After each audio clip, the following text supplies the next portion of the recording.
Chapter 805. Song Xiaoxi, Pang Feiji, take out the solidified rubber. Li Zixuan saw everyone's reaction, but he did not say anything. Everything was within his expectations.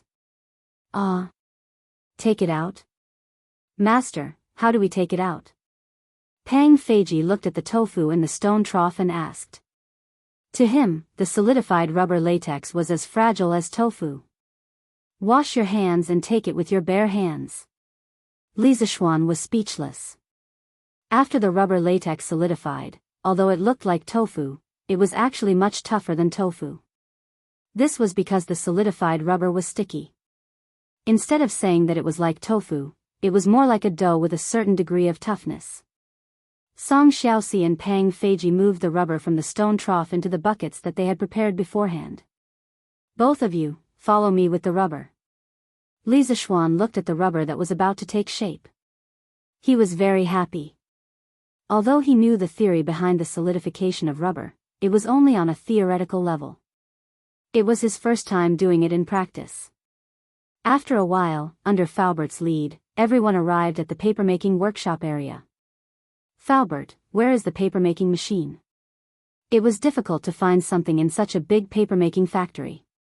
Li Zixuan asked Falbert directly. Papermaking machine? Falbert was even more confused. What did the extraction of rubber have to do with the papermaking machine? Yes, it's the new papermaking machine that we made before. Li Zixuan nodded. Seeing that Li Zixuan was not in the mood to explain, Falbert could only bring him to a big factory. Master, the papermaking machine is here. Needless to say, Li Zixuan also saw it. He said to Song Xiaoxi behind him, Xiaoxi, you two pour the rubber in.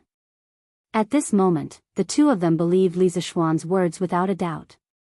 They poured the rubber into the papermaking machine's pulp inlet. Li Zixuan stepped forward and raised the roller of the papermaking machine slightly.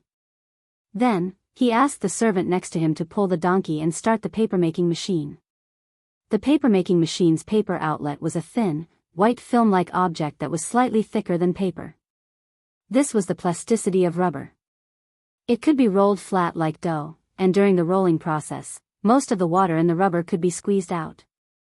Xiaoxi, find someone to cut these rubber pieces into sections. Then, just like drying paper, put them outside to dry. At this point, the process had basically come to an end. In the modern rubber production and refining process, it was generally only at this step before it could be compressed and packaged and sold all over the world. Yes, boss. After staying in the workshop for so long, Song Xiaoxi was very familiar with the papermaking process. He responded and called for the servant next to him to cut the rubber. Master, that's it? But I still can't see the use of this rubber. Seeing this, Uncle Fu asked the question in his heart. Li Zixuan smiled and replied, it's not over yet. This is only the first step. Through the steps just now, Falbert, you must have seen that the rubber is very plastic. Its most important characteristic is that it can change its shape at will. After the rubber is completely dried, we can proceed to the second step, molding.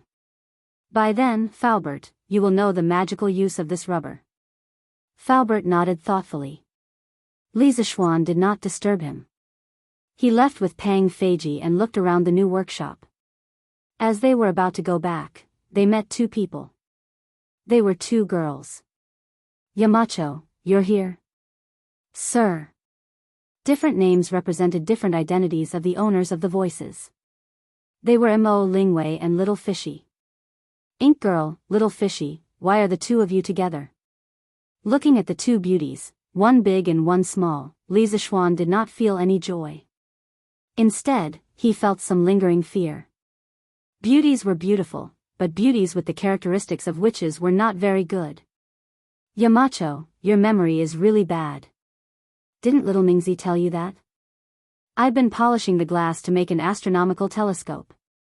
Mo Lingwei rolled her eyes and said sarcastically. Oh. Li Zixuan suddenly realized that Yan Xiaoning had indeed told him. But now, the two girls were obviously gossiping and chatting under a big tree. They did not look like they were doing research at all. Ink Girl, how's the progress on your side? Not very good. Yamacho, your craftsmen are not good at all.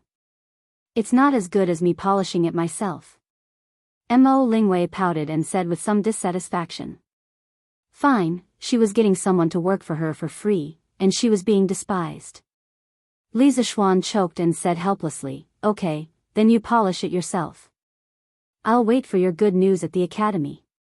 Then, he looked at Li Yu and asked, Little Fishy, what about you? Little Fishy was not as presumptuous as Mo Lingwei. Although she had a demonic nature in her bones, she only released it to outsiders. In front of Li Zishuan, she had always been more obedient. Perhaps it was because Li Zishuan had given her the capital to settle down in Cheng and City, or perhaps it was because Li Zishuan was Meng Wenhao's mentor. Hearing Li Zishuan's question, the little girl smiled sweetly and then replied, Sir, it's Steward Ma who wants to move the editorial department of Datong Daily here. He has been busy preparing lessons in the academy recently, so he sent me here to inspect it first. A few days ago, I met Sister Wire here. She told me the principle of the telescope. I feel that what she and Brother Shouting are doing now is very meaningful. After chatting for a while, I feel that we hit it off quite well, so we became good sisters. Oh. Li Zishuan whispered in his heart, of course, the witch and the witch hit it off. He actually knew about Ma Zhou's intention to move the editorial department to the new workshop, and he also agreed. Firstly, the office environment here would definitely be better. Secondly, it was close to the academy, so it would be convenient for Ma Zhou to take care of the work on both sides at the same time. By the way, sir, I want to write in detail what Sister Wire is doing now in the newspaper. Although it looks boring, if it is displayed in the newspaper, it can promote Sir's work and attract more people to join it. Li Zishuan heard this and thought in his heart, isn't this similar to modern academic papers? To be honest, he really wanted to set up a top academic journal similar to that in Nature and Science, in his previous life to gather the best academic results of mankind. But was this really appropriate? Once he did this, it would easily cause technology leakage. This was what Li Zishuan was very unwilling to see. The modern scientific knowledge he brought could only take root and sprout in the Tang Empire. It could never be spread to foreign countries and become a weapon for foreign countries to deal with the Han people. Chapter 806. Little you, if you really want to write about this in the newspaper, you can't write about the principles of the telescope that Ink Girl just explained to you. You can only write about it roughly. After you finish writing, I have to look through it. You can only publish it after I give my approval. Do you understand? In the workshop, Li Zishuan said to Li Yu with a serious face. In the modern era, there were many academic journals in every country. There were all kinds of academic papers in them. They showed the latest discoveries in various fields to the researchers. But there was one thing that had to be admitted. If these academic papers were published, it would be easy for others to imitate your latest discoveries. However, in the modern era, there were patent protection laws. Even if others learned your technology, they could not steal it. They had to pay patent fees to you.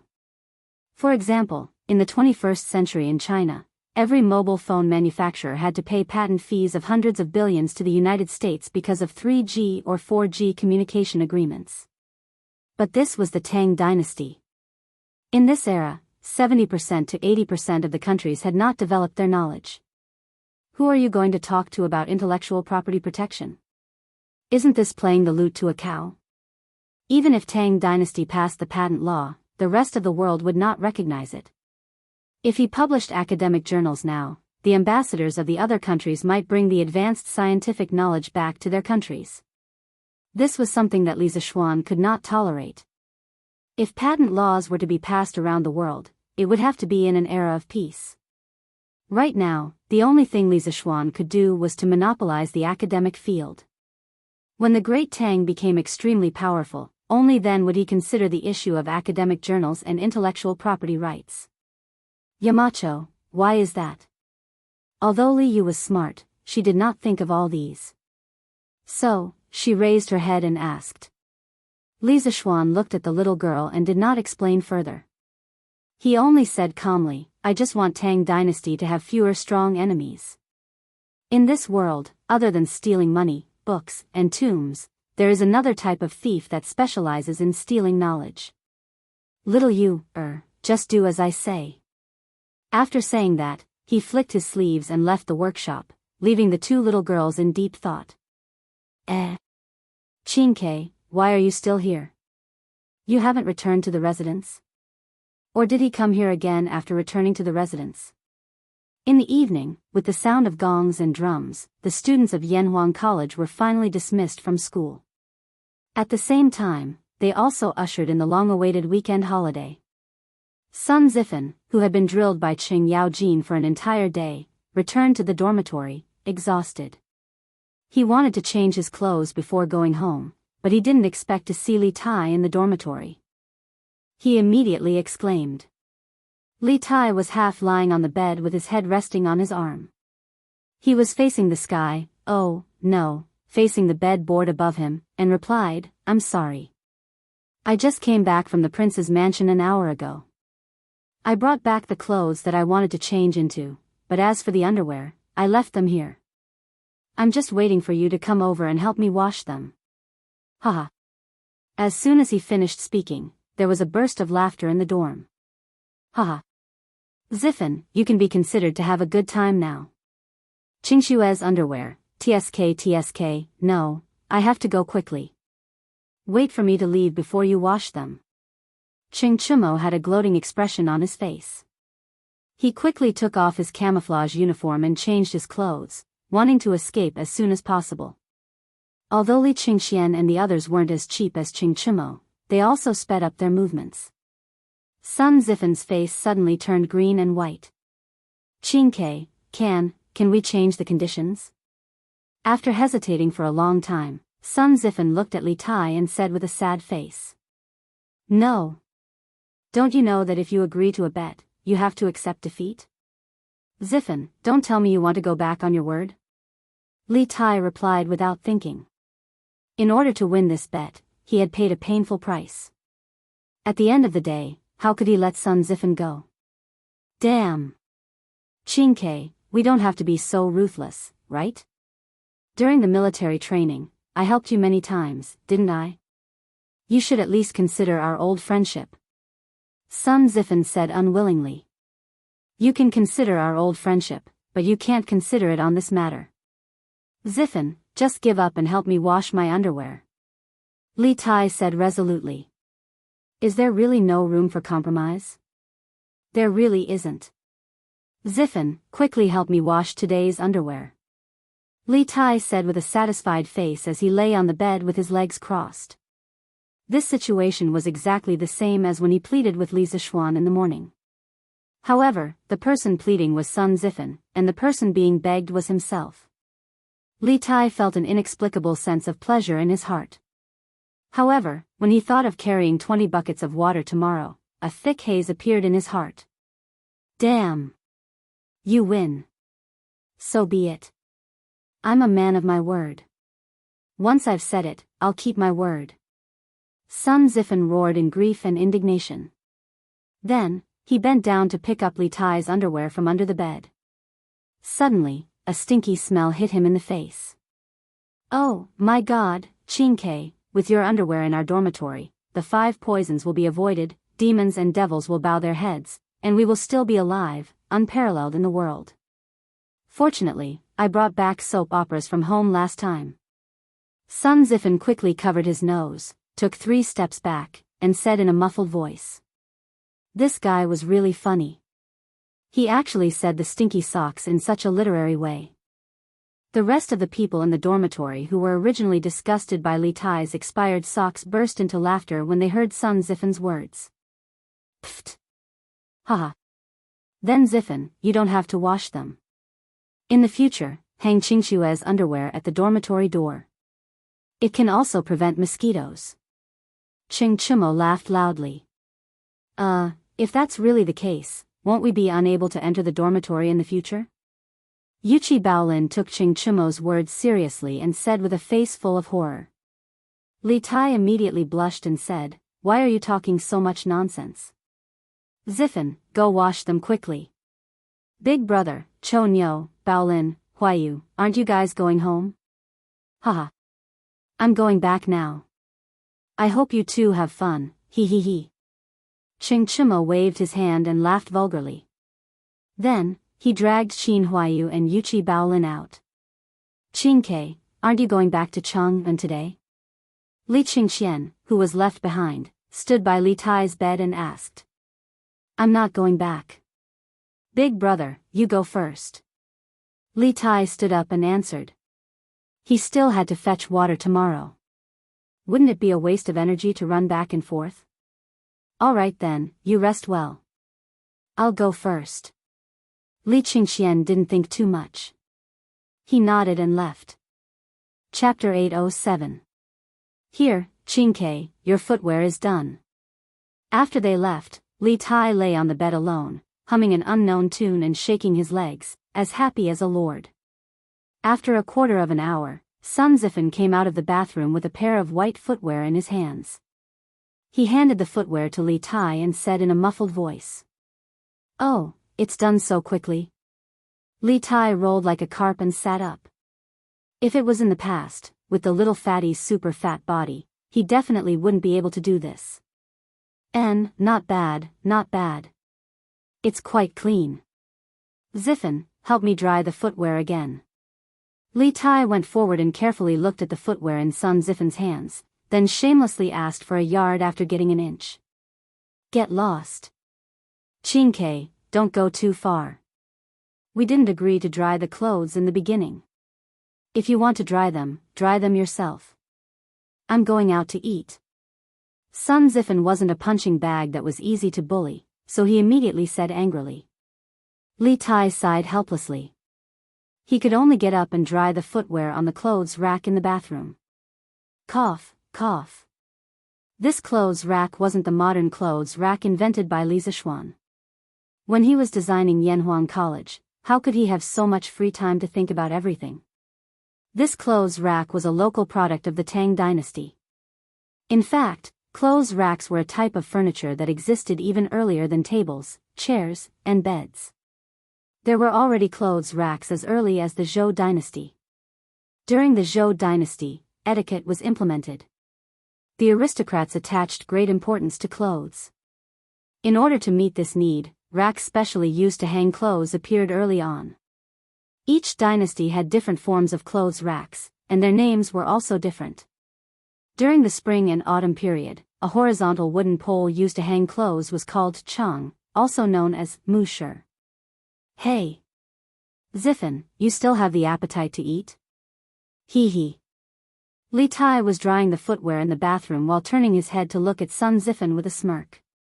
This sentence was quite self-deprecating, but there were only the two of them in the dorm. Anyway, Li Tai didn't care at all. Damn, Qingke, your skin is getting thicker and thicker. You have the nerve to say this kind of thing? Sun Ziffin scolded with a look of disdain, then replied, I was lectured by Lu Guogong today. If I don't eat, I'll starve to death. I'd rather die of disgust than starve. Li Tai walked out from inside and said with a smile, heh heh. If that's the case, I'll take you to eat. Let me tell you, the food at the small restaurant of the Hu family at the foot of the mountain is delicious. Let's go there and try it. My treat.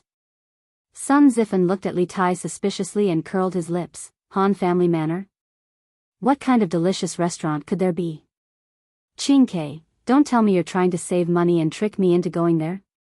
Li Tai sneered, nonsense. Save money?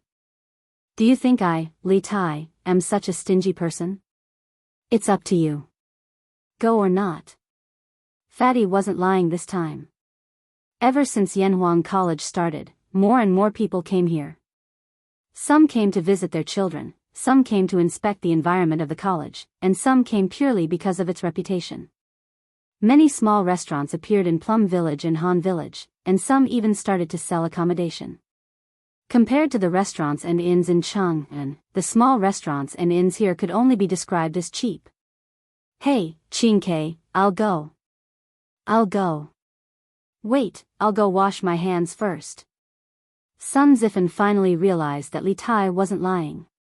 He quickly followed behind and shouted. Hee, Xiao Xian. Early the next morning, Qing Chimo actually appeared in front of Li Zishuan's house. Li Zishuan had already woken up and was eating breakfast with a bowl in his hand. Seeing this idiot smiling foolishly so early in the morning, he said in annoyance, "What's wrong? Chonyo, did you get caught in the door early in the morning or something? Why are you smiling foolishly?" Qing Chimo almost vomited blood when he heard that. Han Yushi, who was sitting beside Li Zishuan, rolled her eyes at her husband and quickly got up to greet him. "Brother Chonyo, have you eaten breakfast yet? Do you want to get someone to bring you a bowl and chopsticks?" Hee. Of course. Sister-in-law is the best. Little Xian marrying you is truly a blessing that he cultivated in his previous life. Hearing Han Yushi's words, Qing Chimo didn't hesitate for a moment. He immediately agreed and even flattered Han Yushi. After saying that, he sat opposite Li Zishuan without hesitation.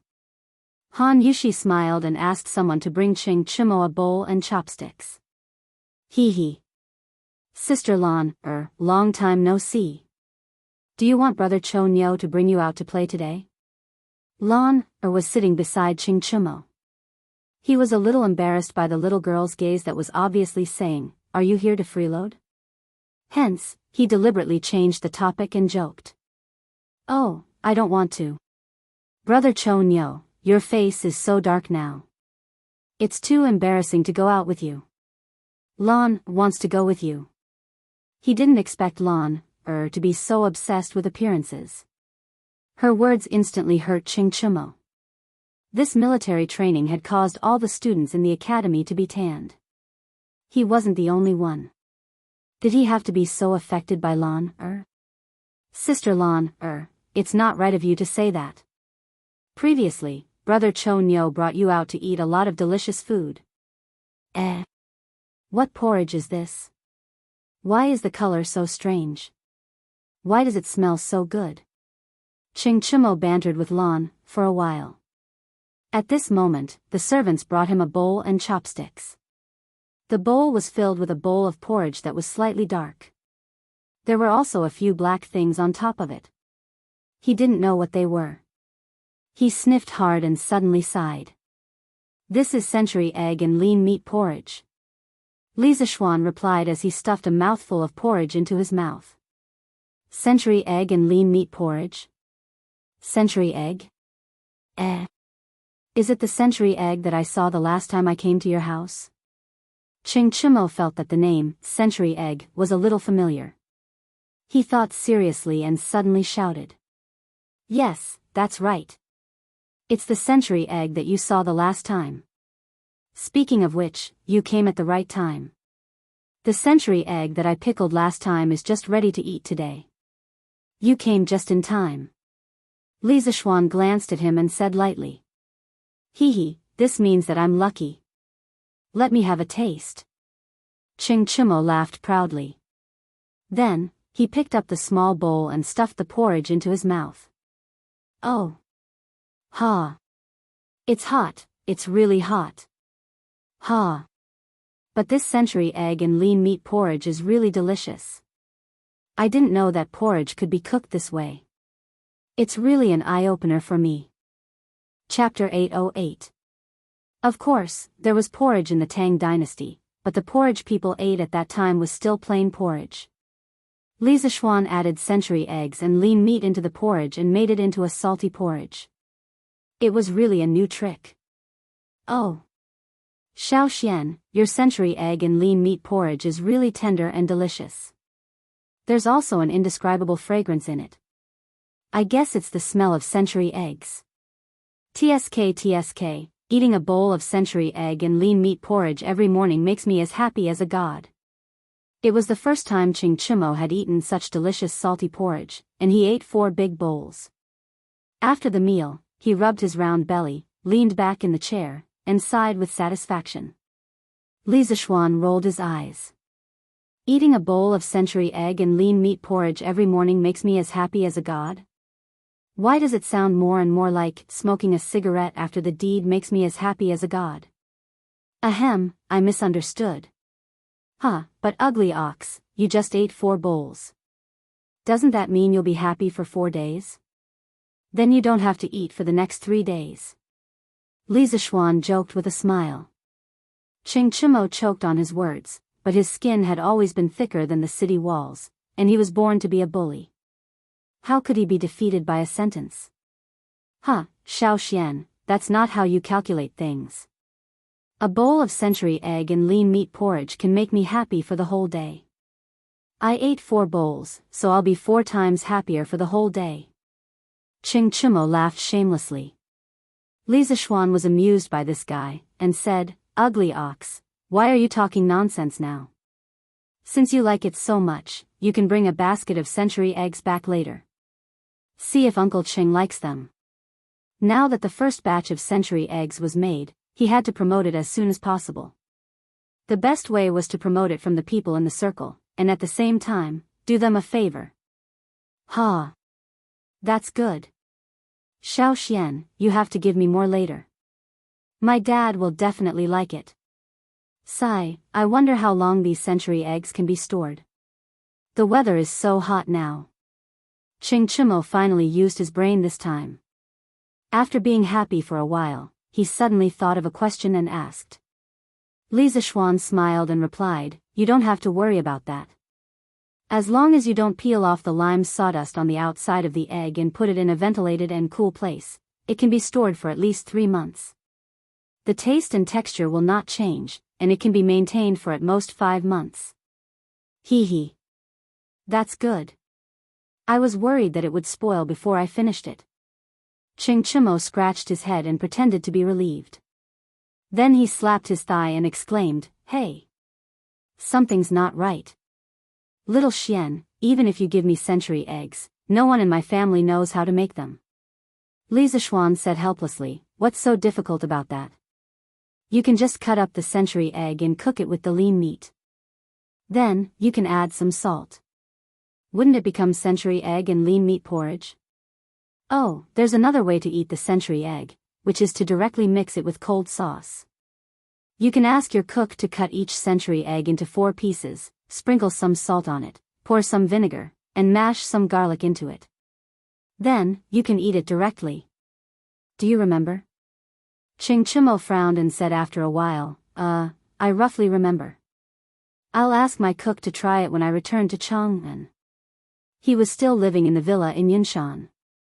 He still had to bring the century eggs that Li Zishuan gave him back to Chang'an and ask his cook to process them. Li Zishuan shook his head and chatted with Ching Chimo for a while. Seeing that this guy had the intention to leave, he asked someone to fetch a basket of century eggs for Ching Chimo. Ching Chimo took it and left directly. Creak, creak, creak. Huff, huff. The morning of Yanhuang College on the weekend was quiet and peaceful. Only the sounds of insects, fish, and birds in the forest could be heard, as well as the squeaking of the shoulder pole and someone's panting. Li Tai was carrying 2 buckets of well water that had just been fetched from the well in the east of the college. He was staggering on the cement path with difficulty. The clothes on his back were completely soaked in sweat. He must have started fetching water a long time ago. Huff, huff. Damn, why did the college dig the well so far away from the dormitory? Isn't this a trap? Li Tai put the buckets on the ground to rest. The little fatty put his hands on his waist and panted heavily. He looked at the dormitory that was far away in front of him, which was estimated to be hundreds of feet away. He sighed and complained in a low voice. After more than half a month of military training, his body was stronger than before, but when had he ever done such physical work? His shoulders couldn't withstand such grinding. Not to mention 20 buckets of water, even 6 buckets of water would cause the skin on his shoulders to break. Sigh. This can't go on. After a while, there will be more and more people in the college. If they see me fetching water, won't it be embarrassing? Li Tai wiped his sweat and muttered to himself. He had specially woken up early today to start fetching water while there were still fewer people in the college. He wanted to finish his work early, but he didn't expect that he would have to waste so much energy every time he fetched 2 buckets of water. He felt that his body was about to be hollowed out. Sigh. Isn't this Chin-K? I was wondering why you weren't in the dormitory so early in the morning. So you came here to fetch water. Did the sun rise from the west today? Our Prince Wei is actually fetching water for the college. Most of the time, what you didn't want would come to you. Just as Li Tai was sighing to himself, Sun Zifen suddenly walked over from the side. After seeing Li Tai and the 2 buckets of water at his feet, Sun Zifen was shocked at first. Then, he laughed evilly and walked up to them. Zifen, don't go overboard. It's so early in the morning. Why aren't you sleeping in? What are you doing here? Li Tai's heart thumped wildly when he heard someone speak. However, when he saw that the person who spoke was Sun Zifen, he was slightly relieved, but his expression was still unnatural. Haha. Chin-K, why aren't you sleeping in the morning? Why are you fetching water here? Sun Zifen crossed his arms in front of his chest and stood to the side with an inexplicable smile. Li Tai didn't know how to explain. If he told the truth, he would definitely be laughed at by Sun Zifen. If that was the case, wouldn't he be happy for nothing yesterday? Haha. I got it. Sun Zifen glanced at Li Tai's expression and suddenly shouted, scaring Li Tai. Sun Zifen continued, it must be Yamacho. Yamacho must have asked you to fetch water. Otherwise, who in Yanhuang College would dare to ask you to fetch water? What do you think? Am I right, Chin-K? This little joker's analysis at the critical moment was very reasonable. He had actually guessed it right. Li Tai's heart skipped a beat. His expression changed for a while, and finally he could only admit, so what? It's none of your business. Sun Zifen wasn't angry at all. Instead, he laughed gloatingly, haha. Chin-K, you also have a day like this? What do you think? How many buckets of water did Yamacho ask you to fetch? Do you want me to help you? Chapter 809. I don't need it. Li Tai roared angrily as he looked at Sun Zifen, who was laughing maniacally in front of him. Then, he bent down, picked up 2 buckets filled with well water, and staggered toward the dormitory with great difficulty. Sun Zifen was not annoyed. He looked at Li Tai's back with a grin and then walked toward the canteen. Considering that many students were from other places, the academy's canteen still provided food on weekends. However, there was a time limit. If one was late, there might not be any food left. This was also the reason why Sun Zifen woke up so early today. Give me a bowl of porridge, 2 steamed buns, and a serving of meteoric success. Sun Zifen said to the waiter at the window when he arrived at the canteen. Hey, young man, other than the plain porridge, there is also the century egg and lean meat porridge. Which one do you want? The waiter did not immediately go to get the food for Sun Zifen. Instead, he asked with a smile. Century egg and lean meat porridge? What kind of egg is century egg? Why haven't I heard of it before? Sun Zifen asked curiously after he heard the waiter's words clearly. Century egg, it's, the waiter could not answer the question of what kind of egg century egg was. He stuttered for a long time, which made Sun Zifen a little impatient. Okay, give me a bowl of century egg and lean meat porridge. I want to try what it is today. Sun Zifen waved his hand and said loudly. Oh, okay. The waiter laughed and went to prepare the food for Sun Zifen. After a while, Sun Zifen took the food and found a seat to sit down. Looking at the dark porridge in front of him, he frowned slightly. This was because the porridge did not look as good as the plain porridge. It smells pretty good. Sun Zifen lowered his head and sniffed. He was a little surprised. Then, he picked up a small spoon and began to eat the porridge. As soon as the fresh, tender, and thick porridge entered his mouth, the unique fragrance of century egg spread in Sun Zifen's mouth and filled every taste bud on the tip of his tongue. Wonderful. Wonderful. Wonderful. Porridge can be so delicious. This century egg and lean meat porridge is amazing. Sun Zifan stuffed 3 or 4 mouthfuls of congee with pork and century egg into his mouth, and then kept shouting that it was delicious. At this time, many students had also entered the cafeteria. Under the promotion of the waiter, they tasted the first bowl of congee with pork and century egg in their lives. Wow! This porridge tastes so special. It's completely different from what I've eaten before. Oh, fragrant. It's really fragrant. Is this the fragrance of the century egg? That should be the case. But what exactly is this century egg? Why haven't I heard of it before? In this way, after Chingchumo, the students who stayed in the academy for the weekend were the first to taste the century egg. Most of the students were full of praise, but there were a few who were not used to the taste of the century egg. Ugh, why is there a fishy smell in the century egg and lean meat porridge? The smell is too strong. I can't stand it. No, I'd better eat plain porridge. It was normal for some people to not be used to the century egg for the first time. Fortunately, the chef of the academy was more skillful. The fishy smell in the century egg and lean meat porridge had been suppressed by a lot. Therefore, more than 90% of the students had a very good impression of this new porridge. In a few hours, the century egg would be officially unveiled in the Drunken Immortal restaurant. By then, more and more people in Chang'an City would be able to enjoy the century egg. Huff, huff, huff, the 8th bucket. On the other side, Li Tai's progress in carrying water had finally reached the 8th bucket. However, at this time, after he poured the well water in the bucket into the water tower, he suddenly collapsed on the ground and was too lazy to even move a finger. He had exhausted all his strength. It was all thanks to so many days of military training. Otherwise, he would definitely not be able to persevere until now. Thinking of his previous round appearance, it would probably be difficult for him to carry 1 bucket of water. I can't carry any more. Huff, huff, huff. The little fatty's whole body was soaked. Some of it was splashed on him by the well water in the bucket, but most of it was from his sweat. What did it mean to be drenched in sweat? Li Tai's current situation was the best explanation for this idiom, and it was even worse. Chingke, how many buckets is this? TSK, the breakfast in the canteen today is really delicious. While Li Tai was sitting on the ground, panting heavily, he saw Sun Zifan, this little slut, walking towards him. Sun Zifan's words didn't make any sense.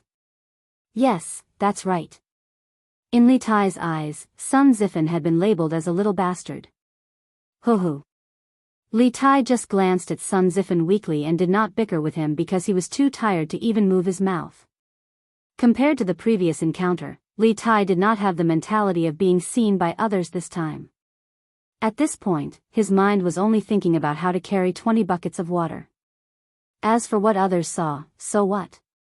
If it was embarrassing, then so be it. TSK, Yamacho is really something. They actually let you carry so much water.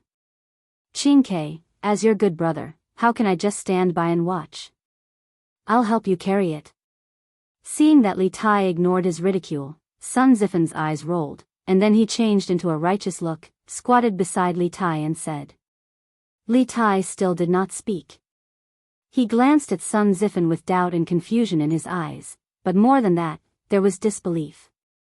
It was as if he was saying, how can you be so kind? I don't believe you. Sun Zifan instantly understood the meaning in Li Tai's eyes. He smiled, licked his face and said, hee, Chingke, you see, as a friend, I'm already so kind, then shouldn't you also express something? When Li Tai heard this, his face showed a look of understanding. His eyes suddenly became clear, and he probably already knew what Sun Zifan was going to say next. Yes, that's right. You see, I help you carry water. How about you? How about you exempt me from the punishment of washing your feet for this month? Who doesn't know that every time you come to the academy, you bring a lot of clothes back home and let the servants wash them for you on the weekends? If you agree to this condition, not only will you not lose anything, but it will also be greatly beneficial for you. What do you think? At this moment, Sun Zifan finally revealed the foxtail that he had been hiding for a long time. He analyzed with extravagant words. Li Tai did not immediately refuse. After all, today was different from the past. Only after experiencing it, did he know how tiring it was to carry water. The little fatty narrowed his eyes. After a long silence, he finally said weakly, "Okay. You help me carry 10 buckets of water, and the previous bet is written off." Haha. Deal. Chapter 8:10. Hey. That's not right. Yamacho seems to have said that no one else is allowed to help. Below the dormitory of Yanhuang Academy, after resting for so long, Li Tai finally recovered. However, he suddenly remembered something and his expression changed instantly. Sun Zifan, who was originally full of joy, suddenly looked sluggish. He scratched his head gloomily. Did he work so early in the morning for nothing? Did he have to wash Li Tai's smelly feet in the future? He couldn't accept it, he couldn't accept it. No, Chinkei, think about it carefully again.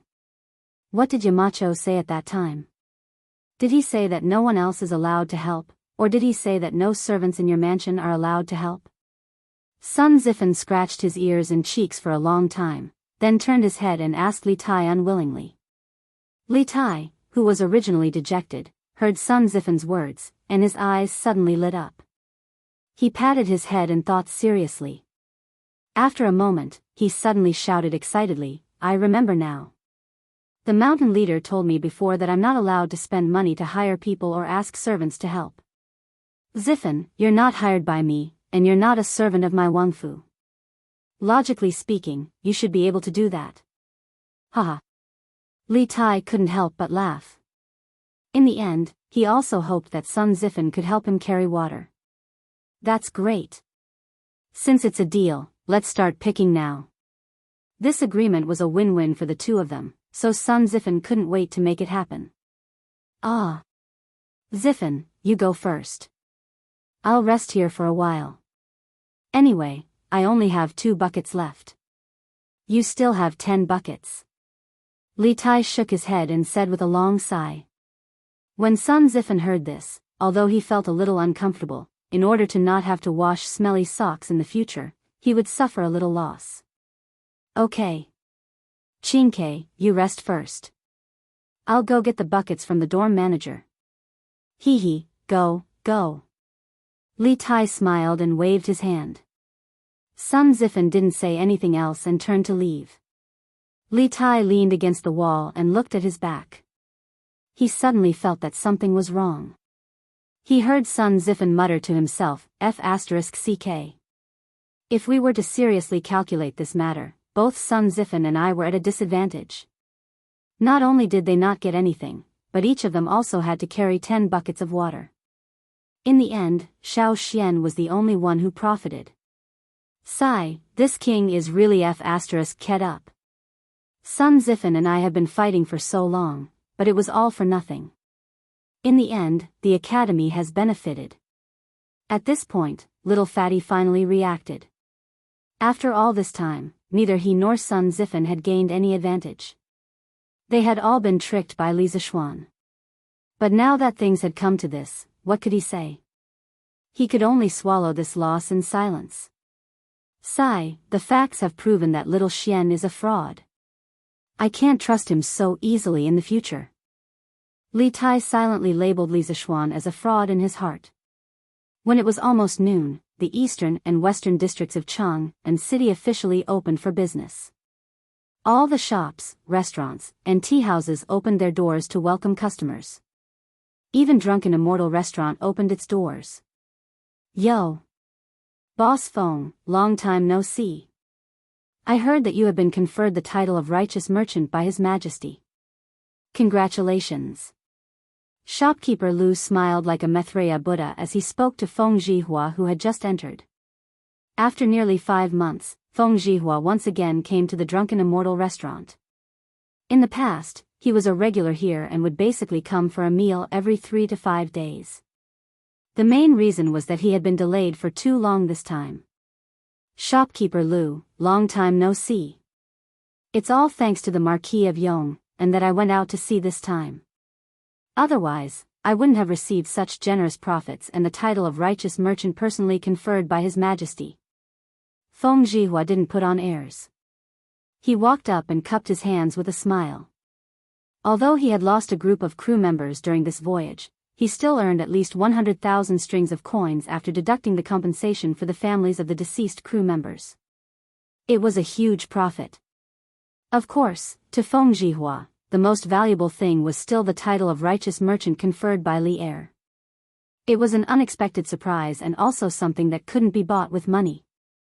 Therefore, he was grateful to Li Zishuan for promoting the trade in the south. Hey, shopkeeper Lu, you have something new here today. Liao Shifan and Zhang Jingyang followed behind Feng Zhihua. Liao Shifan looked at the menu of Strange Taste Pavilion and was surprised to see that there were a few new dishes.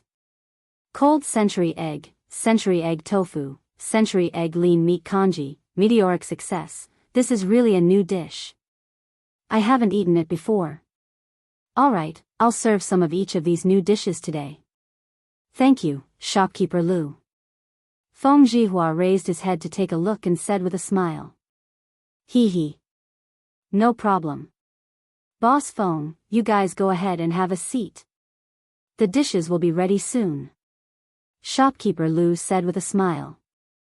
After a while, Feng Zhihua and the others served their dishes to the table. Sir, here are the 3 servings of congee with pork and century egg, 1 serving of cold century egg, 1 serving of tofu with century egg, 1 serving of gnawed chicken, and 1 serving of braised pork in soy sauce. If you have any more orders, please call me. The waiter said enthusiastically as he served the dishes to Feng Zhihua and the others. Feng Zhihua nodded, and the waiter left tactfully. Come, Brother Liao, Brother Zhang, try the new dishes of Zuaxian restaurant. Liao Shifan said with a smile, I've eaten a meteoric success before, but I've never heard of century egg and lean meat congee or century egg salad. Today, I'll have a good taste of what kind of egg this is. Everyone laughed kindly. Feng Zhihua used a small spoon to scoop up a spoonful of century egg tofu. Because this thing looked cool, he saw that the white tofu was dotted with some black and green. It looked pleasing to the eye. Wow! Fresh, tender, fragrant, and cool. This century egg tofu is amazing. It's a must-have dish for summer. A small spoonful of century egg tofu entered Feng Zhihua's mouth. First, a cool sensation filled his mouth, followed by the freshness of the tofu and the fragrance of the century egg. Feng Zhihua was full of praises. Brother Feng, this century egg lean meat congee is also excellent. I've never thought that thin porridge could be made into such a fancy dish. Zuaxian restaurant is indeed Zuaxian restaurant. The food here is always the best in Cheng and city. Haha. Liao Shifan savored 2 mouthfuls of century egg lean meat congee and praised. Haha. Brother Liao is right. The food of Zuaxian restaurant will never disappoint. This century egg salad is the best in my opinion. Zhang Jingyang had a strong taste and had a soft spot for century egg salad. At this moment, the other diners also came to eat. They also noticed the new dishes of Zuaxian restaurant. When they heard the praises of Feng Zhihua, Liao Shifan, and the other regular diners, they were instantly tempted. Moreover, the new dishes of Wonderful Taste Pavilion were very cheap this time. Century egg lean meat congee was only 20 copper coins, century egg salad was 80 copper coins, and century egg tofu was 100 copper coins. Compared to the previously gnawed chicken and red braised meat, it was much cheaper. Waiter, give me a serving of red braised meat and century egg tofu. Waiter, give me 2 bowls of century egg lean meat congee. Give me 2 servings of century egg salad. Chapter 8:11. The reason why the congee with pork and century egg, the tofu with century egg, and the cold-tossed century egg were so cheap was that Li Zishuan wanted to sell the century egg on a large scale as soon as possible. After all, if the normal consumption of the Drunken Immortal restaurant and the canteen of Yanhuang Academy were to be relied on, the century eggs made from the eggs that Li Zishuan purchased from the Han village and Plum village a while ago would probably not be sold out until next year. Therefore, the low price was one thing. More importantly, the Drunken Immortal restaurant had launched a takeaway event. Dear customers, everyone has tasted the delicious taste of the century eggs. Whether you like it or not, I'm sure everyone has a plan in mind. To be honest, the century eggs are the latest food invented by my family's marquis. They are made from eggs through 49 processes and 49 days. The process is not easy. Compared to unprocessed eggs, the century eggs can be stored for a longer time. They can be stored for at least 3 months and the taste will not change. In order to let more people eat this delicious food, the Zuaxian restaurant will sell an unlimited number of marinated century eggs to the public. It only costs 5 copper coins. After buying it, you just need to peel it, cut it into pieces, and mix it with seasoning before eating it directly. At the same time, Soaring Success will also provide an unlimited supply. And this month, the Zuaxian restaurant will open 3 branches in Cheng'an City. In the future, we will open branches in other provinces and counties outside Cheng'an City. At that time, you may be able to eat the delicacies of the Zuaxian restaurant in your own shops. After about half an hour, shopkeeper Lu saw that most of the diners in the restaurant were almost done eating. He walked to a table and announced to the crowd with a smile. When the diners heard this, they were all overjoyed. This was the first time that the Zuaxian restaurant sold its food to the public. Some of the businessmen among them were tempted. 5 copper coins for a century egg was not expensive. It was very profitable to sell it in other places or as a dish in other places. Oh. Only 5 copper coins for a century egg? And it can be stored for more than 3 months? Good, good, good. Shopkeeper Lu, please help me pack 100 of them. I'll bring some for my wife to try when I leave later. Feng Zhihua said with a smile. Shopkeeper Lu, pack 100 century eggs for me too. While you're at it, pack 2 servings of Flying Meteoric Success. Shopkeeper Lu, pack up 50 of them for me. Drunken Immortal and is opening a branch? This was good news. If only it could be opened near Chongren Square. At that time, I won't have to come here in a carriage just to eat. Huff, huff. Not bad, not bad. The congee with pork and century egg that Xiao Xian made was really good. Madam, let's make our porridge like this in the future. This kind of salty porridge is more enjoyable. Qing residence, lunchtime. Qing Yaojin finished a bowl of congee with pork and century egg in no time. He wiped his mouth and said with satisfaction. Madam Qing rolled her eyes at Qing Yaojin and said, "Look at you, insisting that the kitchen make this congee with pork and century egg in the middle of the day. Which family eats porridge for lunch? But this cold congee with century egg is not bad." Qing Yaojin touched his nose embarrassedly. Actually, he couldn't be blamed for this. It was mainly because after Qing Chumo came back, he bragged that the congee with pork and century egg that he ate at Li Zishuan's house was one of a kind. That was why he ordered the kitchen to make congee with pork and century egg for lunch. Ahem. It doesn't matter. The important thing is that Madam thinks that the century egg is delicious. Madam Qing sighed helplessly. Suddenly, she seemed to have thought of something. By the way, old master, I heard from Cho Nyo that the Duke of Yong'an's family is buying eggs from their farmers in large quantities. I guess they're using them to make century eggs, right? Qing Yaojin stroked his beard and nodded. I heard Xiao Xian mention it at the academy. It was mainly because there were so many eggs in Cheng'an City that they couldn't sell them. No one bought one for 2 copper coins. The farmers of his 2 farms had accumulated a lot of eggs. Seeing that they were going to spoil soon, Xiao Xian thought of a way to find a way out for the farmers. I have to say that this child is really resourceful. He actually came up with such an idea. Besides, this century egg is to my liking. Cho Nyo, after we finish eating, pick a few dozen century eggs and send them to the Qin family. Qing Chimo's mouth was still stuffed with century egg and tofu. When he heard this, he directly spoke with a lisp. "Father, there's no need. Xiao Xian has already sent them door to door. I reckon that even His Majesty is eating his century eggs now." Qing Yaojin was stunned. Then, he came back to his senses and couldn't help but laugh.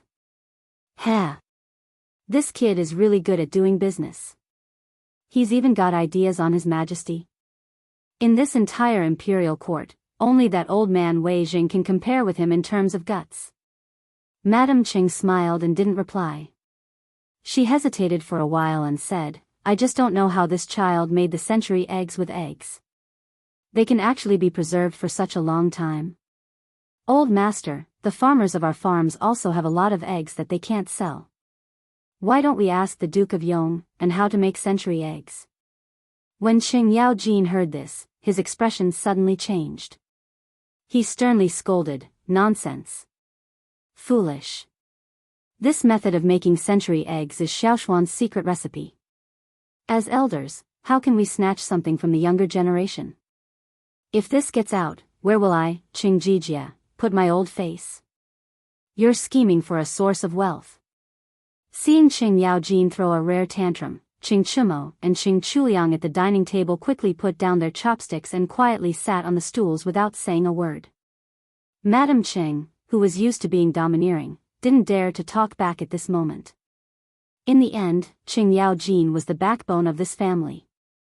Usually, Qing Yaojin wouldn't haggle with her over small matters and would go along with her wishes. However, when it came to major issues, no one in this family dared to refute Qing Yaojin's opinions. "Old master, I didn't say that I want to snatch the Duke of Yong'an's secret recipe. I'm just asking you if we can cooperate with the Duke of Yong'an. After all, our farm is rearing a lot of chickens this year." Madame Qing paused for a moment before opening her mouth to explain. Qing Yaojin's expression softened slightly. He thought for a moment and said, "Don't think about snatching Xiaoshuan's money. Xiaoshuan's winery has already brought us a lot of income. One must be content with what one has. Our family doesn't have to worry about money now. However, Madame's question is reasonable. This old man will go back and talk to Xiao Xian. Let's see if he can buy all of the eggs in our farm. And that's fine too. This year, the farm's grain production has decreased. This way, it can be considered as an additional source of income for the farmers." Madame Qing nodded and said softly. Qing Chumo and Qing Chuliang didn't care about this. When the two saw that their mother had reconciled with them, they lowered their heads and began to eat fiercely. To them, delicious food was the way of the king. Chapter 8:12. Qing Chumo was right. Not only did the Qing family receive the century eggs from Li Zishuan, but the Qin family, Niu family, Yuqi family, Li Jing family, Li Shaogong family, Fang Xianling family, Zhangsun Wuji family, and Wei Jing family all received hundreds of century eggs and a recipe for making century eggs. Some of these people were delivered by Li Zishuan himself, while others were delivered by his guards. Poor Pang Feiji and his team of marquises. They were originally civil servants in charge of maintaining the security of Chang and city, but now they had become delivery men for Li Zishuan. Although Li Zishuan had given away so many century egg recipes, he was not worried that others would learn how to make century eggs and cause the loss of customers from Zuexian restaurant. That was because the most authentic way of cooking was always in the hands of Zuexian restaurant. Just like crayfish and hairy crabs in his previous life, the recipe could be found on the internet. But why were there so many people willing to eat in restaurants? Food was not something that could be made delicious just because you knew how to make it. Therefore, not only was he not afraid of others learning, but he also encouraged others to learn. Only when everyone knew how to make century eggs and tasted the delicacy, could his task of promoting century eggs be completed. At the same time, in the palace, the great Emperor Li Er also received the century eggs from Li Zishuan. Of course, Li Er did not receive them personally, but they were sent by Li Qingxian. This century egg tofu is a good dish. It's refreshing and tender. Tell the imperial chef to keep this dish for lunch every day for the next month. Li Er, who was overwhelmed by a pile of troublesome matters in the morning court, suddenly felt refreshed when he ate the cold and refreshing century eggs with tofu at noon. He praised and then turned his head to instruct the palace maid next to him. "Yes, Your Majesty." The little palace maid bowed and slowly retreated. Empress Jongsun covered her mouth and laughed. "Since autumn, Your Majesty's appetite has not been very good. I didn't expect that the century egg with tofu would suit Your Majesty's taste. It seems that I should thank Marquis Yong'an." Li Er laughed and said, "Guanyin maid, this is not because of that guy, but because of your good cooking. I heard that you went to the kitchen 2 hours ago to prepare. Thank you for your hard work." Empress Jongsun shook her head and said with a happy face, "As long as Your Majesty can eat well, everything I do is worth it. The Tang Empire cannot be left without Your Majesty." Li put down his chopsticks and patted Jongsun's small white hands. And his wife and couple had been together for more than 10 years. How could they not know each other's feelings? After a moment's silence, said, "In fact, my poor appetite was not because the food was not to my taste. This year's drought caused the people's farmland to be reduced. In order to reduce the burden of the people, I forcibly reduced the burden. Later, the tax collection situation submitted by various states was calculated by the Ministry of Civil Affairs. It was found that it was not even 70% of last year's. In addition, last year, because of the Turkic army, the Chang and treasury was empty. I was worried that if there was another natural disaster in the Tang Empire, the treasury would not be able to continue. But fortunately, the fleet led by Xiao Gong came back at this time. Not only did they bring back a huge amount of food, but they also brought back a huge amount of wealth. The financial strain of the imperial court was greatly relieved. And just this time, the business tax collected from the civilian caravan was a total of 400,000 strings of coins. Guanyin maid, you didn't see it. After that old man Xiao Yu saw the results of the statistics, he laughed from ear to ear for a quarter of an hour. How can I not be happy? At the end of his speech, Li Er's mood became high, and a long-lost relaxed smile appeared on his face. Empress Jongsun looked at the man in front of her with a complicated mood. She sighed and said, "Your Majesty is wholeheartedly for the country and the people. You are happy for the world, but also sad for the world. This is the blessing of the Tang Empire's people. But I hope that Your Majesty will take care of your body. Your Majesty is not only the Majesty of the world, but also the Majesty of Qingxian, Qingke, and Chang'e." Li Er understood the meaning of Empress Jongsun. He smiled and said, "Don't worry, Guanyin maid. I understand." Empress Jongsun smiled. She pulled her small hand out of Li Er's big hand and then used a small spoon to scoop a spoonful of century eggs and tofu for Li Er. She said, "Your Majesty, eat quickly. The century eggs and tofu won't be fresh in a while." Li Er naturally enjoyed the service of the beauty with a clear conscience. He heard Empress Jongsun continue, "I heard that the century eggs were a new trick invented by the Marquis of Yong, and to help his farmers solve the backlog of eggs in their hands. This child has a lot of ideas. I don't know how many things are in his head.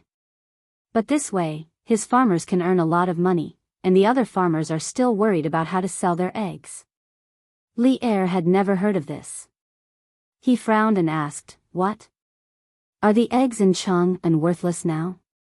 Empress Jongsun's brows showed a hint of worry and replied, "Your Majesty may not know, but since the imperial court issued a decree to reduce the burden of raising chickens this year, not to mention the other states and counties, in Chang'an and the nearby farms, basically every household has at least 70 to 80 chickens.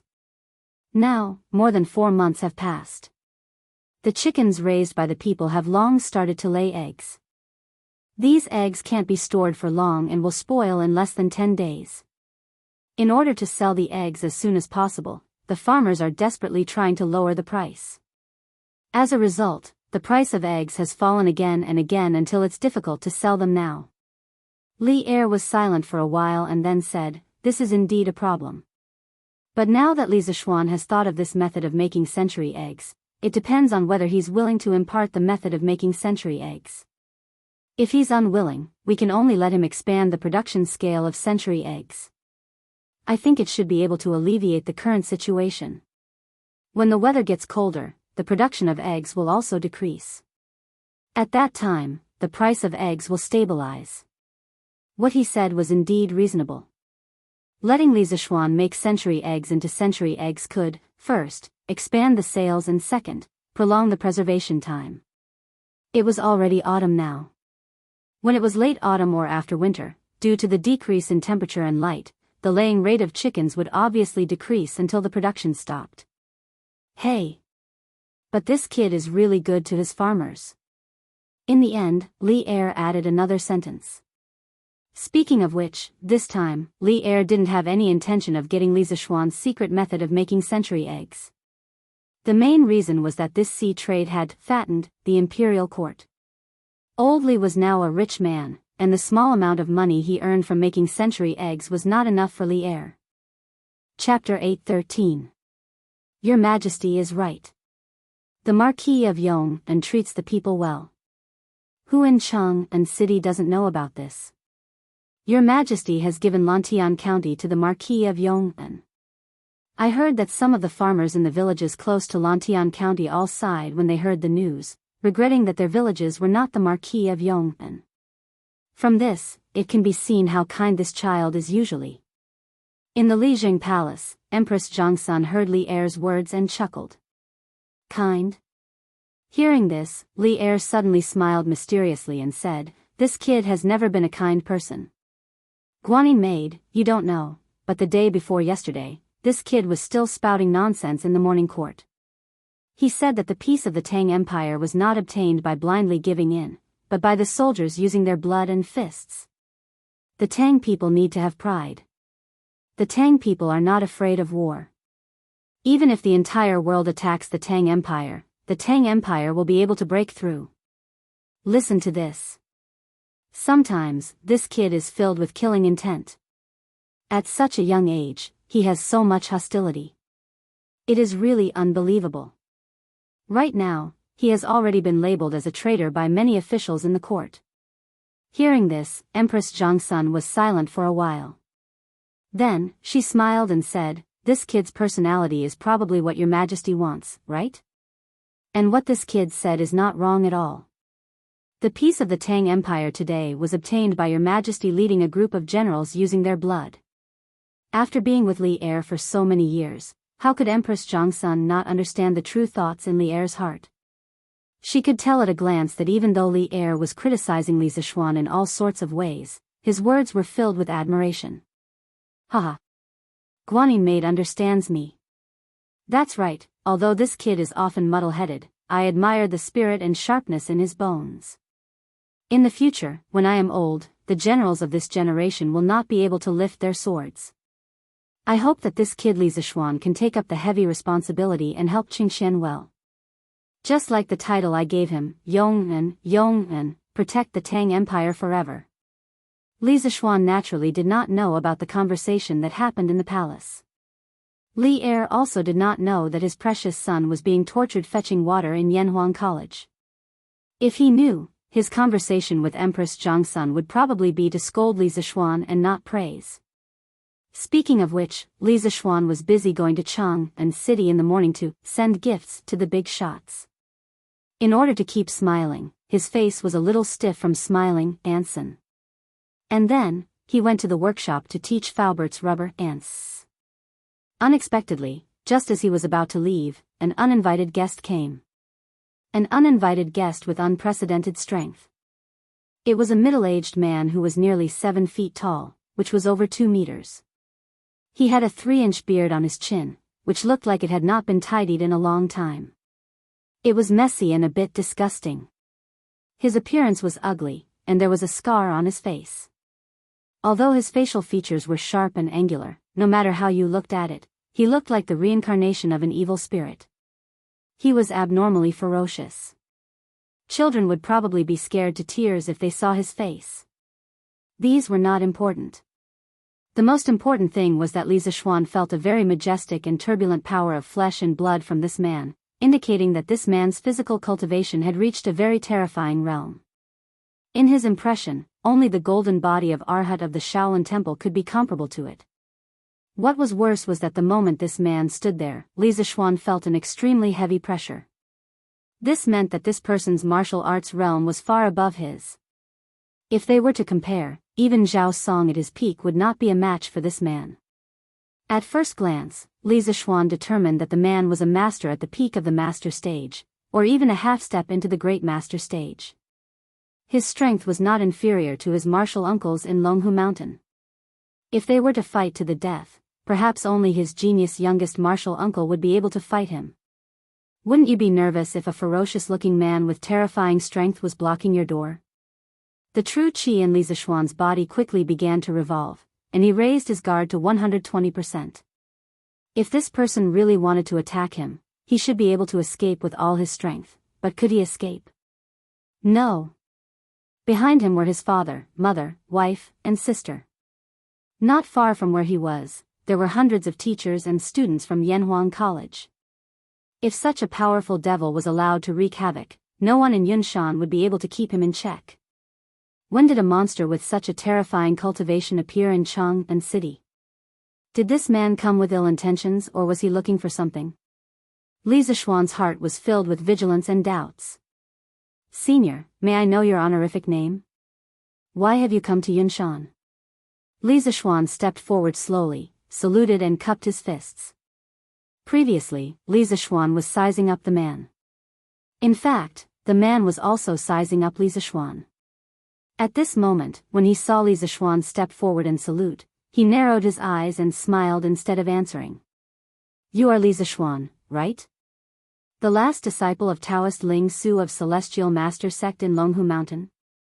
Not bad, not bad. Little boy, you have guts. You have not disgraced the name of spiritual master Ling Su. Li Zixuan's heart moved slightly. This man knew his master. This should be easy to handle. Generally speaking, as long as someone knew his master, they would give him some face. He had to admit that the name of spiritual master Ling Su was very useful. Senior, since you know my master, then you are an old friend. Please come in and have some tea. Li Zixuan smiled and tried to get close to the man. After all, it would be best to be friends with such a powerful person. Who knew that when the man heard this, he would actually pull out the 4-foot-long broadsword on his back. He casually waved the broadsword and then gently placed it on the ground. The hard cement floor was actually cut open like a piece of tofu. The man laughed loudly and said, "Ha! Junior, I am not here to drink tea. I am here to compete with you. I want to see how much of spiritual master Ling Su's teachings you have. If you can win against me, that's fine. If you lose..." This is, husband. Coincidentally, at this moment, Han Yushi came out with Madame Li, followed by Li Jingma and Lan They must have heard the commotion in the front yard and ran out. Hee hee, little boy, if you lose, it means that your skills are not good enough. I will clean up the house for spiritual master Ling Su. Don't even think about leaving a single person in your yard alive. The curly-bearded man pointed at the people behind Li Zixuan and said with a ferocious expression. He came with ill intentions. As expected, he came with ill intentions. Now that the situation had developed in the worst direction, Li Zixuan's complexion suddenly changed greatly. His heart also sank. This old bastard with extremely high martial arts was actually here to pick a fight. Chapter 8:14. Yunshan Villa. Li Zixuan didn't hesitate when he saw that the bearded man didn't come with good intentions. He turned around and said anxiously, "Wife, help father and mother back to the house. Lan you go back too. Don't worry, I'll be fine." Husband, brother, Li Zixuan said solemnly, "Don't talk nonsense.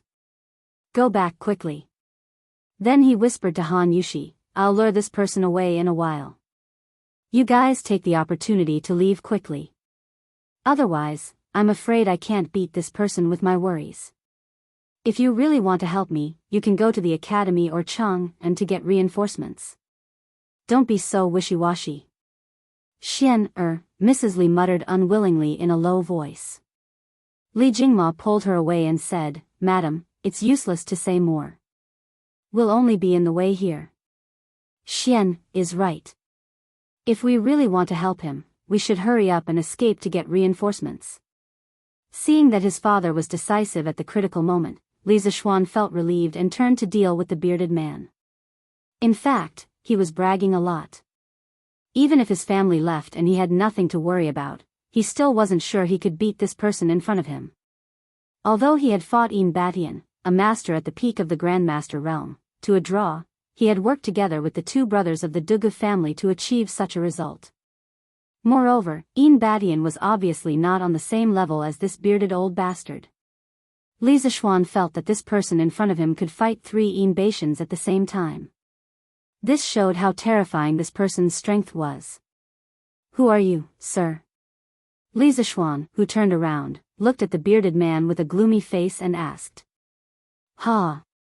Kid, you'll only be qualified to know my identity after you defeat this old man. The bearded man said with a haughty face.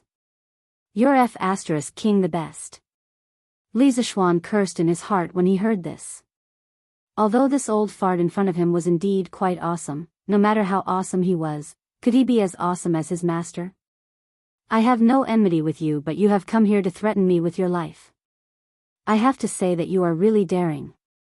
The Cloud Mountain is a sacred place of learning set up by the Imperial Court. How dare you behave so atrociously here? At this point, there was no room for reconciliation. How could Li Zishuan still be willing to address this person as senior? It was already good enough that he didn't call him old bastard. There was no need for him to be polite. The man grinned and said with a smile, are you angry from embarrassment? Enough idle chatter, this old man is not here to bicker with you. If you want to live, quickly take out your true skills and fight with this old man. Li Zishuan knew that this battle was unavoidable, so he pretended to look at the burly man with contempt and snorted, since you want to fight, then this marquis will accompany you to the end. However, since you came to Cloud Mountain to cause trouble, you better think about the consequences. Haha. There's no need for you to say that. This old man knows what to do. The bearded man chuckled nonchalantly. Li Zishuan said in a deep voice, in that case, you wait here. I'll go get the sword. A quarter of an hour later, Li Zishuan brought the burly man to a forest in the south of the Cloud Mountain courtyard. The two stood face to face, and a bleak atmosphere began to fill the forest. Both of them were accumulating power at this moment. Boy, show me what you've got. This old man won't bully you. I'll suppress my realm to the early stage of the Supreme Power realm and fight with you. If you can beat me, then everything will be fine. If you can't, The bearded man stood about 30 meters in front of Li Zishuan with his hands behind his back and said with a smile. This old man wants to suppress his realm to fight with me? This was really a surprise, because if this old man went all out, he really had no chance of winning. However, if they were at the same realm, then it was hard to say. After hearing the second half of the old man's words, Li Zishuan's heart sank again. Although the old man wanted to suppress his realm, he could only suppress the amount of genuine qi, but not his experience and reaction. In other words, he was facing a master at the early stage of the Supreme Power realm with the experience of a half-step to the Supreme Power realm. He did not have the advantage. Old man, since you want to suppress your realm, why don't you seal part of your meridians? Otherwise, I'm afraid that if I beat you until you cry, you'll be shameless and forcibly raise your realm to make trouble for me. Li Zishuan figured it out. It was better for the old man to suppress his realm than not, but he was afraid that the burly man would contradict him. In his impression, there was indeed a way to seal part of the meridians in Jianghu, so he said so. Oh. Boy, you're so arrogant. Well, I'll seal it. This acupoint can be maintained for an hour. In this hour, whether I want to or not, I'll only be at the early stage of the Supreme Power realm. But even at the early stage of the Supreme Power realm, you're not my opponent. The bearded man sneered. Then, he used his right hand to tap on his own body 3 times, and his aura suddenly dropped. The first move of 9 Taishian swords, ride the wind to the 9th heaven. When Li Zishuan saw that the bearded man had finished sealing his acupoints, he took advantage of the fact that the bearded man was unprepared and used the first style of the 9 Taishian swords to launch a surprise attack. At this time, he didn't have the time to talk nonsense with this old thing. 9 Taishian swords? Oh. You deserve to be his last disciple. Immortal Lingshu actually taught you the supreme sword skills derived from Taishian Sutra? But your master certainly doesn't want you to use these sword skills to make a sneak attack, right?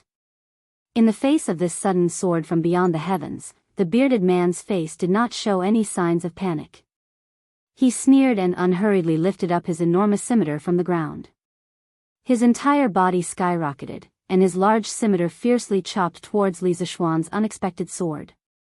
Seeing that the man's scimitar had been formed in the blink of an eye, Li Zishuan knew that it was not good, because the man's reaction speed was far beyond his expectation. Moreover, the man's scimitar was obviously powerful, and he could not take it. Moreover, his wind-chasing sword might be damaged because of this. At this time, it was too late to withdraw the move. Li Zishuan had an idea. He lifted his long sword and changed his move temporarily, using pushing the boat with the current. The expected collision between the scimitar and the sword did not happen. The wind-chasing sword was like a magnet and firmly sucked the scimitar in the bearded man's hand. Then, Li Zishuan's wrist moved slightly, and with 2 twists of the sword, the tyrannical force on the scimitar was immediately deflected.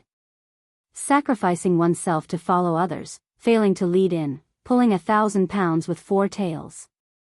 That's right, this guy changed his move to Taiji sword at the last moment. Using this method to fuse 9 Taishian swords and Taiji sword together, one had to say that this could be considered as learning and applying it flexibly. This is not 9 Taishian swords. Kid, where did you learn this sword skill from? The bearded man raised his eyebrows in surprise and asked. Chapter 8:15. The second style of 9 Taishian swords, Fleeting Swan, Soaring Dragon. The third style of 9 Taishian swords, Snow Treading, leaving no trace in the snow, swift as a swallow. The fourth style of 9 Taishian swords, Wave Breaker, Overlord Sea Thunderous Fury. The fifth style of 9 Taishian swords, Pairing Dust, Sword Pairing Dust, Bleak and Cold. Li Zishuan didn't pay any attention to the curly-bearded burly man's question at all. He directly used a quadruple annihilation, unleashing 4 moves in unison and meeting him head-on. In his opinion, the old man in front of him was here to destroy his entire family. In a battle of life and death, he would not hold back. As long as he could defeat the old man, he was willing to use more despicable means, let alone a sneak attack. By now, he had mastered the first 5 styles of 9 Taishian swords. The 4 styles in front of him were more than 40% more powerful than before. Ordinary grandmasters would not dare to underestimate them. They had to take them seriously, or they would be injured by the superimposed 4 styles in an instant. Unfortunately, this bearded man was not an ordinary master stage expert. This time, the man did not take the initiative to charge forward. Facing this extremely powerful sword that had been enhanced by the consecutive moves, he closed his eyes. Then, he suddenly took 3 steps to the left and turned around abruptly. He raised his broadsword and placed it in front of his forehead. Clang! The fifth style of 9 Taishian swords, Pairing Dust, had been enhanced by the power of the first 4 moves. Its speed and strength were naturally extraordinary. The most prominent feature of this sword was its explosive power. When the tip of wind-chasing sword came into contact with the bearded man's saber, sparks flew from the intense collision. However, the man's lower body was extremely stable, as though he was a huge tree rooted in the ground, not moving at all. However, due to the inertia of the wind-chasing sword, it was still advancing towards the man's face.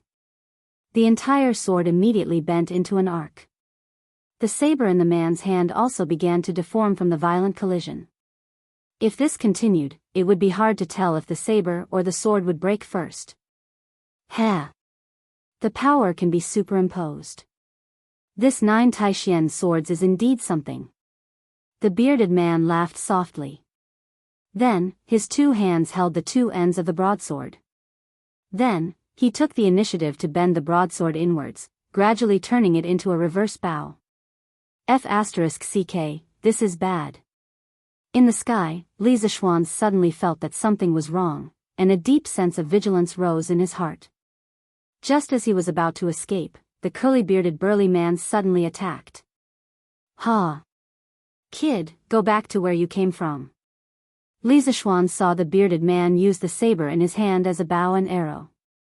He directly rebounded the saber and struck the blade of the wind-chasing sword. Li Zishuan was instantly sent flying along with his sword. Blood Sea Tyrant Saber. How could the bearded man let go of such a good opportunity? He let out a low roar, and his saber moved like a shadow. This saber carried a huge amount of power, and it flew in the direction that Li Zishuan had been sent flying. One advance, one retreat, this was truly unavoidable. At this time, Li Zishuan wanted to use the sixth movement of the Taishian 9 swords again, but it was useless. He had no time or opportunity to mobilize the genuine qi in his body. But was there really no other way? Of course not. The current Li Zishuan was no longer the young boy who had just left the mountain. He had a lot of trump cards. 9 solitary swords, broken blade style. At this moment of rapid retreat, Li Zishuan suddenly used a very profound sword technique, but this sword technique did not seem to be very powerful, and one could not even sense how much true qi was flowing inside. This was why the 9 solitary swords was so powerful. The Duge 9 swords focused on sword moves, and the key point was the sword intent. It did not have much of a requirement for qi, and even a person without any qi would be able to unleash the power of the Duge 9 swords as long as he could feel the sword intent within it. Li Zishuan was now using the third movement of the 9 solitary swords, broken blade style. This was a special move that was specially used to break the saber techniques of single saber, double saber, lancet, ghost head saber, machete, and zamadeo. When the curly-bearded man saw that Li Zishuan had actually used this kind of soft sword technique that was devoid of true qi, he couldn't help but laugh contemptuously. The broadsword in his hand slashed towards Li Zishuan with an indomitable will. But what shocked the bearded man was that Li Zishuan's soft sword technique had actually dissolved his heavy saber attack in an instant. What was even more incredible was that this saber attack had been infused with his strong inner qi, but after just touching Li Zishuan's sword technique, the inner qi that he had infused into it dissipated into nothingness. The bearded man was stunned for a moment. Presumably, he had lived for decades, but he had never encountered such a strange thing. In fact, this was also one of the biggest characteristics of the Duge 9 swords. No matter how strong the opponent's inner qi was, it would all be useless in front of the subtle sword technique of the Duge 9 swords. Moreover, the Duge 9 swords was stronger than the opponent. If the opponent's kung fu was not high enough, the essence of the Duge 9 swords would not be used. The opponent that Li Zishuan was facing right now was one of the top masters in the world. His kung fu was so strong that it had reached an unimaginable level for ordinary people. Once he activated it, the subtleties of the Duge 9 swords could be unleashed incisively and vividly. If Duge Qiubai came back to life, or if Feng Qingyang came back to life, they would be overjoyed to meet such an opponent. In order to use the Duge 9 swords, apart from being familiar with the sword technique, it also relied heavily on the swordsman's spiritual understanding. Once the swordsman reached a level where he could freely use the sword without any rules, the more intelligent the swordsman was, the better the swordsman's kung fu would be. Every competition was like a great poet who was inspired to write a good poem. The bearded man poured a large amount of genuine qi into his saber. Li Zishuan used the saber-breaking style one after another. Relying on his strong mental calculation ability, he countered the attacks one by one. After more than 40 moves, the genuine qi in the bearded man's saber had already dissipated. And in this situation, Li Zishuan had enough time to inject his inner strength into wind-chasing sword and launch a counterattack. The sixth style of the Duge 9 swords, Drifting Cloud. The drifting cloud is broken and drifting cloud is never returned. Once the sword was launched, there was a faint sound of wind and thunder. This sword not only carried the power of the previous few moves, but also the momentum of the bearded man's saber-breaking style that was countered by the saber-breaking style. Its power was so great that it was the most powerful attack that Li Zishuan had ever launched in so many years. It had to be said that this guy was really a genius. He had just combined the Duga 9 swords and the Taiji sword together to counter the bearded man's counterattack. Now, he had combined the Duga 9 swords and borrowed the momentum to launch a fatal attack on the bearded man. Fast. This extremely fast sword instantly arrived in front of the curly-bearded burly man. The curly-bearded man's pupils constricted abruptly. He actually felt the threat of death from this sword strike. Chapter 8:16. Roar. Seeing Li Zishuan's flowing cloud sword whistling towards his heart, the bearded man first controlled his body to lean back slightly and then let out a loud roar. A fallen leaf just happened to fall between the tip of the wind-chasing sword and the bearded man's face. What was strange was that this roar seemed to carry a huge amount of energy, causing the falling leaf to suddenly change its direction and fly directly towards Li Zishuan. The leaves were already like this, so how could Li Zishuan, a living person, not be affected? Almost in an instant, he felt as if his eardrums were about to burst. His face felt as if it had been scraped by a fierce wind, and it hurt a little. At the same time, his sword momentum also strangely stagnated for a moment. Lion's roar? Li Zishuan was a little shocked. Wasn't this lion's roar a unique skill of the Shaolin Temple? How could this old bastard know it? Could it be that he was a monk of the Shaolin Temple in the past? Damn it, a monk who had returned to the secular world actually dared to behave atrociously in Yunshan. However, even though Li Zishuan was extremely shocked, he didn't have the time to continue letting his imagination run wild. This was because the bearded man had seized the moment when the wind-chasing sword's momentum stagnated. Roar. Another loud roar, and the intensity of the roar was even louder than before. Tsunami Emperor Fist. At this moment, the bearded man, who was leaning back slightly, abandoned his saber and used his fists. This was because the angle of his body couldn't condense saber momentum in a short period of time. He first formed a fist seal, and then his sleeves exploded with a bang. His arms and fists turned bronze in color, and the veins on his arms bulged. His hair fluttered even though there was no wind, and he looked like a mad demon. Tsunami Emperor Fist. When Li Zishuan heard the name of this fist technique, his heart suddenly jolted. He thought to himself, just where did this curly-bearded burly man come from? Emperor Fist, Emperor Fist. In this era where imperial power reigned supreme, to dare to add the word emperor to a technique was like lighting a lamp in the toilet, courting death. Why did this curly-bearded man dare to give his fist technique such a tyrannical name? The bearded man definitely didn't know what Li Zishuan was thinking. He snorted and his aura suddenly changed. Then, he waved his fists and charged towards Li Zishuan's sword. The wind-chasing sword was spiritual master Ling Su's personal sword. It was forged by the world's #1 swordsmith, Zhang Yujiu, using extraterrestrial iron. Its sharpness could cut through iron like mud. Moreover, the wind-chasing sword was reinforced with large amounts of internal energy from Li Zishuan. It wasn't an exaggeration to say that this sword could pierce a hole in the city wall. At this moment, the bearded man was actually using his fists to catch the sword. No matter how one looked at it, he seemed to be seeking death. However, Li Zishuan didn't think so. He suddenly realized that something was wrong, but he couldn't figure out what it was. In this split second, the burly man's fists had already collided with the tip of the wind-chasing sword. However, the scene of the sword piercing into his body did not occur. On the contrary, the collision of the fists and the sword produced an illogical sound of metal clashing. Clang! With a boom, the enormous amount of internal energy that Li Zishuan had poured into the wind-chasing sword was completely repelled. The enormous internal energy backlashed and sent him flying.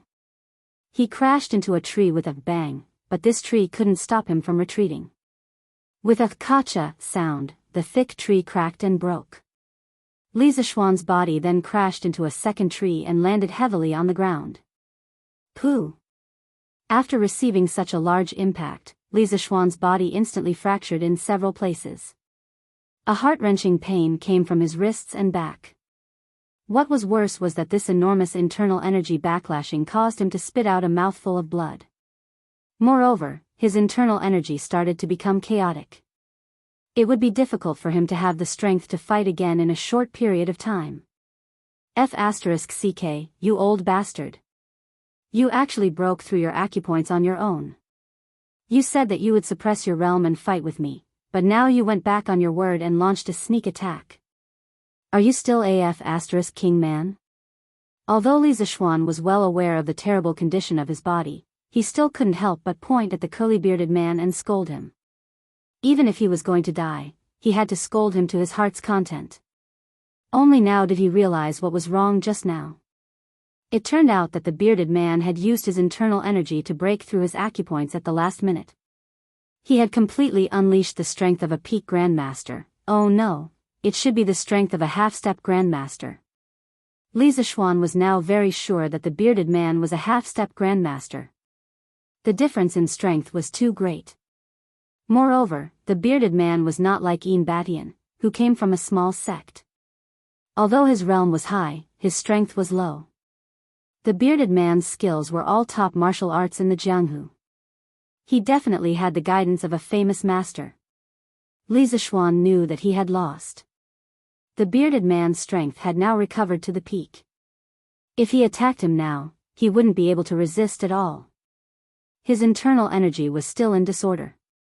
If he didn't immediately sit down cross-legged to recuperate, he would definitely run the risk of Qigong deviation. The bearded man had already put away his fists. It was impossible to see how he moved his legs. With a series of movements, he appeared in front of Li Zishuan in an instant. Unexpectedly, in the face of such a good opportunity, he didn't kill Li Zishuan. Instead, his old face turned red. Yes, that's right, his old face turned red. Li Zishuan didn't know why this big man's tanned face would turn red. Was it his imagination? Cough, cough. Boy, you're really good. The Central Plains is indeed full of talents. It's been decades since someone pushed me to this point. The bearded man stood in front of Li Zishuan with his hands behind his back and said with the posture of an expert. It was just that there was a hidden awkwardness under his expression. It was just that others couldn't detect it. Bah! Old bastard. With your cultivation, you actually went back on your words. King have an unfair advantage. Cough, cough. The man coughed twice again. He didn't answer Li Zishuan's words. Instead, he asked calmly, Boy, the sword techniques you used just now, it seems that the 9 Taishian swords is not the only sword technique, right? There seem to be 2 other sword techniques mixed in with it. Hurry up and tell me. Li Zishuan didn't know what kind of medicine this old bastard had taken, but he was actually dawdling with him. Li Zishuan simply sat cross-legged on the ground and began to regulate his breathing. In any case, he couldn't beat him. If this old bastard wanted to fight, then let him fight. At this time, when he heard the question, he couldn't help but open his eyes. He rolled his eyes and said coldly, You want to know? Of course. The bearded man nodded. You want to know? Call me Grandpa and I'll tell you. Chapter 8:17. Grandpa? Regardless of whether this curly-bearded man had the intention to kill Li Zishuan or not, after hearing these words, he couldn't help but fly into a rage. Bastard Junior, this old man is already someone of your grandfather's generation, yet you are so disgraceful. Li Zishuan continued to scold, Hey! Who was the one who called me Grandpa just now? Was it you? Regardless of whether he was going to die today, he had to be mischievous before he died. Who asked his big brother to be the Leather Knight? Humph. Little kid, you're so stubborn. I wanted to talk to you nicely, but you refused a toast only to be forced to drink a forfeit. Don't blame me for being rude. Even a clay figurine had some temper, let alone a peerless expert like the bearded man. Hearing Li Zishuan's rude remarks again and again, he finally flew into a rage. Which scoundrel dares to be so presumptuous in Cloud Mountain? At this moment, a loud shout came from the forest. The man's movements couldn't help but pause. Then, He saw a black-robed elder come over with a sword and slash directly at him. Faced with this sudden attack, the man didn't dare to be careless. He took 2 steps back and then tilted his body slightly, dodging the black-robed elder's aggressive sword. Ink Snow Sword cry, only the heart remains unmoved, harmony of the world. Ink Snow Sword, you're actually the master of the Mo family? The bearded man looked at the broad-bladed sword in the black-robed elder's hand and frowned for a long time before asking in disbelief. That's right, the person who came was the 15th generation master of the Mo family, Mo. Previously, Li Zixuan had fused 3 types of sword intense and used an unparalleled might to beat the bearded man into a fluster.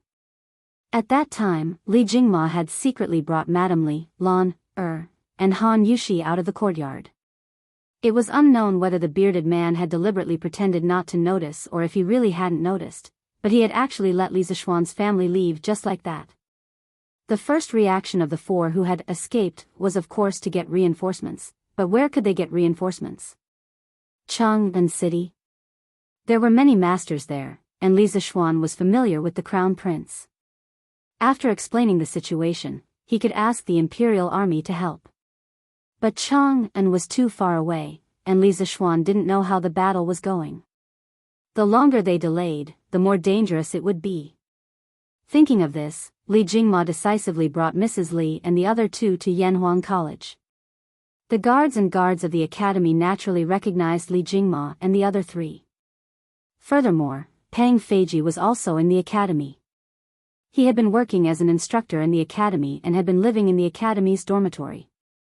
Although he was Li Zixuan's personal bodyguard, ever since Li Zixuan moved to Yunshan Villa, he could no longer stay by his side. That was because there was no place for guards to stay in the villa. After hearing Li Jingma's explanation, Pang Feiji turned pale with fright. He hurriedly called for his subordinates, Mo Zhong, Mo Yun, and the rest of the followers of the school of Mo. He wanted to rescue Li Zixuan together because he knew that the strength of these followers of the school of Mo was much higher than that of the martial marquises. However, Mo Zhong shook his head and asked him to wait here. Then, he ran into the academy's Guanghua building. Just as Pang Feiji was scolding Mo Zhong for being a coward, ungrateful, and cowardly, Mo Zhong walked out behind Mo Hui. Pang Feiji's eyes widened. He wanted to pull Mo Zhong over and ask him why he had brought a weak old man here. However, Mo Hui urged, let's go. Brother Li, tell this old man first, where did the mountain elder get into trouble? Li Jingma naturally answered truthfully. However, everyone only felt a gust of wind blow past them, and then Mo Hui's figure disappeared. Pang Feiji and the other martial marquises could not help but be stunned. None of them had thought that this seemingly ordinary little old man was actually a hidden martial arts master. It was simply too unbelievable. In the small forest.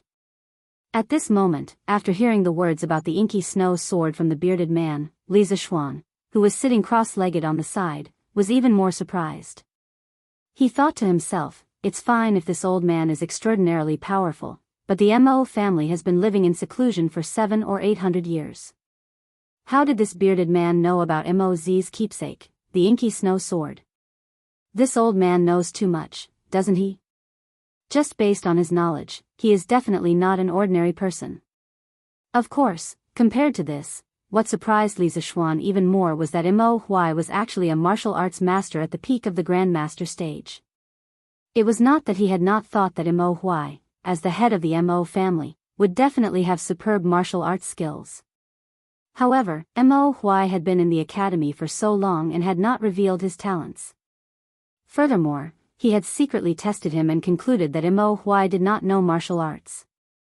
However, the scene in front of him clearly told him that Mo Hui was not only skilled in martial arts, but was also a great master at the peak of the Grandmaster stage. It was simply shocking. Humph.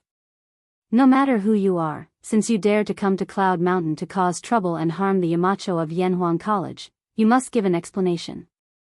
Mo Hui was not surprised that his attack missed. He slowly turned around, holding his sword in front of his chest, and looked at the bearded man coldly. The corners of the man's mouth twitched slightly, and he could not help but say, nonsense. I just want to. Forget it, forget it. I have traversed the world, why do I need to explain my actions to others? I didn't expect that the Mo family, which had been in seclusion for many years, would suddenly appear. What's more, I didn't expect that the head of the Mo family would actually help a 14 or 15-year-old child on Cloud Mountain. Interesting, really interesting. Li family's brat, this old man has underestimated you. Head of the Mo family, you're not bad. Fight with me for a few rounds. It's been a long time since I had a good fight. Roar. Without waiting for Mo Huai's reply, the bearded man used the lion's roar technique again. However, this time, he released it at full strength, and the momentum was several times stronger than the previous 2 times. Li Zishuan, who was sitting cross-legged on the ground, could not help but interrupt his breathing and quickly cover his ears. This old fellow was really deadly when he roared crazily. Blood Sea Saber. This lion's roar technique was obviously just the bearded man's first move. Immediately after, he leaped to the spot where he had thrown the saber earlier. With a lift of his toes, the saber immediately landed in his hand. Then, he swung the saber, rose into the air, and slashed at Mo Huai. Li Zishuan was currently regulating his breathing while paying attention to the situation on the battlefield. He saw that the bearded man was using the exact same move as the one he had used against him just now, but the difference in power was like heaven and earth. This was clearly the true strength of a half-step grandmaster. Although this old fart is quite despicable, a half-step grandmaster is still impressive. When I reach this realm, I'll hang you up and beat you up every day. Sigh, I wonder if old man Mo will be able to withstand this slash. Li Zishuan's thoughts ran wild. He was envious of the bearded man's great strength, but he was also worried about whether Mo Huai could withstand it. Chapter 8:18. Love with impartiality and non-offense. As the saying went, one could tell whether an expert was skilled the moment he made a move. Before the bearded man's saber was formed, Mo Huai already knew that the other party's strength was above his. He didn't dare to be careless and directly used the Mo family's famous sword technique, love with impartiality and non-offense. At the same time, this was also Mo's core ideology back then. Once this sword technique was used, the saber intent in the sky instantly weakened by 2 notches. The bearded man frowned slightly, but he still swung his saber and continued to slash at Mo Huai. However, how could the Mo family's famous sword technique be undeserved? When the bearded man's saber was just a foot away from Mo Huai finally moved. No, it should be said that the ink snow sword moved. Clang! The inky snow sword, which was as black as ink, streaked across the air like a black shadow. With a clang, it instantly hit 3 inches above the handle of the long saber in the bearded man's hand at a weird angle. This was the weakest point of the bearded man's saber skill. The bearded man only felt that his heavy saber strike was easily blocked by this old man whose strength was inferior to his own. However, something even more shocking happened. The ink snow sword carried the bearded man's saber. First, it made a 30-degree downward slash and then directly lifted up. 1 saber and 1 sword, directly slashing, stabbing, at the bearded man's face. This was somewhat like the meaning of Tai Chi, borrowing strength to fight strength. Li Zishuan, who was at the side, was stunned. Love with impartiality and non-offense. So this was called love with impartiality and non-offense. In the Mo family's ideology, non-offense did not mean non-war. It was just against meaningless invasion and slaughter. Those who should not be killed should not be killed, and those who should be killed should still be killed. This was fundamentally different from the Buddhists' foolish theory of not killing. The basis for determining whether to kill or not, attack or not, and fight or not was love with impartiality, heaven's will, bright ghost, and so on. The bearded man was shocked. He hurriedly circulated his true chi and used the strength of a half-step great grandmaster to forcefully shake off the ink snow sword. Clang! The saber and sword clashed for less than a breath's time before they separated. Both of them took 10 steps back. Obviously, they were actually tied in the first round. Good. What an inky snow sword. What a great love with impartiality and non-aggression. The bearded man let out 2 loud laughs before he raised his saber and charged forward. Emperor Tsunami Blade. When Li Zishuan heard this, he almost peed his pants. Wasn't the punch that had severely injured him just now the Tsunami Imperial Fist? How did it become the Tsunami Emperor Blade? What kind of education did this old thing receive? Could it be that he was educated by the sea? Otherwise, why were all his moves related to the sea? Mahist sword art, blood ink galloping. Mo Huai pinched his sword fingers and also used his killer move. When he saw this, Li Zishuan was slightly relieved. He understood that even if Mo Huai couldn't defeat the curly-bearded man, he wouldn't be defeated in a short period of time. Moreover, he could take advantage of this time to quickly heal his injuries. Thus, Li Zishuan hurriedly calmed his mind and began to concentrate on regulating the true qi in his body. In fact, his previous conditioning had already calmed down the chaotic true qi by 70 to 80%. Now, the main thing to do was to heal the injuries in his body. After about 10 minutes, Li Zishuan finally smoothed out all the true qi in his body, and the injuries on his body were almost healed. He let out a long sigh of relief. When he was about to get up, he suddenly seemed to realize something. What do you mean? Li Zishuan suddenly felt the true qi in his body become restless. It was not as chaotic and restless as before, but a kind of hunger and thirst. Yes, it was hunger and thirst. He had encountered this kind of feeling before. Am I going to break through again? Li Zishuan looked happy. He hurriedly calmed his mind and ran the 6th level of Taishian Sutra with all his strength. The true qi in his body quickly turned into white cyclones and danced happily in his meridians. The 3 sword essences of Taishian 9 swords, Taiji sword, and Dugu 9 swords flashed through Li Zishuan's mind. Today's battle was the first time he tried to fuse the 3 sword techniques. He also gained a lot. In response to the call of the true qi in his body, all the pores on his body instantly opened and began to absorb the spiritual energy of heaven and earth crazily.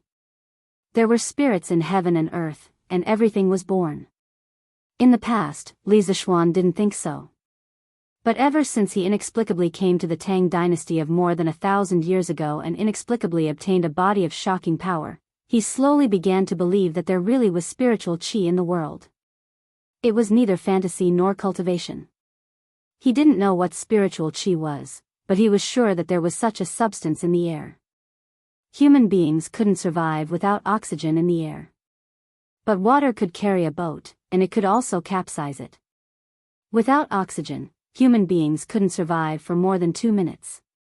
But if there was too much oxygen, it would also have a negative effect on the body, because the aging of the human body was directly related to the oxidation reaction.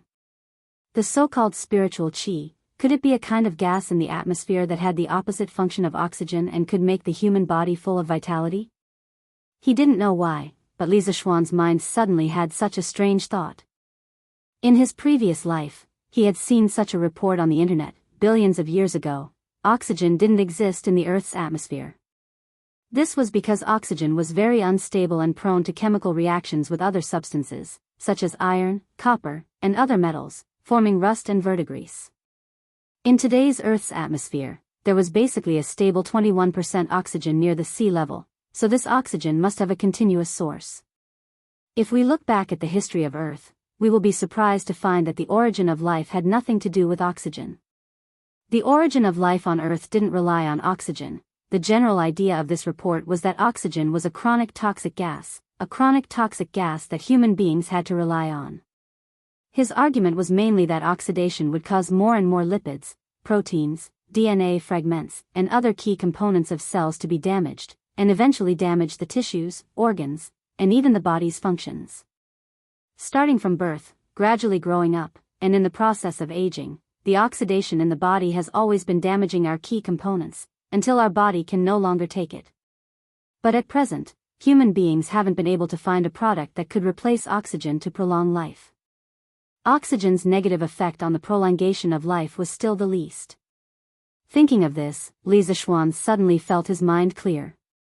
He entered the legendary state where he forgot about everything. The amount of spiritual qi in his body was constantly increasing. His hair was moving without wind, and the tattered clothes that were torn in the battle just now also began to dance. It made him look like a celestial being from heaven. There was a spirit in heaven and earth, and he wanted to take the spiritual qi in it. Chapter 8:19. Just ahead. Hurry up. In the forest, Mo Huai and the curly-bearded man were in the midst of a fierce battle when they heard a flurry of footsteps coming from the northwest. The curly-bearded man's expression changed. It wasn't fear in his eyes, but a trace of impatience. Yes, it was impatience. A trace of joy flashed in Mo Huai's eyes because he was not confident that he could hold the man in front of him back if the battle continued. At this time, he glanced at Li Zishuan, who was sitting on the ground, out of the corner of his eye. He was so scared that he almost dropped his inky snow sword. Forgetful? Is Yamacho going to break through again? Mo Huai was really doubting his life at this moment. Li Zishuan's godlike advancement speed had caused the martial arts worldview that he had maintained for so many years to collapse. Huh? Want to leave? Mahist sword technique, stick to the rules. However, Mo Huai noticed that the bearded man wanted to escape. How could he let him escape? The sword moved with the shadow. Mo Huai waved the inky snow sword like a black whirlwind, covering the area of 1 foot around him and the curly-bearded man without leaving any gaps. Chi. I just don't want to trouble you. Jizzy, do you think I'm afraid of these guards? The bearded man sneered and said arrogantly. What if I join in? At this moment, Li Zishuan had already dashed over to them with the wind-chasing sword in hand. Little. You've broken through to the Grand Master middle stage? You're wrong. The bearded man pointed at Li Zishuan in shock at first. Then, he seemed to find something unusual in Li Zishuan, and his shocked expression suddenly turned into confusion. Yamacho, you've broken through? Mo Huai stopped his sword and looked at Li Zishuan. His face was full of surprise and a little complicated. Yes, thank you, Mr. Mo. Li Zishuan politely cupped his fists at Mo Huai. Logically speaking, if it wasn't for Mo Huai's timely arrival today, even if he didn't die, he would probably be beaten up even more. Therefore, he was very grateful to Mo Huai. Of course, what made him even happier was that there was now an additional Grandmaster overseeing Cloud Mountain. In the future, he wouldn't have to be afraid of some Jianghu people coming to the academy to cause trouble. As for him, he could be even more at ease as a hands-off shopkeeper. As for his current realm, he was indeed at the Grand Master middle stage. But in addition, he felt that there was another change in his body. His limbs and bones were full of endless vitality. He didn't know what kind of state it was, but it was very cool. He didn't know if other people at Grand Master middle stage or above would have this kind of change, but judging from the bearded man's expression, it shouldn't be the case. Bang, bang, bang. While the two of them were talking and the bearded man was still in a daze, Pang Feiji's guards and the followers of the school of Mo from the Yanhuang Academy finally arrived. There were about 40 of them and the empty space in the forest suddenly became crowded. Yamacho, are you okay? Marquis, how are you? Mo Zhong, Mo Yun, and Pang Feiji hurried forward and asked. I'm fine. Li Zishuan glanced at them and said with a smile. After all, it wasn't their fault that they were late, and he had no reason to blame them. Marquis, is this the assassin? I'll take him down right away. Li Zishuan didn't blame them, but it didn't mean that others would feel at ease. Pang Feiji, of course, blamed himself in his heart. He saw the bearded, ferocious-looking man with a long saber next to him and immediately drew his sword and said.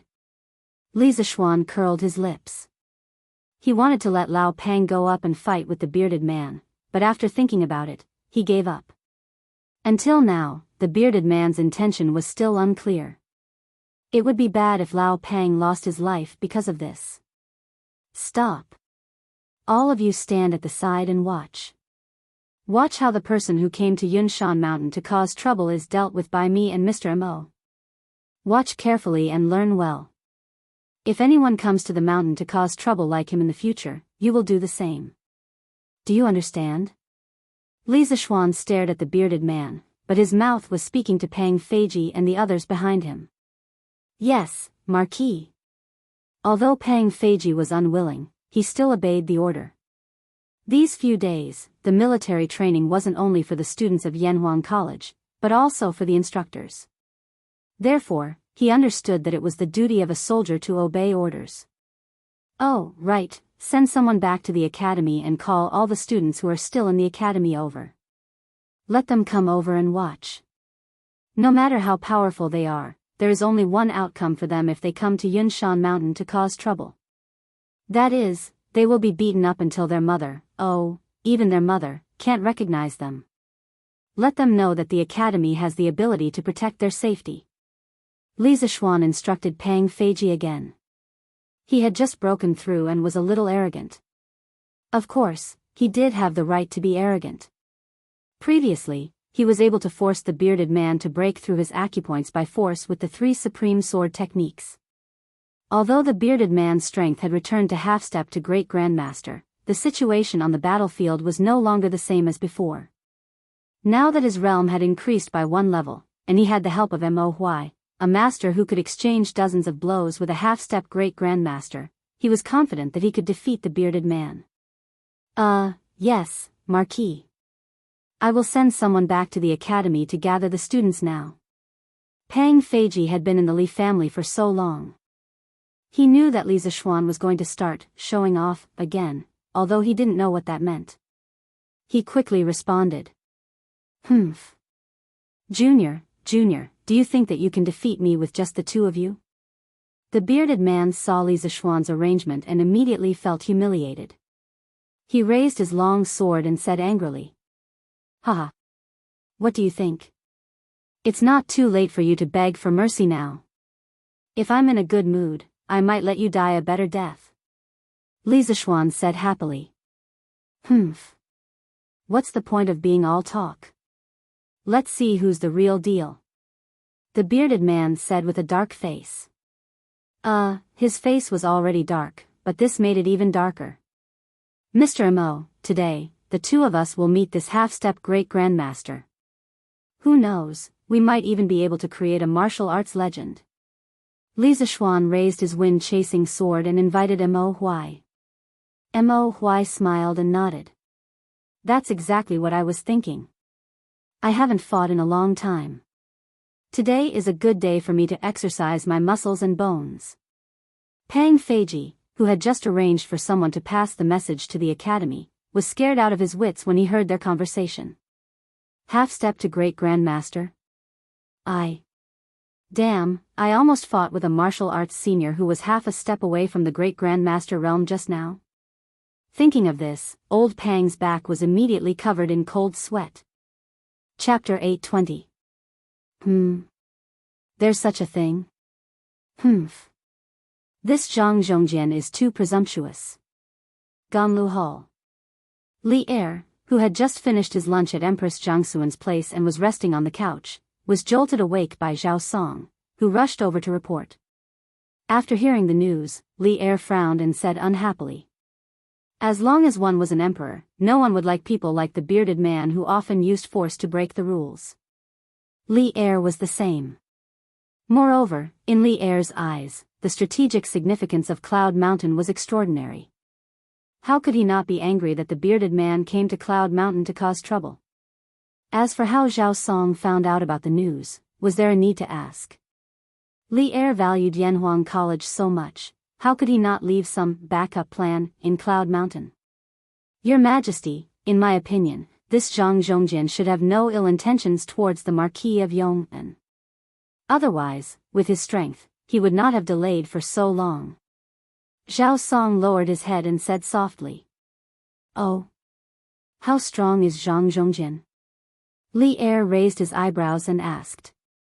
Zhao Song thought for a moment and replied, Your Majesty, he had already reached the peak of Grandmaster 10 years ago. His strength must have only increased now. The Marquis of Yong'an had just entered the Grandmaster realm not long ago, so it would be difficult for him to be a match for Zhang Zhongjin.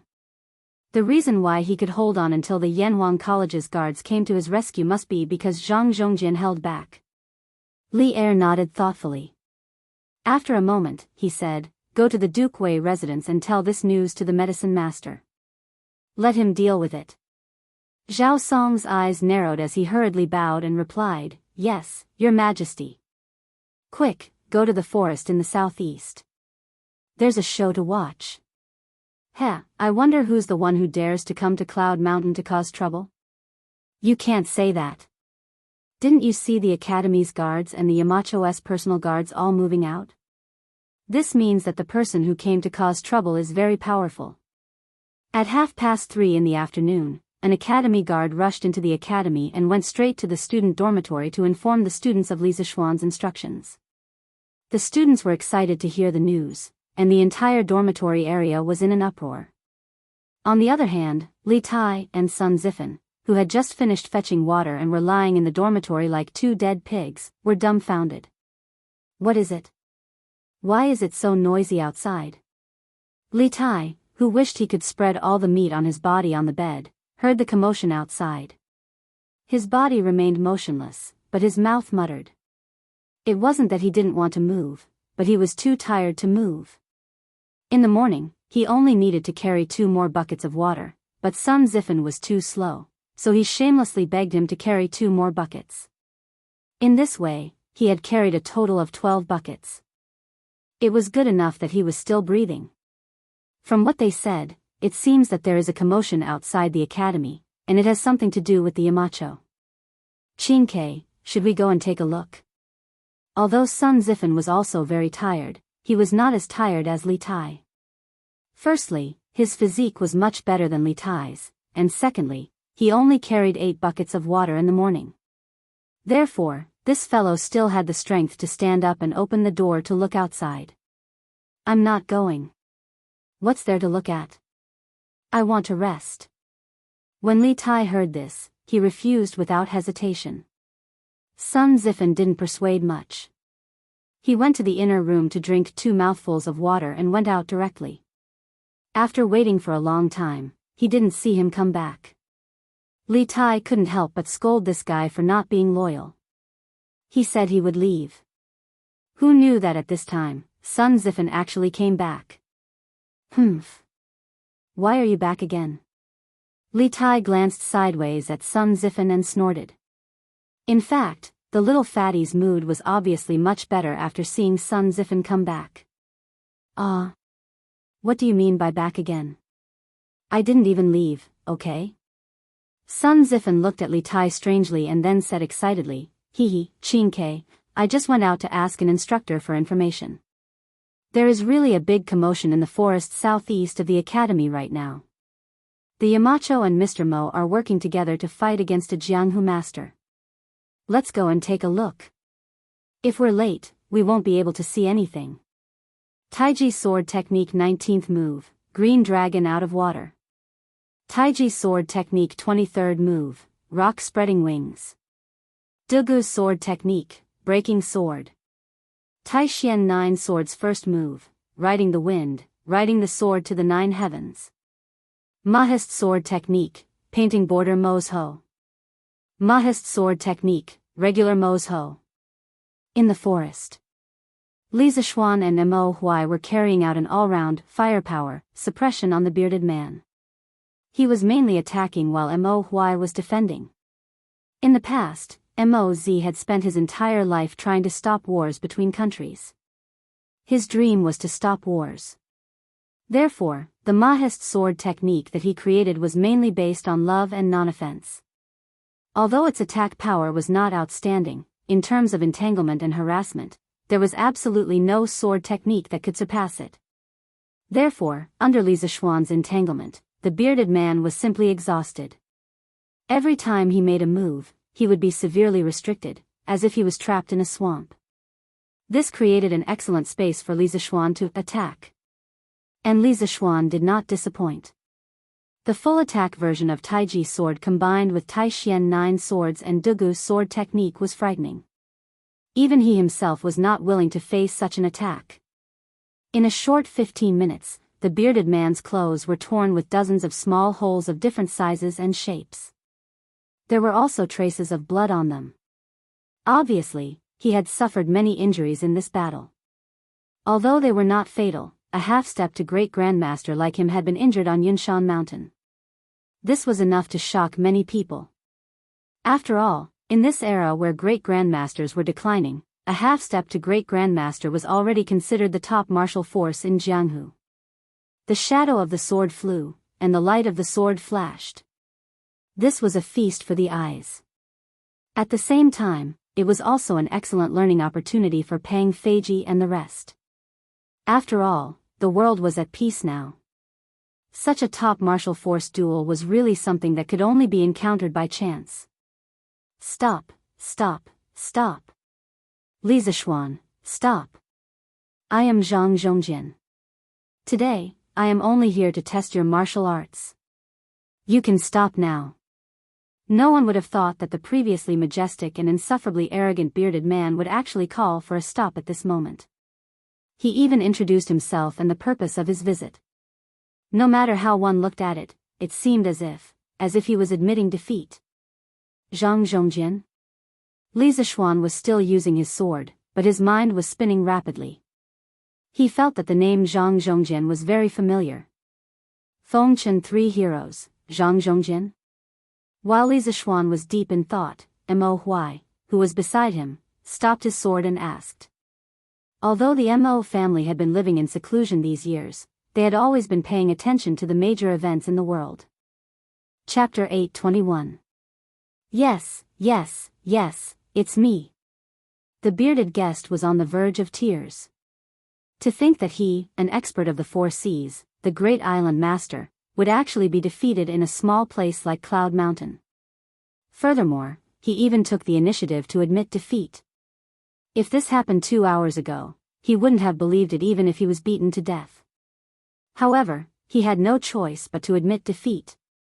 From the start of the battle until now, the more he fought, the more unbearable he felt.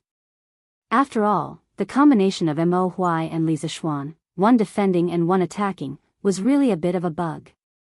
He felt as if his hands and feet were tied up and he was at the mercy of others.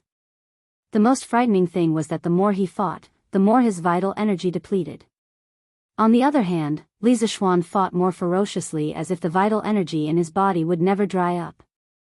It was really unimaginable. If this continued, he might really end up like what Li Zishuan said earlier. He would be beaten to the point where even his own mother wouldn't be able to recognize him. How could this be? As the island master of the 72 islands, Zhang Zhongjian also wanted his face, alright? Hence, he took the initiative to reveal his identity. Actually, the reason why Li Zishuan was getting more energetic the more he fought was mainly because of his previous breakthrough and enlightenment. More accurately, it was related to the heaven and earth spiritual energy that he had just captured. He had already named the unknown gas in his body as heaven and earth spiritual energy. Although he didn't know how to use heaven and earth spiritual energy, this thing in his body could make his limbs more flexible and full of energy. Furthermore, during the battle, every sword move he released would consume less vital energy than before. According to Li Zishuan's understanding, the so-called spiritual qi of heaven and earth was like the lubricating oil in a machine.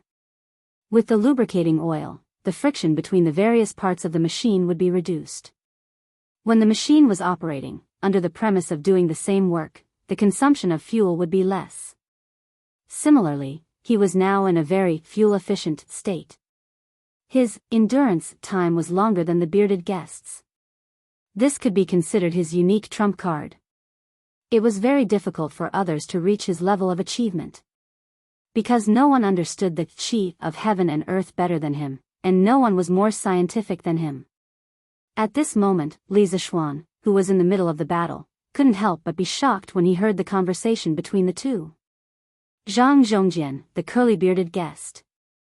This legendary hero who had left his mark on the Great Tang's history had actually been defeated by him? Oh my god, why is this so unreal? Of course, Li Zishuan had heard of the bearded man's story in his previous life. There was even a period of time when he regarded him as his idol. After all, not only was this guy's martial arts extraordinary, he was also the first person to carry forward the pirate cause and make it the strongest. In the end, he became the king of the sea. What a carefree and unrestrained life. What a carefree life. Any man would be envious. And now, his former idol was actually beaten down by him. Li Zixuan found it hard to accept for a while. However, Li Zixuan was instantly enraged when he recalled the scene of the bearded man blocking his door. Testing his martial arts skills? Is it necessary to use the lives of my family to test my martial arts? The safety of his family was Li Zixuan's bottom line. No one could touch it, not even his idol. You. If I didn't say that, why would you try your best? If you didn't try your best, how could you have broken through to the middle stage of Grandmaster?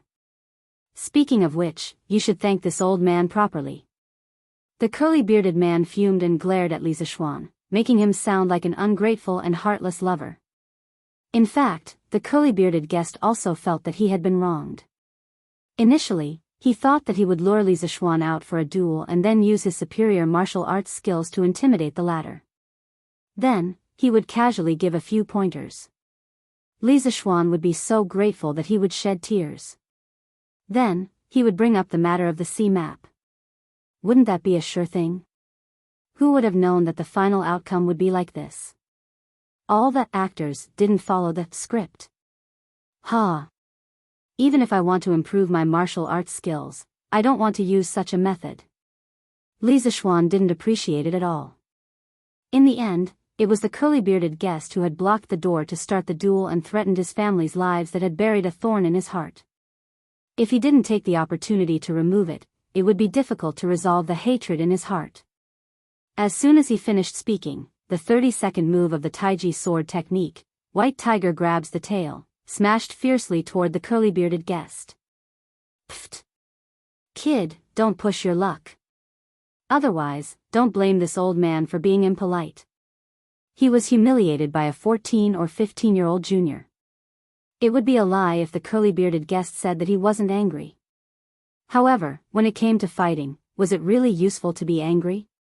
He was just angry because he was powerless. So what if you're impolite? This old man will still hit you. Li Zixuan snorted coldly and continued to press forward. Seeing this, Mo Huai hurriedly used the Mahist sword technique and rejoined the battle. Wow! There really are martial artists who came to Cloud Mountain to cause trouble. Damn! Mr. Mo is actually a martial arts expert. This is unbelievable. Yeah. I didn't expect the usually gentle and weak Mr. Mo to be so powerful. Looks like I'll have to study hard in Mr. Mo's classes in the future. Otherwise, who would be able to withstand this attack? At this moment, the Yanhuang College students who were watching the show finally arrived. They couldn't help but exclaim when they saw the people flying up and down in the arena. Whether it was the students who knew martial arts or those who didn't, this was the first time they had seen such a top-notch martial arts duel. Therefore, most of them felt that it was very novel. I've heard that Yamacho was a martial arts expert before. Now that I've seen it with my own eyes, it's really amazing. Yeah. Look at that bearded guy. He's being beaten up so badly by Yamacho that he can't even tell north from south. Yamacho is mighty. Yamacho is mighty. Although many of the students didn't quite understand, they could still see that Li Zixuan had the upper hand. Therefore, they cheered in private. Huff! We're finally here. At this moment, Li Tai and Sun Zifan finally caught up with them. Perhaps because they ran too fast, the two of them were panting a little. Wow! Chinkei, look! Mr. Mo and Yamacho are fighting together.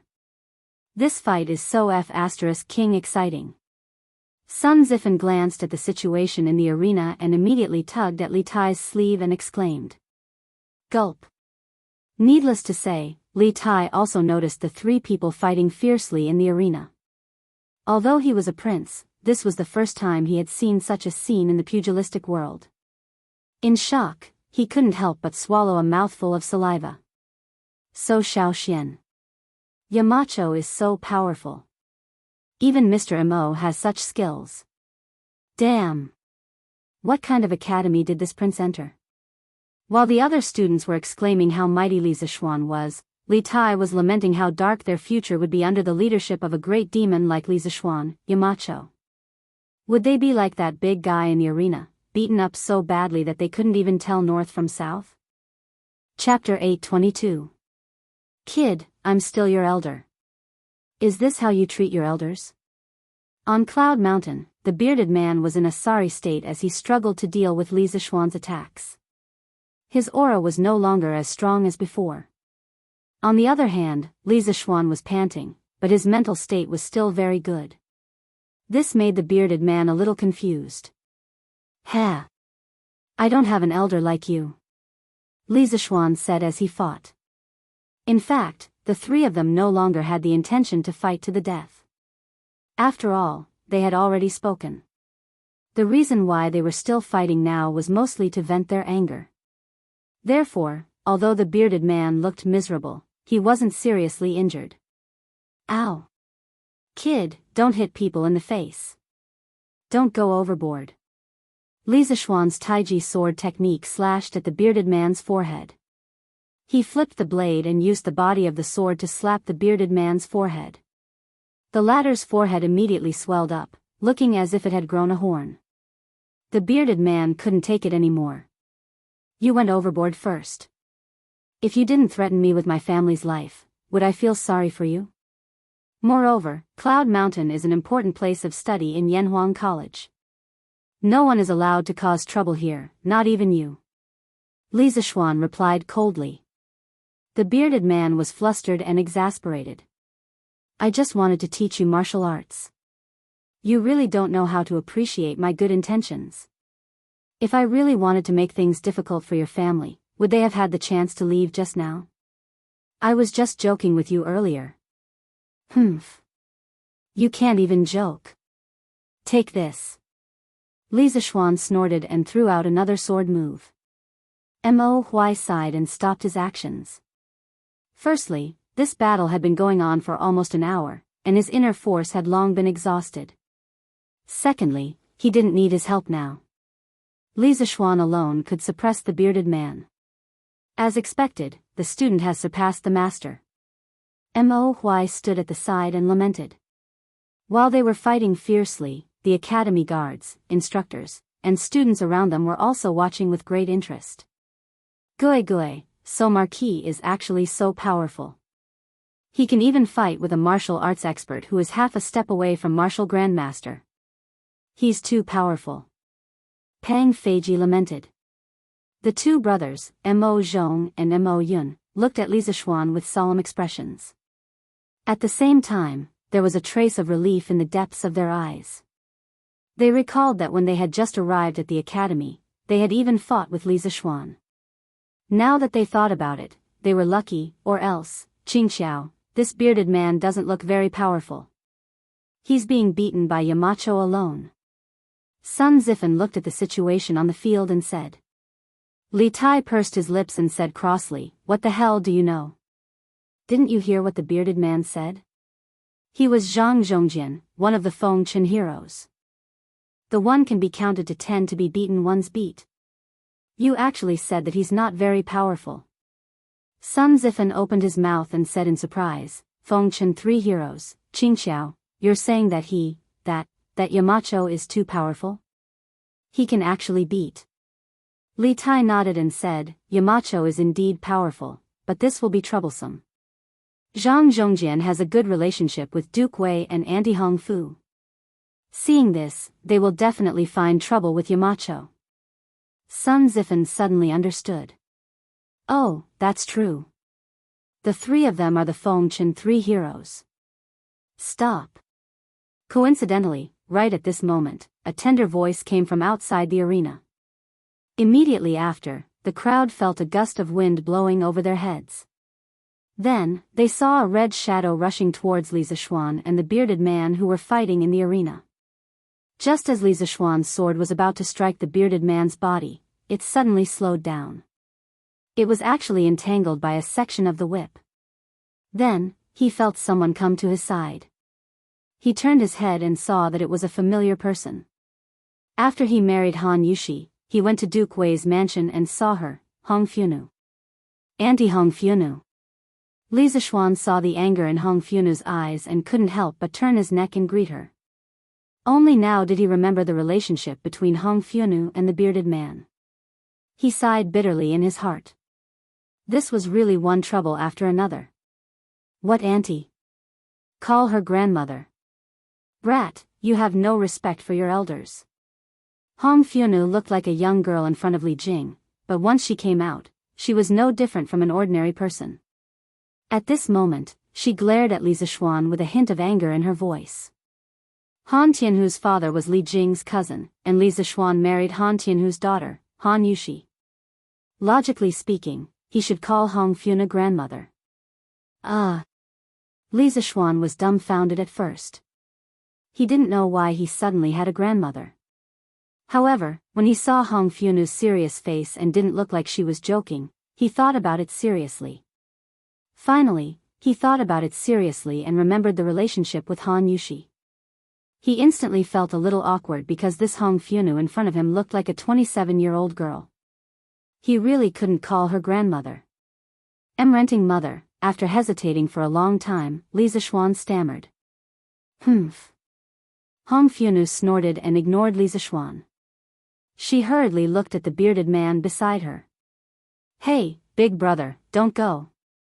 Little sister and brother Jing have been looking for you for a long time. The bearded man felt that his current image was too terrible and was a little embarrassed.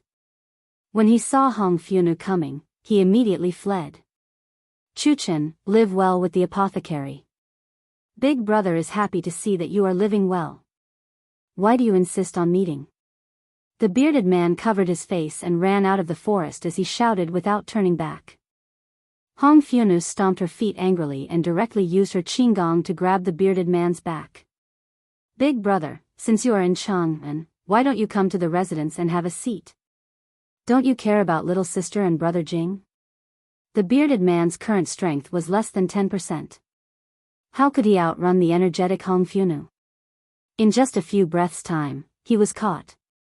Hong Funu tugged at the bearded man's sleeve and said, Shoo! Big brother, please wait. At the same time, Lord Li Jing rode a horse and arrived late. He dismounted beside the bearded man and shouted loudly. Cough, cough. Li Zixuan looked at this scene from behind. No matter how he looked at it, he felt that something was wrong. He hurriedly turned around and said to the surrounding students and guards, That's enough. That's enough. You've all seen what you wanted to see. Go back. Disperse, disperse. The guards and students naturally didn't dare to talk back to him and walked out of the forest. Li Tai smiled sinisterly at Sun Zifen in the crowd and said, Hee hee, I was right, right? Yamacho is in trouble now. If Duke Wei came alone, it would be fine. But now that Aunt Hong Funu is here, TSK. Chapter 823. Li Zixuan, what kind of grudge do you have with my big brother? You actually beat him up like this? A fight that had no reason to start had already ended. Now, the main parties involved were all in the principal's office of Yanhuang College. The reason why they weren't in the courtyard was mainly because Li Zixuan felt that their house was too small. If Hong Funu were to cause a ruckus later, his house would probably be torn down. At this moment, Hong Funu sat beside the bruised and swollen bearded guest and said angrily to Li Zixuan. In the end, she even touched the big bump on the bearded guest's forehead with a pained expression. Li Zixuan was still worrying about how to deal with this troublesome lady, but when he saw this scene, his heart burned with the flames of gossip for no reason. He couldn't help but glance at Li Jing beside him and vaguely felt that the latter's head was a little green. Auntie. Grandmother, this is, cough, Chuchen, this isn't the Duke of Yong'an's fault. It's all a misunderstanding. Forget it. Let's go, don't disturb the Duke of Yong'an's work. Li Zixuan was about to explain when the bearded guest hurriedly said unnaturally. This was because he felt that it was a little embarrassing. This scene was just like when he fought with other kids when his parents went to their house to ask for an explanation. Humph. I can't just let it go like this. Big brother, you gave in to him and didn't want to hurt him. Instead, he repaid your kindness with enmity and beat you up so heavily. I must teach him a good lesson today. Hong Fiona dragged the bearded guest who was about to get up back to the sofa and said unyieldingly. When she said that, the bearded guest was even more embarrassed. If there was a crack in the ground here, he really wanted to crawl into it. Because at the beginning, he did deliberately suppress his realm and gave in to Li Zixuan. However, he didn't expect Li Zixuan to be able to fuse 3 types of sword intent. If he hadn't forcefully broken through his acupoints, he would have been seriously injured by Li Zixuan. After that, he didn't dare to give in anymore. In the end, he still didn't win. This was too embarrassing. In the words of modern people, he failed to act cool and was beaten up by Toxistomia Girl. Don't forget it, Chuchen, this injury has nothing to do with the Duke of Yong'an. It's... Did that mean the Mo family's big son could beat him? I'm going to settle the score with him right now. Hong Fiona glared and was about to go out to settle the score with Mo Huai downstairs. The corner of Li Zixuan's eyes twitched, and he couldn't help but observe a moment of silence for old man Mo. If Hong Fiona really wanted to make a scene, there was nothing he could do. After all, women were unreasonable when they made a scene. Moreover, this woman in front of him was his grand-aunt. Fortunately, the bearded man pulled her back. Don't, Chuchen. This has nothing to do with Mo Juzi. Let's go back first. Big brother wants to see how you and Apothecary have been doing all these years. TSK, the way they pulled each other made them look even more like a couple. Li Zixuan couldn't help but look at Li Jing worriedly. In his heart, he thought that if he wanted to live a good life, he had to be cuckolded. Even the great Tang army's god of war was no exception. In the records of later generations, when Li Jing brought Hong Fionu out of the city from Yang Su's house, they met the bearded man. At that time, the bearded man was shocked when he saw Hong Fionu and fell in love with her. Later on, when he found out that Hong Fionu was married to Li Jing, he could only become siblings with the two of them and give all his assets to Li Jing and his wife to help Li Shimin unify the world. He then left quietly. Sigh, I wonder if the actual situation is like this? Li Zixuan thought nosily in his heart. Cough cough. Alright, Chuchen, Big Brother is injured now. Let's quickly bring Big Brother back to recuperate. Let's not delay here. Li Jing, who had been silent for a long time, finally spoke. The bearded man heaved a sigh of relief and hurriedly said, Yes. Medicine Master is right. Let's go out first. Although Hong Fionu was unwilling, after thinking about it, she still obeyed and helped the bearded man up. She said, All right. Big brother, let's go back to the residence. I will personally apply the medicine for you. After saying that, she glared at Li Zixuan and helped the bearded man out. Li Zixuan wiped the sweat off his forehead. He didn't know if it was because of his own dirty thoughts or because of something else, but when Hong Fionu said that she would personally help him apply the medicine, it made some bad images appear in his heart. Little Xian, I have understood the cause of the matter. My big brother is used to being free on the sea. Just now when he was here, he offended you. I apologize on his behalf. And Hong Fionu's attitude just now. When Li Jing saw that Hong Fionu had left with the bearded man, he came to Li Zixuan and said. Li Zixuan hurriedly waved his hand and said, Uncle Li, granduncle, please don't say that. I know that grandmother doesn't have any ill intentions. To be honest, Li Zixuan wasn't used to calling Li Jing and Hong Fionu granduncle and grandmother. But what could he do? Seniority was there to control it. That was how helpless he was. In his previous life, he had seen a young man in his 20s or 30s call a child of a few years old grandfather. China was a country that emphasized clan and seniority. It had been so since ancient times. Haha. Hong Fionu was just joking with you just now. You can address me like how you address Jijia and the rest. We will talk about seniority on our own terms. Seeing that Li Zishuan's expression was very unnatural, Li Jing understood after thinking for a while. He stroked his beard and laughed. All right, I will go back first. Don't take today's matter to heart. Big brother might have done things the wrong way, but he didn't have any ill intentions. Li Zishuan nodded and said, Yes, Uncle Li, take care. Li Jing and Hong Funu came to pick them up. There was no reason for him to not let them go. His relationship with Li Jing's family had always been good. There was no reason for them to become enemies because of this.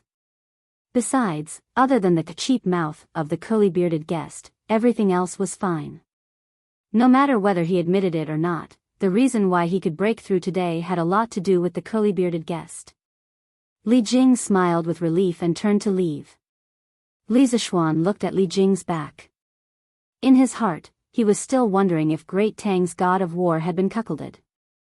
Yamacho, the academy's dormitory manager, just said that His Highness King Wei had already finished carrying 20 buckets of water in the morning. Just as Li Zishuan was thinking, Mo Zhong came in from outside and bowed. When Li Zishuan heard this, he just remembered that there was such a thing. He straightened his body and said in surprise, So fast? Did Qin Ke ask his guards for help? No, but I heard from the dormitory manager that Sun Zifen helped His Highness King Wei carry 8 buckets. Mo Zhong hurriedly replied. If it were someone else, they might hesitate to tell Li Zishuan the truth. After all, Li Tai was the emperor's most favored prince. However, Mo Zhong did not have such worries. He had been in the Mo family for many years. How could he have such thoughts? Sun Zifen? When Li Zishuan heard this, he could not help but laugh. Haha. All right. He passed. Those two poor unlucky bastards. Chapter 824. After dealing with the bearded guest, Li Zishuan went home and planned to take an afternoon nap. However, he suddenly thought of something and couldn't fall asleep no matter what. What was the bearded guest's purpose in coming to Cloud Mountain? Li Zishuan wouldn't believe that this old fellow was here to give him pointers on martial arts and help him break through. There was no such thing as love for no reason in this world. Moreover, from what Li Jing said, the bearded guest had always been active overseas. Why did he suddenly come to Chang'an? Could it be that he came back with the Imperial Court's fleet?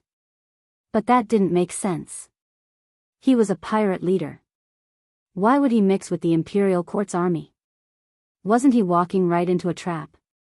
Li Zishuan suddenly felt a headache coming on at the thought of this. Hubby, you're not asleep yet? At some point, Han Yushi walked in from outside. As the future matriarch of this family, she wouldn't sleep in at this hour. Yes, there are some questions that I can't figure out. Wife, come and talk to your husband for a while. Since he couldn't figure it out, Li Zishuan simply sat up from the bed and said to Han Yushi. Han Yushi smiled, walked to the bedside, and sat down. She said, Hubby, what can't you figure out? Sigh, I'm thinking about what Zhang Zhongjian's intentions are in coming to Cloud Mountain today. I was only focused on beating him up earlier. When I wanted to ask him, Andy Hong Fu came over again. Li Zishuan hugged his wife's slender waist and said regretfully. Pfft. Han Yushi couldn't help but cover her mouth and laugh. She said, I met Andy Hong Fu at the entrance of the academy earlier. She looked very angry and said a lot of bad things about hubby to me. Li Zishuan touched his nose embarrassedly and said speechlessly, You can't blame me for this. If you want to blame someone, blame the bearded guest for being too barbaric. Can't he just talk nicely? Han Yushi calmed herself down before getting to the point. I've heard of that senior. He was sworn brothers with granduncle and grandaunt a few years ago. After that, he went to the sea to roam freely. I heard that although he's a ferocious person, he's very principled in his dealings. He only snatches merchant ships from other countries at sea. Not only does he not snatch merchant ships from our Great Tang, he even helps us when we're in danger. Such a person is definitely not an evil person. Since he came to Cloud Mountain to look for you today, he must have a serious matter. As for what it is, he did not have the time to say it. He will definitely come again in the future. You will know his purpose when he comes. Why do you need to think about it? Li Zishuan thought about it seriously, then nodded and said, yes, what my wife said makes sense. She is the female Zhuge of the present age. Han Yushi said angrily, husband, you're talking nonsense again. I'm just a bystander. Ha ha ha. Li Zishuan had planned to go to the workshop in the afternoon to teach Faubert and the others the next step of the rubber regeneration and molding process. However, such a big thing happened at the last minute, and the original plan was definitely ruined. He ordered someone to pass a message to the workshop to let Faubert and the others continue to refine the rubber latex in the workshop warehouse. Li Zishuan stayed in the courtyard to consolidate his martial arts realm. He had just broken through to the middle stage of Grandmaster, and his realm was still very unstable. If he slipped back because of slacking off, he would have no place to cry. At dusk, in the Ganlu Hall of Taiji Palace. Your Majesty, this is the secret memorial from Commandery Prince Hejian. Li Er was flipping through the account books submitted by the Ministry of Civil Affairs when Zhao Song walked over quietly with a booklet in his hand and said softly, Xiao Gong? Li Er raised his head and muttered in confusion. Then he said, present it to me. Yes. Zhao Song handed the memorial to Li Er. Li Er took it and began to read it carefully. After a while, he closed the memorial, stood up, and walked down. How is Yunshan now? Did the pharmacist go and take Zhang Zhongjin away? Li Er asked with his hands behind his back. Your Majesty, the battle on Yunshan has been settled. Duke Wei and his wife went to Yunshan personally after receiving the news and brought Zhang Zhongjian, who was covered in injuries, back to the residence. Zhao Song bowed and replied. Covered in injuries? Li Er was surprised when he heard that. Then what about Li Zishuan? Your Majesty, the Marquis of Yong'an is unharmed. Seeing the surprise on Li Er's face, Zhao Song did not dare to keep him in suspense and quickly explained. According to the report, when Zhang Zhongjin was fighting with the Marquis of Yong'an, Mo Huai, the master of the Mo family, rushed to help. His realm was actually at the peak of Grandmaster. The Marquis of Yong'an broke through and entered the middle stage of Grandmaster. He joined forces with the master of the Mo family to fight against Zhang Zhongjin. One attacked and one defended, and Zhang Zhongjin was beaten to the point that he could not fight back. When Duke Wei and his wife arrived, Zhang Zhongjin was already beaten beyond recognition. Li Er, who had always been calm in the face of changes, was surprised when he heard that. He broke through again? What kind of freak is this kid? He broke through 2 realms in a year. Was he born to be a martial artist? It was no wonder that Li Er was surprised. The strength of a middle-stage grandmaster was already at the threshold of becoming a famous general. The number of generals in Great Tang who had reached this level could be counted with one's fingers. If not for Li Zishuan's young age, with this strength and his relationship with the family of generals, even if he could not become the great general of the 16 guards, he could easily become a general of 1,000 bulls. Zhao Song smiled bitterly. I have never heard of the Marquis of Yong'an's talent in martial arts. His achievements in martial arts have already caught up with the martial arts seniors of the older generation. I'm afraid that I won't be able to catch up to him in this lifetime. Li Er pinched his chin and said happily, I wonder why Mount Longhu did not force this kid to stay. This way, the imperial court will have another young talent. Haha. Congratulations, Your Majesty, for finding such a talent. Zhao Song smiled knowingly. Li Er waved his hand. He thought for a moment and said, Do you know why Xiao Gong sent the secret memorial? I don't know. Plead for leniency. Li Er's face was expressionless as he slowly said, Xiao Gong is pleading on Zhang Zhongjin's behalf. According to him, Zhang Zhongjin helped the imperial court when they were ambushed on the sea route back to the imperial court. Furthermore, Zhang Zhongjin protected him when they were in Fanio capital. He hopes that I will not blame Zhang Zhongjin for trespassing on Cloud Mountain on account of these 2 matters. Zhao Song's fingers trembled slightly, but he did not say anything. Li Er continued, Fine. Seeing that this fellow did not cause any major trouble, and that he has received the punishment he deserves, I will not pursue the matter.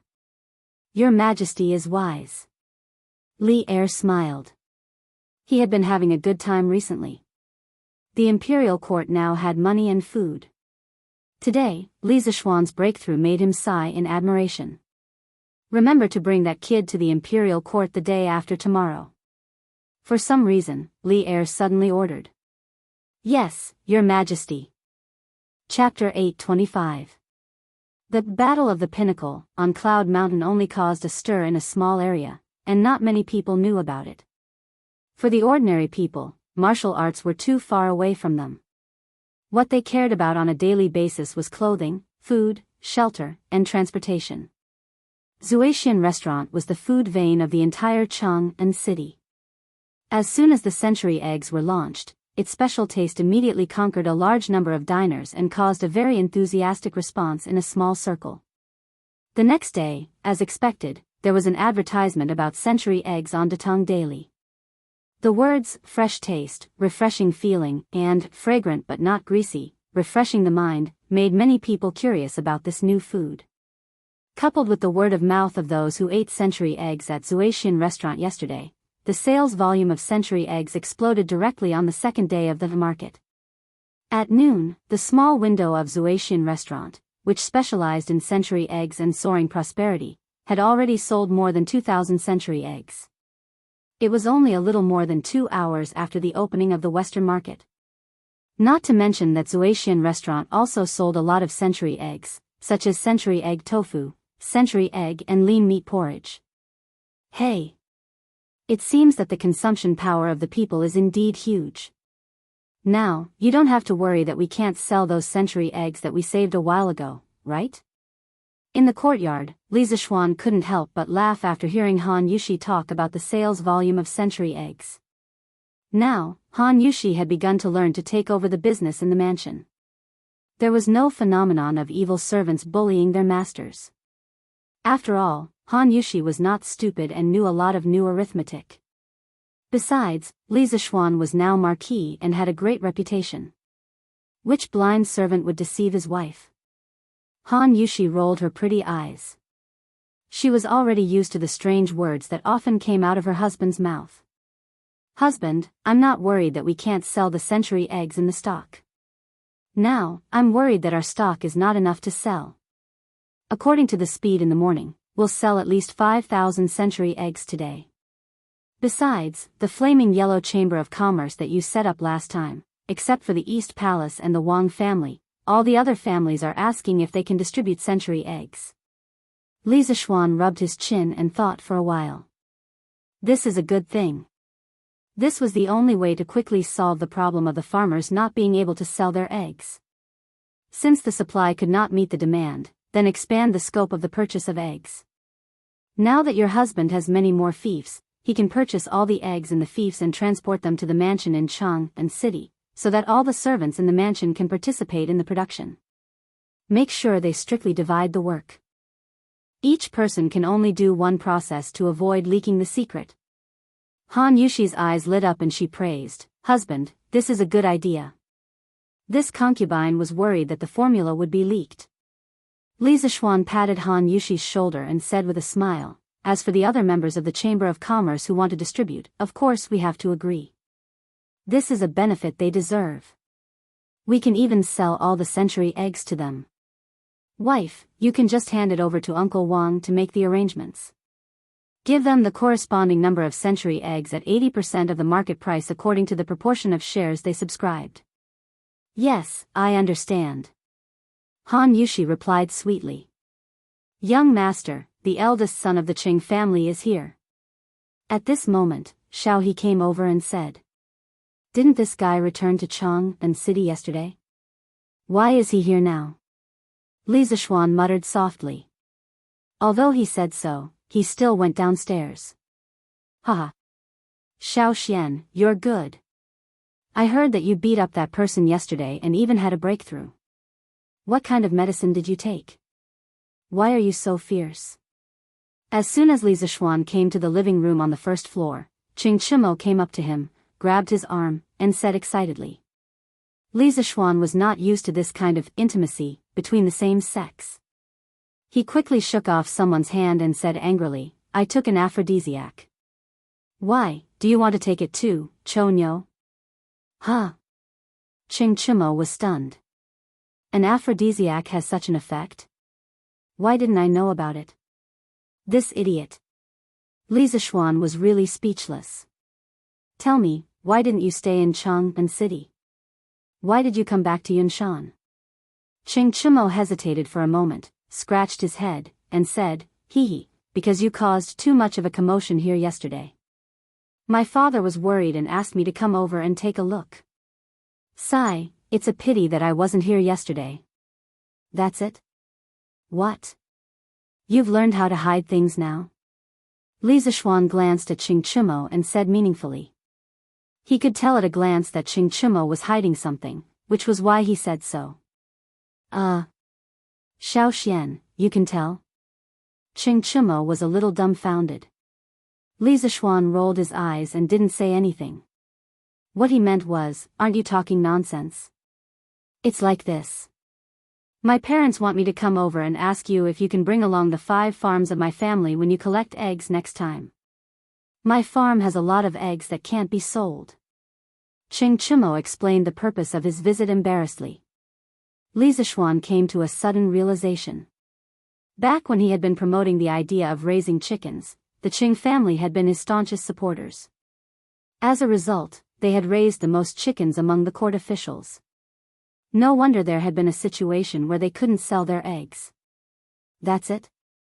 No problem, but it's too troublesome. Moreover, I have limited manpower here. Why don't I teach you the method of making century eggs? Your family will provide the manpower, material, and financial resources. Just don't spread the recipe." Li Zixuan thought about it and decided to rope the Qing family in. The Qing family had always been his staunchest ally. This could be considered as a form of repayment. Secondly, he did have limited manpower. The 2 farms under him had more than 100,000 chickens. There were also other farms in the new fief. It was even more difficult to get all the chickens. Therefore, he might as well rope in the Qing family, who had a large business, as well. No. My father said that we can't take advantage of you. Because of this, my father scolded my mother." Ching Chimo was shocked at first. Then, he shook his head repeatedly. Li Zixuan didn't want to ask about his family matters. He said directly, "If I say it's okay, it's okay. It won't make much money. Moreover, I really don't have enough manpower here. Later, you can ask the housekeeper of the Qing family to come to my house to learn what assembly line work is. This can prevent the recipe from being learned by others." Seeing that Li Zixuan was determined, Ching Chimo could only agree gratefully. Although this brother of his liked to trick him sometimes, he was still very loyal at critical times. Right, Xiao Xian, when will you help me to improve my realm? If I don't break through soon, my father will kill me." Chapter 826. Do you think that raising your cultivation base is as easy as growing cabbages? Cabbage? In the Yunshan villa, Li Zixuan rolled his eyes and said angrily after hearing Ching Chimo's unreasonable request. Ching Chimo grinned and said matter-of-factly, Hey, it's not the same for others, but for you, isn't it as easy as growing cabbages? You were at the peak of qi refining at the beginning of the year, and now you're at the middle stage of Grand Master. Even cabbages aren't as fast as you." Li Zixuan was speechless. The reason why he was able to break through 2 realms in a year, other than the constant life and death crises, was because of his special experiences and unique understanding of martial arts. This was also the reason why his martial arts improved so quickly. In other words, his fast breakthrough speed could not be replicated by others, because there could not be a second-time traveler in the world, and everyone's martial arts were different. "Chimo, you've been in military training for so long, and Uncle Cheng has organized so many special training for you. Don't you have any premonition that you're about to break through?" "Nonsense. Every day, I feel nothing except that my body is hollowed out." Ching Chimo fell hard on the sofa and said with annoyance. "Hey, Xiao Xian, didn't you break through last time because of a set of swordsmanship? It's called Taiji sword, right? Oh, and Uncle Qin also broke through because of your Taiji fist. Why don't you teach me the fist and swordsmanship? Qing Chimo suddenly thought of something, quickly stood up and said excitedly. Li Zishuan asked curiously, Uncle Cheng, don't you know how to do it? He had taught Qin Xiong Taiji fist and Taiji sword, and Qing Chimo later learned them from Qin Xiong, so he felt strange when he heard Qing Chimo's words. Qing Chimo immediately complained, don't mention it. My father's Taiji fist is like a drunkard's. I don't dare to learn from him. Besides, even if my father learned Taiji fist and Taiji sword, he didn't break through. It means that he went astray. Little Xian, your teachings are still the most reliable. Li Zishuan's face was full of black lines. This guy was getting bolder and bolder. He even dared to talk about old Qing like this. If Qing Yaojin knew about this, he would definitely beat him to death. Alright then. Next week, I will find time to teach all the students Taiji fist. When the time comes, how much charm they can learn and whether they can use it to break through will depend on your luck. Tai Chi combined the changes of yin, yang, and 5 elements of the Yi school, the study of meridians in traditional Chinese medicine, and the Daoyin technique and breathing technique of Taoism. It was a real boxing technique that cultivated both internal and external, and combined hardness and softness. Not only was it a martial art treasure for warriors, but it was also an excellent way to cultivate temperament and strengthen the body for ordinary people. Therefore, it was not impossible to implement Tai Chi in Yanhuang College. Schools in the future could carry out radio gymnastics, so why couldn't Yanhuang College carry out Taiji fist? Li Zishuan thought to himself. Haha. That would be great. In this way, even if I can't break through, my father will have nothing to say. Qing Chimo laughed proudly. This made Li Zishuan feel that this guy was purely doing it to complete the task handed over by Qing Chimo, and not really wanting to break through. In the afternoon, around 3:45 p.m., Li Zishuan brought a few blueprints to the new workshop by the Ba River. At this time, in the open space of the workshop, sheets of raw rubber could be seen drying everywhere. They looked like freshly crushed white paper, and it was a spectacular sight. Falbert, you're still busy. When Li Zishuan arrived at the original paper workshop, he saw Falbert instructing people to work. He quickly walked forward and greeted him. Hey, young master, you're here. Falbert wiped the sweat off his forehead and replied, Young master, you brought back too much rubber before. We have to hurry up. Otherwise, we don't know when we can finish refining all the rubber. Now, the 3 paper machines in the workshop have all been modified into machines for crushing rubber. Fortunately, there was a lot of stock before, or else Chitsu culture would be anxious for paper again. Falbert's words were more or less complaining. It was really because Li Zishuan bought too much rubber latex from the Wang family this time. It was more than 500 tons. With the current manpower alone, it would take about 4 to 5 days to finish refining these latex. Falbert, take it slow. As long as those latex are stored in the cellar, there won't be any problems in a short period of time. You put down the work in your hands first, and I'll tell you how to use these rubber. Li Zishuan dragged Falbert out of the workshop and said. Falbert glanced at the blueprints in Li Zishuan's hands and said, Young master, let's go in and talk. He knew that Li Zishuan was probably going to invent something. In order to keep the technology confidential, of course, he couldn't talk about it directly outside. Okay. After a while, Li Zishuan came to Falbert's office.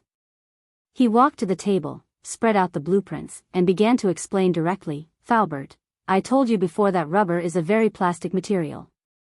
As long as the conditions are right, you can make it into any shape you want. Next, we have to do this. First, we have to crush the flaky rubber that we refined and crushed. This is a crusher that I designed for you. Its principle is very simple. You should be able to understand it after looking at it for a while. Falbert went forward to take a look. After a while, he was a little puzzled. Young master, we finally made the rubber as thin as paper. Why do you want to crush it? Isn't this superfluous? Lisa Schwan heard this and laughed. Faubert, this isn't superfluous.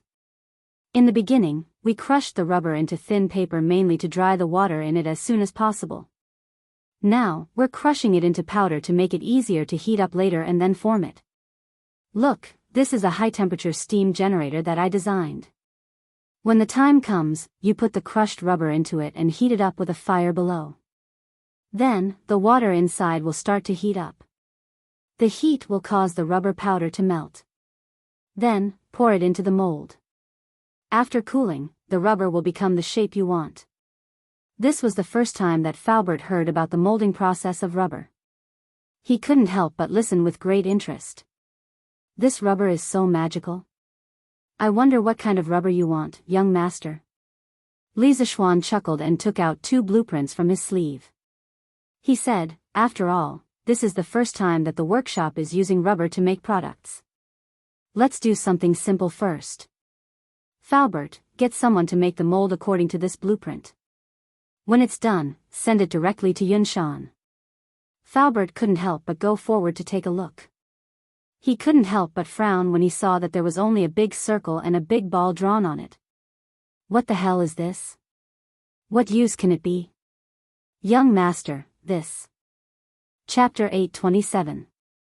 Faubert, don't ask first. You'll know in the future. That thing in the back was just a plaything for people to amuse themselves with.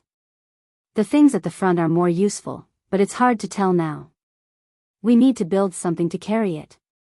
The most important thing now is to build the crusher and the high-temperature steam generator. Lisa Schwan saw Faubert's confused expression and knew what he was thinking. He quickly explained. Okay. This old man will arrange it now. These 2 machines aren't complicated. I'm sure they can be completed within 3 days. Faubert nodded and didn't continue asking. Oh, right. Faubert. Lisa Schwan patted his head and suddenly shouted, when you melt the rubber in the high-temperature steam generator, you can add a certain proportion of sulfur. As for how much to add, Faubert, you have to send someone to do an experiment. As far as I know, adding a different proportion of sulfur into the rubber will affect the hardness and wear resistance of the final rubber. The 2 things I want to make require a certain degree of hardness and wear resistance. Faubert, if you can't make up your mind, you can show me all the vulcanized rubber obtained from the experiment. I'll choose the most suitable one. The rubber extracted from raw rubber latex was called raw rubber. Raw rubber was a kind of linear polymer that was relatively soft and easily melted under heat. After adding sulfur, the rubber could be vulcanized under high temperature. A portion of the carbon-carbon double bonds in the raw rubber would open and form a disulfide bond with the sulfur. This caused the originally linear rubber to transform into a reticulated polymer structure. The vulcanized rubber would also have better physical properties. Raw rubber would crack under heat.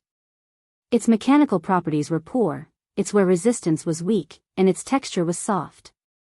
After vulcanization, due to the cross-linking between the molecules, the melting point and strength of the vulcanized rubber would increase.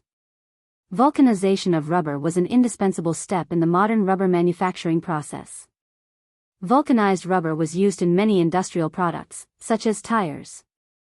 Faubert didn't ask where Lisa Schwan got all this information from, because he knew it would be a waste of time. His young master seemed to have been born with knowledge. He had too many secrets. Young master, will all the rubber in the future be processed like this? Faubert asked worriedly after pondering for a while. Lisa Schwan thought for a moment and replied, most of them should be dealt with this way. What's wrong? Except for a few industrial rubber products that did not need to be vulcanized, most of them needed to be vulcanized. Faubert smiled bitterly and said, young master, in this way, I'm afraid we'll need a lot of sulfur. Where are we going to buy so many? This time, in order to refine the rubber latex, we have almost emptied all the vinegar shops in Cheng and City. As a result, the price of vinegar has increased. If we continue to buy sulfur like this, I'm afraid that the price of sulfur in all the medicine shops in Cheng and City will also increase. If that's the case, then we've committed a sin. In ancient times, sulfur was mainly used for medicinal purposes. The sulfur that Li Zishuan had used to make explosives to blow up the Snake Spirit Mountain was bought from a pharmacy. Sulfur was first used for medicinal purposes in Shenong's Materia Medica. In this book, sulfur was used as a traditional Chinese medicine. It was listed as the third medicine in the medium-grade medicine, and it could cure more than 10 diseases. Falbert was afraid that the large-scale purchase of sulfur by the workshop would cause the price of sulfur to increase. After all, the sulfur in the medicine shops was used to treat diseases. How could they prepare so much in stock? If the patients who needed sulfur for treatment could not afford it, it would be a sin. After listening to Falbert's words, Li Zishuan could not help but feel a little strange. He never thought that refining rubber would cause the price of vinegar in Chang'an City. Of course, he also did not expect that the necessary industrial raw material for the practical use of rubber, sulfur, would be so difficult to obtain. Then let's produce it on a small scale first. Anyway, the 2 rubber products that I drew for you, Falbert, are not in a hurry to be mass-produced. Falbert, do you have any trustworthy people who are willing to work hard? At this moment, Li Zishuan realized that even if he had a bellyful of good ideas, without resources, he would still have to give up. The "Don't Touch Me" carriage from before had not been mass-produced until now. Why? It was not because the workshop lacked manpower or technology, but because they lacked iron. Also, the horseshoes that he made before had not been promoted to the imperial court because of the lack of iron. According to historical records, during the Jingguan period, the annual steel production of the Tang dynasty was only a few hundred tons. That's right, it was just a few hundred tons. What could a few hundred tons of steel do? It would probably be difficult to arm an army of 10,000 people. Therefore, steel was an extremely important strategic resource for the country. Most of it flowed to the imperial court, and only a small portion was left to the common people. Therefore, no matter how advanced Li Zishuan's workshop was, and no matter how high the production efficiency was, it was impossible to produce a few hundred to 1,000 "Don't Touch Me" carriages in a month.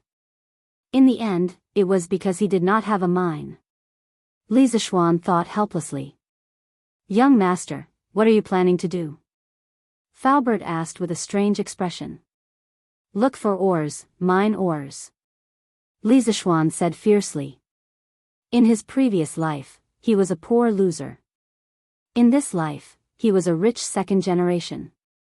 He wanted to be a mine owner. As the saying goes, with a mine at home, one's heart would not panic. That was the logic. "Look for ores?" Falbert muttered, and then asked, "Young master, the world is so big, where should we look for ores? Even the most hard-working people would not be able to bear it." Li Zishuan's expression had returned to normal. He smiled and said, "This is not a big problem. I know the specific locations of a few ores. We just need to send people to look around there." He had just recalled the geography books in his previous life. He knew that there were a few large pyrite ores in the Shaanxi area. The so-called pyrite ores were mainly the sulfide of iron. When the time came, he would find a way to refine it. Not only would he be able to obtain iron, but he would also be able to obtain sulfur. Wouldn't that be killing 2 birds with 1 stone? Falbert's heart shook again. He thought that his young master really knew everything. He seriously thought about it, and his face revealed a rare embarrassed expression. He said, "Young master wants to find someone to help find ores. This old man would like to recommend someone." "Oh." "Falbert, quickly say it." Falbert coughed twice and said, "Cough cough. Young master, this old man has a nephew called Fubin. His parents passed away early, and this old man raised him. This child, although he is usually a little playful, as long as it is a serious matter, he will definitely treat it seriously. Young master, if..." "Haha. That's fine. Tomorrow afternoon, Falbert, bring that kid to Yunshan to find me. I will also tell him the general location of these ores." Without waiting for Falbert to finish, Li Zishuan directly interrupted with a smile. Falbert said in surprise, "Young master, this. No need to say more. Falbert, I still trust the person recommended by you. Oh, right, Faubert, if you have a way to directly buy the sulfur ores in other people's hands, as long as the price is not too outrageous, just tell me. I will buy it. Chapter 828. After confirming the candidates for the mine exploration, Lisa Schwann suddenly thought of two new things. Thus, he walked to the side of the table, picked up a brush, and quickly drew a simple blueprint. He said, Uncle Fu, I have two more things here. When the time comes, please help me get them out. The first one is to use latex as a pillow. Make a mold like this first, then directly inject latex into it, then heat it up in a high-temperature steam generator, pull it out and wash it. And this guy wants to make a latex pillow. After all, the reason he came to this world was to improve his living conditions. Now that he has the materials and technology, how can he not make something good for himself to enjoy? The pillows of the ancient people, at the beginning, were made with stones and bundles of grass. Bamboo pillows and rattan pillows appeared in the spring and autumn period, and in the Qin and Han dynasties, people started to use soft pillows like silk pillows. The Tang dynasty was a bit more ruthless. Porcelain pillows were popular in this era. That's right, made with porcelain. It was really hard. Although there were many different types of porcelain pillows, child-shaped, tiger-shaped, dragon-shaped, etc. And they looked good, they were obviously not Li Zixuan's cup of tea. The pillows on his bed had already been replaced with cotton pillows. But cotton pillows were definitely not as comfortable as natural latex pillows. Pillows? When Faubert heard this, he couldn't help but frown. He knew that the rubber in the workshop was brought back from Nanyang by the Wang family. It was very precious, but Li Zixuan used his position to abuse his position for personal gain. This made him want to criticize him. But he just recommended his nephew to Li Zixuan. How could he have the nerve to speak now? So he could only reply, okay. Young master, how many do you want to make? Li Zixuan thought for a while and said, 5, oh, no, make 8 first. One of them is slightly smaller, it's for lawn air. Counting the number of people, his father, mother, wife, sister, Xiao He, Xiao Shi, and his father-in-law, wouldn't there be 8 of them in total? As for his brother-in-law, this brat had thick skin and flesh, and most of the time, he lived in the dormitory. Iron Egg fainted from crying in the toilet. All right, I'll remember that. What is the other thing that young master mentioned? Faubert made a mental note and asked. There's one more thing. Its structure is relatively simple, so I won't draw a blueprint for you.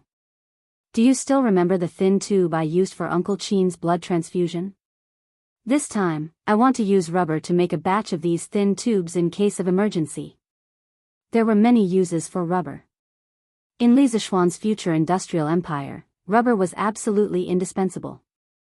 Things like latex tubes were also easy to make. Most importantly, it could save lives during critical moments. Li Zixuan didn't mind making a batch of them. What if they came in handy in the future? Faubert's eyes lit up when he heard that.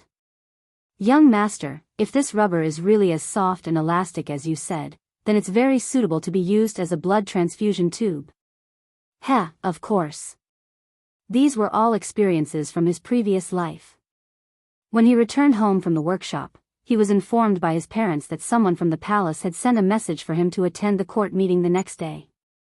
Li Zixuan couldn't help but feel depressed. What court meeting? What did it have to do with him? What could he do if he went? Well, he definitely couldn't stay in Yunshan tonight. Under the urging of his parents, Li Zixuan and Han Yushi simply packed up and went back to Cheng, and in the horse carriage. Lan the little cutie, was used to living in the modern-style house in Yunshan. Of course, she was unwilling to go back to Cheng, and his parents had no choice but to stay behind to take care of the little girl. Of course, to be honest, the living environment in Yunshan was really better than in Cheng and city. In the evening, Li Zixuan and Han Yushi finally made it back to Cheng and city before the sky turned dark. Young master, you're back. Sanbao missed you so much. After not seeing Li Zixuan for so many days, Sanbao and Ah Fu, who were standing at the porch, were about to cry when they saw him. The entire Li family moved to Yunshan. Other than Xiao He and Xiao Shi, they didn't bring any other servants. The main reason was that when the Yunshan residence was initially designed, it was only designed as a mini manor. Sanbao and the rest wouldn't have a place to stay even if they went there. They couldn't possibly stay with the owner like Xiaohe and Xiaoxi, right? Speaking of which, Pang Feiji and the rest were still living in the academy. It seemed like he had to get the academy's construction team to expand the Yunshan residence. He could even soak in the hot spring there during winter. Go away. You're not a young lady. Why are you thinking of me? Li Zishuan stopped Sanbao, who was about to pounce on him, and said angrily. I-oh. However, it was this somewhat inappropriate words that provoked the beautiful lady beside him. Husband, what nonsense are you talking about? Haha. Nothing. Sanbao, ask the kitchen to boil some hot water. I'll take a bath first and ask Aunt Xiao to start cooking while I'm at it. Li Zishuan laughed and then led his wife into the residence. I'll go now. Young master, young mistress, please wait for a moment. Sanbao answered with a grin and then ran off into the distance. Hee, let's go, my wife. Let's go back to the room and take a bath together later. Seeing that the servants were happy for a while and then went back to their own things, Li Zishuan suddenly leaned over to Han Yushi's ear and laughed mischievously. Stinky husband, you're being indecent again. Han Yushi's ears immediately turned red. Hee, we're already an old couple. My wife, why are you still shy? Li Zishuan said shamelessly. Speaking of which, it wasn't the first time that the two of them had taken a bath together under his urging. The next day, after the bell and drum had been struck 4 times, the Li residence was already lit up. The servants were busy lighting the fire and boiling water, preparing to wash their master and make breakfast. The coachman washed Big White clean and prepared a saddle. Li Zishuan was going to ride a horse for today's court assembly. There was no reason for him to take a carriage. Big White, who understood human nature, seemed to know that it was about to be put to good use. It shook its head excitedly and snorted. The Li residence's personal guards were still serving as instructors at Yun Mountain. However, Pang Feiji, the head of the personal guards, personally brought 2 people back before the city gates closed after receiving the news yesterday evening. Li Zishuan in the west courtyard finally got out of bed after Han Yushi's repeated urging. After putting on his court attire, he hastily washed up and drank some porridge. Li Zishuan rode on Big White and brought Brother Chicken out of the residence, heading towards the Imperial Palace in the north. Sigh, being a civil servant is really tough. I have to go to work so early in the morning. Looking at the deserted streets, Li Zishuan once again lamented about the ridiculous morning court assembly system. Until now, this fellow still didn't understand why Li Er had called him over today. Chapter 829. In the Tang dynasty, there was a morning court held every day. It was called Changshen. According to the system, every civil and military official in the capital had already reached the 9th rank. Every morning, they would be Wang Chaoshen. The 5th rank had already reached the consecrated officer, Yuan Wai Lang, imperial censor, and Taichung doctor, and they would be Changshen. Normally, there was no need for a ceremonial procession, nor was there any extravagance. It was a real administrative day. The participants were called regular staff officers. There were few of them, but their ranks were high. They were all above rank 5 and held important positions. In addition to the daily reference, there was also the annual reference, which was on the 1st and 15th of every month. On the 1st and 15th of every month, there would be candles, banquets, incense burners, and other ceremonial rites. Under the leadership of the imperial censor, the officials would take their positions in the hall according to their ranks. The emperor would sit on the throne as soon as he appeared, and the officials would sing praises before bowing to him. The grandest was the imperial court assembly held on the Lantern Festival and the Winter Solstice Festival. It required a grand display, a display of the palace and the drums, and a display of carriages and imperial carriages. At that time, the emperor would wear a ceremonial crown, the winter solstice dress reaching heaven crown and crimson gauze robe, the imperial carriage would be set out, the imperial bodyguards would be as usual. He would receive the congratulations of the officials and guests attending the imperial court assembly. What Li Zishuan was going to attend today, strictly speaking, was not called the imperial court meeting. It was called the Lunar Palace meeting because today was not the Lantern Festival, nor was it the winter solstice. Today happened to be the 15th of October. Entering the imperial city, he saw that there was already a crowd at the bottom of the stairs of the Taiji Palace. Officials dressed in court attire of various colors were chatting in groups of 3 to 5. They were talking and laughing, looking very amiable. However, it was hard to say whether or not there was a knife hidden in his smile. In addition to the courtiers that Li Zishuan often saw in the past, he also saw a group of unexpected people today. A group of brown-skinned people. Aren't they the emissaries from the Southeast Asian countries who came back with Li Xiaogong last time? Hey! You're finally here? Out of everyone in the imperial court, you're probably the one who hates attending the imperial court the most. While Li Zishuan was still in a daze, Li Xiaogong walked over from the side and pointed at Li Zishuan with a smile. Your Highness. Li Zishuan came back to his senses and said awkwardly, "What are you talking about?" "I have always been very willing to participate in the morning court. It's just that the academy is usually too busy." "Hey, you brat."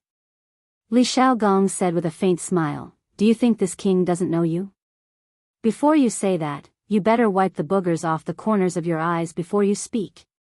When Li Zishuan heard this, he subconsciously rubbed the corners of his eyes, but, sigh. "Your Highness, you also have boogers at the corners of your eyes." Li Zishuan pointed at Li Xiaogong's face and shouted in all seriousness. He really didn't expect that he, a transmigrator, would be tricked by Li Xiaogong, a person from ancient times. Li Xiaogong did not fall for it at all. He laughed loudly and said, "Haha. Interesting. You're really interesting. Alright, I won't joke with you anymore. I heard that you broke through again the day before yesterday. Not bad, not bad. The younger generation will surpass us in time. Right now, your martial prowess is catching up to the old generals of our generation. I reckon that even this king is no match for you now." Li Zishuan smiled and said, "Your Highness has been through hundreds of battles. I am no match for you." Hee hee. Li Xiaogong smiled but didn't deny it. "Your Highness, today's court session should be mainly for the envoys from the various countries, right?" Li Zishuan glanced at the Southeast Asian envoys in front of him and asked Li Xiaogong. It should be. Since the founding of the Great Tang, it's rare to see so many envoys from so many countries. Logically speaking, today's court session should be mainly for these envoys to present their tributes." Li Xiaogong stroked his beard and smiled. "Oh, that's good then." Li Zishuan sighed in relief. As long as they weren't looking for trouble with him, it was fine. The time has come. All civil and military officials, enter the court for an audience. As the two spoke, a eunuch walked out of Taiji Palace and shouted in a shrill voice. The officials immediately fell silent. They stood in line, lowered their heads, and walked up the stairs into Taiji Palace. After the courteous formalities, the court session finally began. "Your Majesty, the fleet has not only brought back abundant resources for the imperial court, but also the friendship of the Southeast Asian countries toward our Great Tang. These envoys have brought various gifts to your Majesty, and they hope that they can present them to your Majesty today to continue the friendship between their countries and the Great Tang." Cui Shanfu had been in the imperial court for so many years, and for the first time, he was the first to speak at the court session. Li Er was elated to hear this. "Haha. Good. The various envoys have traveled thousands of li to the Great Tang. Not only are they tired from the journey, they have also brought gifts for us. We are gratified. Beloved official Cui, make a record and return the gifts one by one." Cui Shanfu bowed and said, "This subject obeys the decree." The Chamberlain of Dependencies naturally provided a translator to translate Li Er's words into the languages of the various countries. An envoy stepped forward and excitedly said, after the translation, "Envoy Puyadu of Jinla pays respects to His Majesty the Emperor of the Great Tang. On behalf of my country, Payatu presents 20 pairs of top-grade ivory, 2 leopards, for top-grade jade, and 5 kilograms of top-grade spices to Your Majesty the Emperor of the Great Tang. I wish Your Majesty the Emperor of the Great Tang good health and longevity. Li Er was pleased with himself, but he smiled calmly and said, I appreciate the kindness of the King of Jinla. Payatu, how have you been in Cheng in these days? After the Jinla envoy heard the translation, he immediately smiled and replied, Your Majesty, Payatu has been living very well in Cheng in these days. The prosperity and vastness of Cheng are something that Payatu has never seen before. 10 Jinla capitals are not comparable to it. Payatu hopes that the Great Tang can maintain friendly relations with Jinla. In this era, as the largest city in the world, no one could resist the charm of Cheng. Li Er smiled and said, As long as the countries are friendly to the Great Tang, I will be friendly with them. Payatu, rest assured. Thank you, Your Majesty. Payatu smiled and tactfully retreated. The second envoy came forward and bowed humbly, saying, The envoy of Fu Nan Kingdom, by Yin Che, pays his respects to Your Majesty. I present 10 pairs of top-grade white jade, 50 high-quality tiger skins, and 2 tiger cubs to Your Majesty. I wish Your Majesty good health.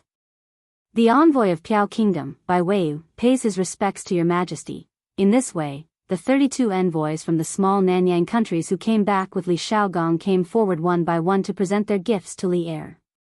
Each gift list was very long, mainly because they were already shocked by the huge fleet of the Great Tang when they came. After coming to Cheng, they were conquered by the prosperity of Cheng. In the face of such a powerful country, of course, they would try their best to please. Cui Shanfu, who was suffering, was sweating profusely just by remembering the list of gifts. The courtiers stood by the side, each of them feeling proud in their hearts. The arrival of tens of thousands of countries was a sign of the coming of a golden age. Li Er, who was sitting on the dragon throne, was overjoyed and full of pride. When I deal with the Turks, I think it will be time to welcome the arrival of tens of thousands of countries. Chapter 830. Aranishan, the Grand Minister of Jianri Dynasty, pays his respects to His Majesty the Emperor of Tang. On behalf of my king, Aranishan presents 50 pairs of the best ivory, 30 precious Buddhist scriptures, and a golden jade Buddha statue to His Majesty. May His Majesty the Emperor of Tang be in good health and may Tang prosper forever. As time went by, the gifts presented by the emissaries gradually came to an end. Those who had finished presenting their gifts stood aside leisurely, waiting to see if the gifts presented by the emissaries were as valuable as theirs.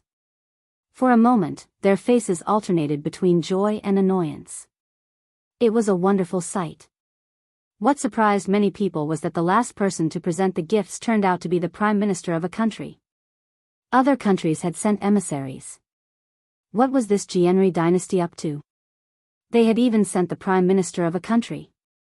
Sitting above, Li Er could not help but feel shocked. He straightened up and looked at the middle-aged man who wore a white turban and was as black as a charcoal ball. He said in a low voice, King Jianri has troubled you. Aranishan, when you return, please express my gratitude to King Jianri on my behalf. Putting aside political factors, the Buddhist scriptures and Buddha statues brought by Aranishan were very much to Li Ernyan's liking.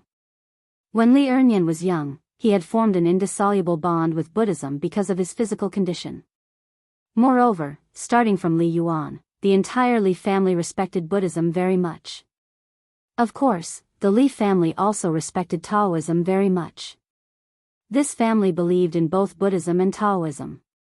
As for the Buddhist scriptures that came from the Jianri dynasty, they were simply too precious. To a true Buddhist enthusiast, they were priceless treasures. This was not an exaggeration at all, because Jianri dynasty had a great background. In terms of land area, it was currently the largest country in Southeast Asia. In terms of geographical location, it was the later northern India, and India was the birthplace of Buddhism. Oh, speaking of Jianri dynasty, there was one person who had to be mentioned, Qin Xuanzang. Counting the days, it would be next year. This guy would start to go to the west to seek scriptures. This was not journey to the west, but a real trip to the sacred land of Buddhism to seek the true scriptures. In fact, this year, Xuanzang had written to Li Er that he wanted to travel west to seek Dharma. However, Li Er did not approve of it. However, Xuanzang had already made up his mind. In the second year of Zhongguan, Xuanzang, who was 29 years old, started his journey west to seek Dharma. In the fifth year of Zhongguan, an eminent monk with a dusty face came to India. He traveled to the states of India and preached the teachings of Mahayana Buddhism. He became famous and attracted the attention of King Jairi. He was Qin Xuanzang from the Tang of the East. King Jairi specially held an open meeting for Xuanzang in Kun City, the capital. More than 20 princes and more than 5,000 senior scholars of Mahayana Buddhism and Brahmanism attended the meeting. Xuanzang preached the doctrine of Mahayana Buddhism, and no one could refute him. Therefore, he was given the title of Mahayana Heaven. After the meeting, King Jairi invited Xuanzang to ride an elephant around the world and preach.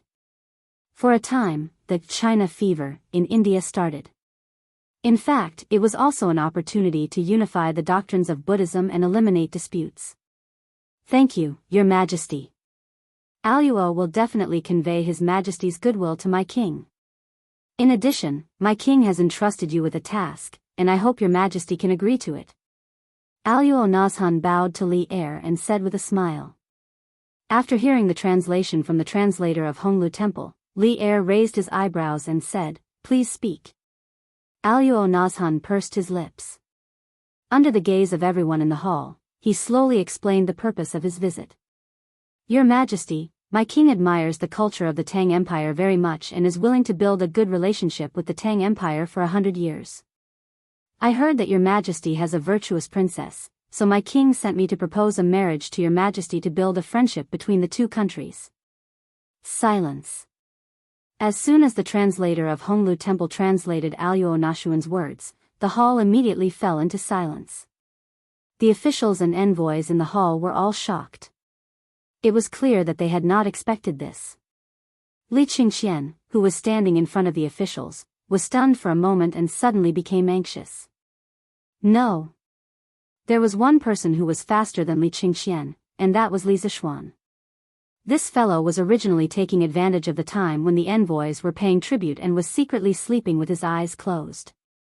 Who knew that someone actually dared to cause trouble and set their sights on Chang'e? How could he sit idly by and do nothing?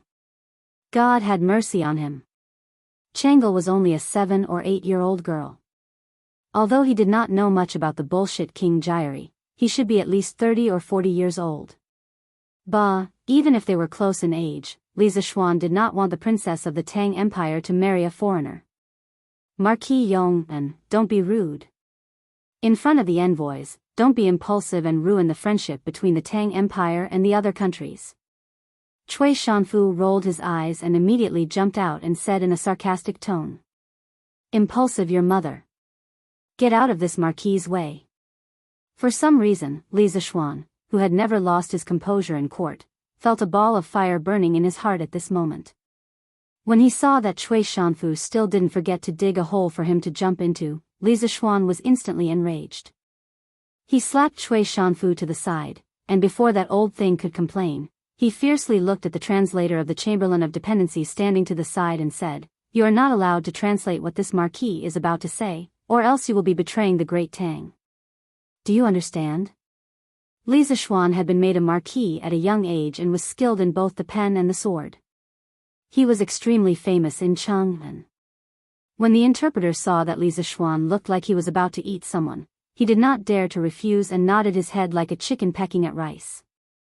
In truth, when the foreign envoys had come to the Great Tang, they had brought interpreters with them. But today was a court session, and on such an important occasion, their interpreters naturally did not have the right to enter. They could only use the official interpreter from the Chamberlain of Dependencies. Your Majesty, please forgive this official for being rude just now. After explaining to the interpreter, Li Zishuan cupped his hands and said to Li Er. Humph. You better give me a reason, or else I'll teach you a lesson. It was hard to tell whether Li Er was happy or angry as he spoke to Li Zishuan. After hearing Li Er's words, Cui Shanfu, who had climbed up from the ground, temporarily gave up on the idea of suing Li Zishuan. Li Zishuan raised his head and said firmly, "Your Majesty, the princess is still young and should not be married off to another country. Furthermore, this official believes that the Great Tang does not need to be married off to another country. Even if there is a marriage, it should be the other country marrying the princess to the Great Tang, not the Great Tang." Today, he had only wanted to be a bystander. But after encountering such a situation, he could no longer be a bystander. In the history books of his previous life, the Great Tang was the pride of all the descendants of the Yellow Emperor. However, there was a flaw in this otherwise perfect situation, and that was that the Great Tang's Princess Wenxing was married to Tubo. As powerful as the Great Tang was, it also accepted the marriage policy. Now, Li Zishuan would definitely not allow such a thing to happen again. Chapter 831. According to the history books, King Jieri only began to send envoys to visit the Tang dynasty in the 15th year of Jingguan, and he had never asked for the Tang princess's hand in marriage. Now things had developed like this because of Li Zishuan, the butterfly, who had flapped his little wings and caused the trajectory of history to deviate a little. If he had not urged the imperial court to organize a fleet to trade with the south, King Jieri, who was thousands of miles away and was racking his brains to unify the entire Indian peninsula, would not have seen the powerful fleet of the Tang Empire, and would not have sent a minister to Chang'an to ask for a marriage. In the end, he wanted to get on Li Er's ship and quickly unify the whole of India. Ridiculous. What a load of nonsense. During the Western Han dynasty, Zhao Jun went out of the frontier and created the eternal story of the Han people and the Xiongnu. Why can't the Tang dynasty marry the princess to the Jieri dynasty and repair the friendship between the two countries for 100 years? Cui Shanfu flicked his sleeves and pointed at Li Zishuan, scolding angrily. Li Zishuan glared and raised his hand to beat him. Seeing this, Cui Shanfu immediately took 3 steps back and kept a safe distance from Li Zishuan. Bullsh *T. Zhao Jun going out of the frontier is the greatest shame of the Han people for thousands of years, but you said it as if it was glorious. Li Zishuan resisted the urge to beat Cui Shanfu up. He pointed at the latter and scolded angrily, "You only know that Wang Zhaojun brought 60 or 70 years of peace to the Western Han dynasty and the Xiongnu, but you haven't heard the Song of Sorrow at the 5 Watch, composed by Wang Zhaojun on his way out of the frontier, full of hidden bitterness and infinite sadness, right? The great Han dynasty actually needs to use women to exchange for peace, and you scoundrels are not ashamed but proud of it. It's disgusting. You don't deserve to be in the imperial court. Preposterous. Preposterous. You've actually turned this beautiful story into a great humiliation. Marquis Yong'an, you're talking nonsense." Cui Shanfu's old face was red with anger, and he pointed at Li Zishuan and trembled. "Eternal story? Bullsh *T. You shameless scholars are just using it to cover up the cowardice in your hearts." When the Zhao Jun left the fortress, the Xiongnu people had experienced the internal strife of the 5 Chanyu, and their national strength had long been declining day by day. Emperor Yuan of the Han dynasty was enjoying the fruits of the Zhao Jun's resurgence. 3 years after the establishment of the Zhao Jun, he had destroyed the Chanyu of Zhiji in the western region. The Western Han dynasty could be said to be like the sun in the sky. Hu Hengxi only came with the mentality of joy and fear. Why would there be a need for a political marriage? It was because some cowards were insatiably greedy and satisfied with the status quo. They wanted the so-called eternal peace, and then ruined the life of a good girl for no reason. A Xiongnu leader who had been beaten into submission had come to the suzerain kingdom to pay a court visit. Not only did he enjoy good food and drinks, he even brought home a beauty. Don't you think this is laughable?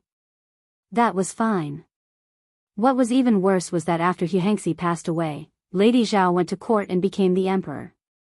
She requested to return home but was rejected. She could only remarry Hu Hengxi's eldest son.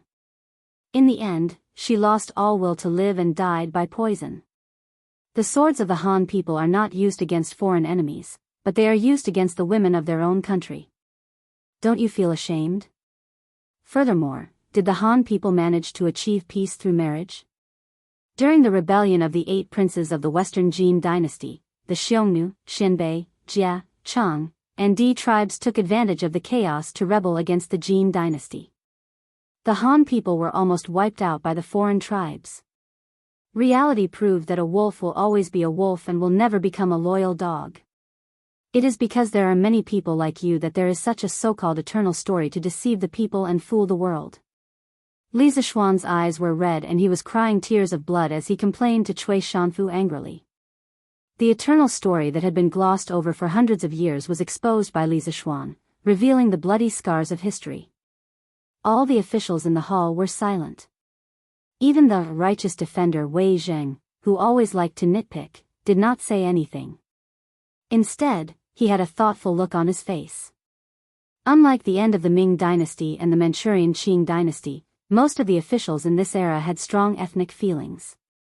It could only be said that everyone's ethnic backbone was still there. Cui Shanfu wanted to say something, but when he saw that none of the officials stood up for him, he immediately felt a little scared. This was because the Cheng Yaoji next to him was glaring at him like a tiger watching its prey. If he continued to speak, he would probably be beaten up again. Because the translator of the Chamberlain of Dependencies was stuck at this time, the envoys of the various countries could only see an extremely young official arguing fiercely with the official of the Chamberlain of Dependencies who had brought them here. But the sad thing was, they could not understand what the two were arguing about. They could only give the translator of the Honglu Temple a look, especially Alone Nazhan of the Jiari dynasty. At this moment, he was like an ant on a hot pan, extremely anxious. If Cui Shanfu had not warned them not to speak carelessly in the court, Alone Nazhan would have jumped out to criticize the translator for not doing his job. But after receiving Li Zishuan's warning, even if the translator of the Honglu Temple was criticized by Alone Nazhan, he would definitely not dare to translate for the envoys. As the saying goes, spoilers may feel good for a while, but the whole family will feel bad. In order to preserve his life, he did not dare to spoil Alone Nazhan and the others. Good. Well said. I, Old Cheng, have not read many books and do not understand many principles. But I, Old Cheng, only know that those who use women to exchange for peace are definitely cowards without balls. Our great Tang does not need to use women to exchange for peace. The princess cannot marry. Little Xian is right. If anyone is to marry, it should be the princess of the Jiari dynasty who marries into the great Tang. Seeing that Cui Shanfu did not continue to jump out to criticize him, Qing Yaoji nodded in satisfaction. Then, he stood out to support Li Zishuan. This old official agrees. Although the Marquis of Yong'an's words contain a lot of personal feelings, the current Great Tang does not need a political marriage. Besides, Her Highness is still young and her body is delicate. It is not suitable for her to marry outside. From the civil officials' camp, a slightly hunched old man walked out. He was the decisive Du Ruhui. If nothing went wrong, Du Ruhui would replace Li Jing as the Minister of War next year. For a civil official to be able to become the Minister of War, it was enough to show that old Du was a very courageous man. This old official agrees as well. Not to mention that the Jiari dynasty has no enmity with our great Tang, rejecting the political marriage will not cause the two countries to fall out. Even if they fall out, our great Tang is not afraid. If they want to fight, then let's fight. The men of Great Tang are never afraid of war. Furthermore, Her Highness is of noble birth. How can she marry into a barren land? The commander-in-chief of this South Sea operation, Li Shaogong, also stood out to express his opinion. This old official agrees. Yuqi Jingda, Niu Jinda, Li Jing, and the rest of the military officials unanimously expressed their support for Li Zishuan. This old official agrees as well. It is not suitable for the princess to marry far away. After hesitating for a moment, Fang Xianling also expressed his opinion along with Zhang Sun Wuji. At this point, the civil and military officials had basically reached a consensus. That is, no political marriage, no marriage to the princess. Chapter 832. Your Highness, bad news. Bad news. In Changle Palace, a little palace maid hurriedly rushed into the palace and went up to the small attic where Changle lived. She said in a panic as she ran. Changle, who was sitting by the window and reading a newspaper, couldn't help but turn around when she heard the commotion. She frowned and asked, what happened to make you so flustered? Li didn't even have time to catch her breath and hurriedly said, Your Highness, bad news. The Prime Minister of the Gyari dynasty proposed to His Majesty in the court. Their king wants to marry Your Highness as his consort. Clap. As soon as the little palace maid finished speaking, the newspaper in Changle's hand fell to the ground with a clap. Her little face instantly turned pale and her pair of lively eyes lost their luster. Political marriage. These two words subconsciously appeared in Changle's mind. Although she knew from a young age that she was born in a royal family and could never decide her own marriage, she had never thought that something like a political marriage would fall on her head. She couldn't help but feel a trace of sadness in her heart. Who was King Gyari? How old was he? What did he look like? Which country was he the king of? She didn't know any of the information, but she had to accept her father's arrangement and marry a person she had never met before. How sad. What did my father say? After a long time, Changle, whose heart was in a mess, raised her head and asked with tears in her eyes. Your Highness, I don't know. I heard from Shaoluen Z outside Taiji Palace that King Gyari wanted to marry Your Highness, so I immediately rushed over. When I came back, the Marquis of Yong was arguing with the Chancellor of the Honglu Temple. Hearing Changle's question, Li frowned and said with a bitter expression. Marquis of Yong? Li you're saying that Brother Xiao Xian also went to court today? Changle, who had just felt that the sky was falling and the earth was collapsing, heard the words Marquis of Yong, and from Li and immediately seemed to have found a faint light in the darkness. Her tone was not as desperate as before and seemed to have a trace of vitality. Yes, Your Highness. It is said that His Majesty personally issued a decree for the Duke of Yong, and to attend today's court conference. Lear wanted to say that even if Empress Zhongsun came, she might not be able to help in such a big matter as the political marriage. Li Zishuan, the Marquis of Yong, had even less hope. However, when she saw Changle's expectant expression, she buried these words in her heart. A glimmer of hope rose in Changle's heart. She hurriedly said, then. Li quickly go and find out what my father has decided. I don't believe. Father would be so heartless. I don't believe that big brother little Xian would watch with folded arms and remain indifferent. Of course, the last sentence was only said to herself in her heart. Yes. Your Highness, please wait here. This servant will go right away. Lear responded and immediately ran down the pavilion. Changle walked to the window. A pair of magpies happened to fly over from the branches outside the window. They were playing with each other on the branches, chirping noisily. Seeing this, Changle thought with some sadness. Bird, if only I could be like you, and find the one I like, and live with him freely all my life. Taiji Palace. All the civil and military officials in the court had basically expressed their opinions. Now that things had developed to this point, they only needed to wait for Li Er's judgment. Great Minister Aluo Nazhan, my beloved daughter is still young and sickly. It is not suitable for her to marry far away. I have already felt the desire of King Gyari and the Tang Empire to build a harmonious relationship for 100 years. However, the political marriage still needs to be discussed at length. Li Er looked at Aluo Nazhan, who was as anxious as an ant on a hot pan, and the other envoys who were watching the fun and didn't mind blowing things up. Hearing Li Er speak in person, the bitter official translator of Honglu Temple knew that he could finally return to normal work. He quickly translated Li Er's words to Aluo Nazhan and the other envoys. Boom! After the Southeast Asian envoys understood Li Er's decision, they couldn't help but whisper to each other. Some were surprised, some were angry, and some were gloating. Of course, most of them were gloating, especially the envoys from the neighboring countries of Gouda, Mud, and Wallaby. None of the envoys sent to the Tang Empire were fools. Anyone with a little common sense could guess the reason why King Gyari wanted to marry the princess of the Tang Empire.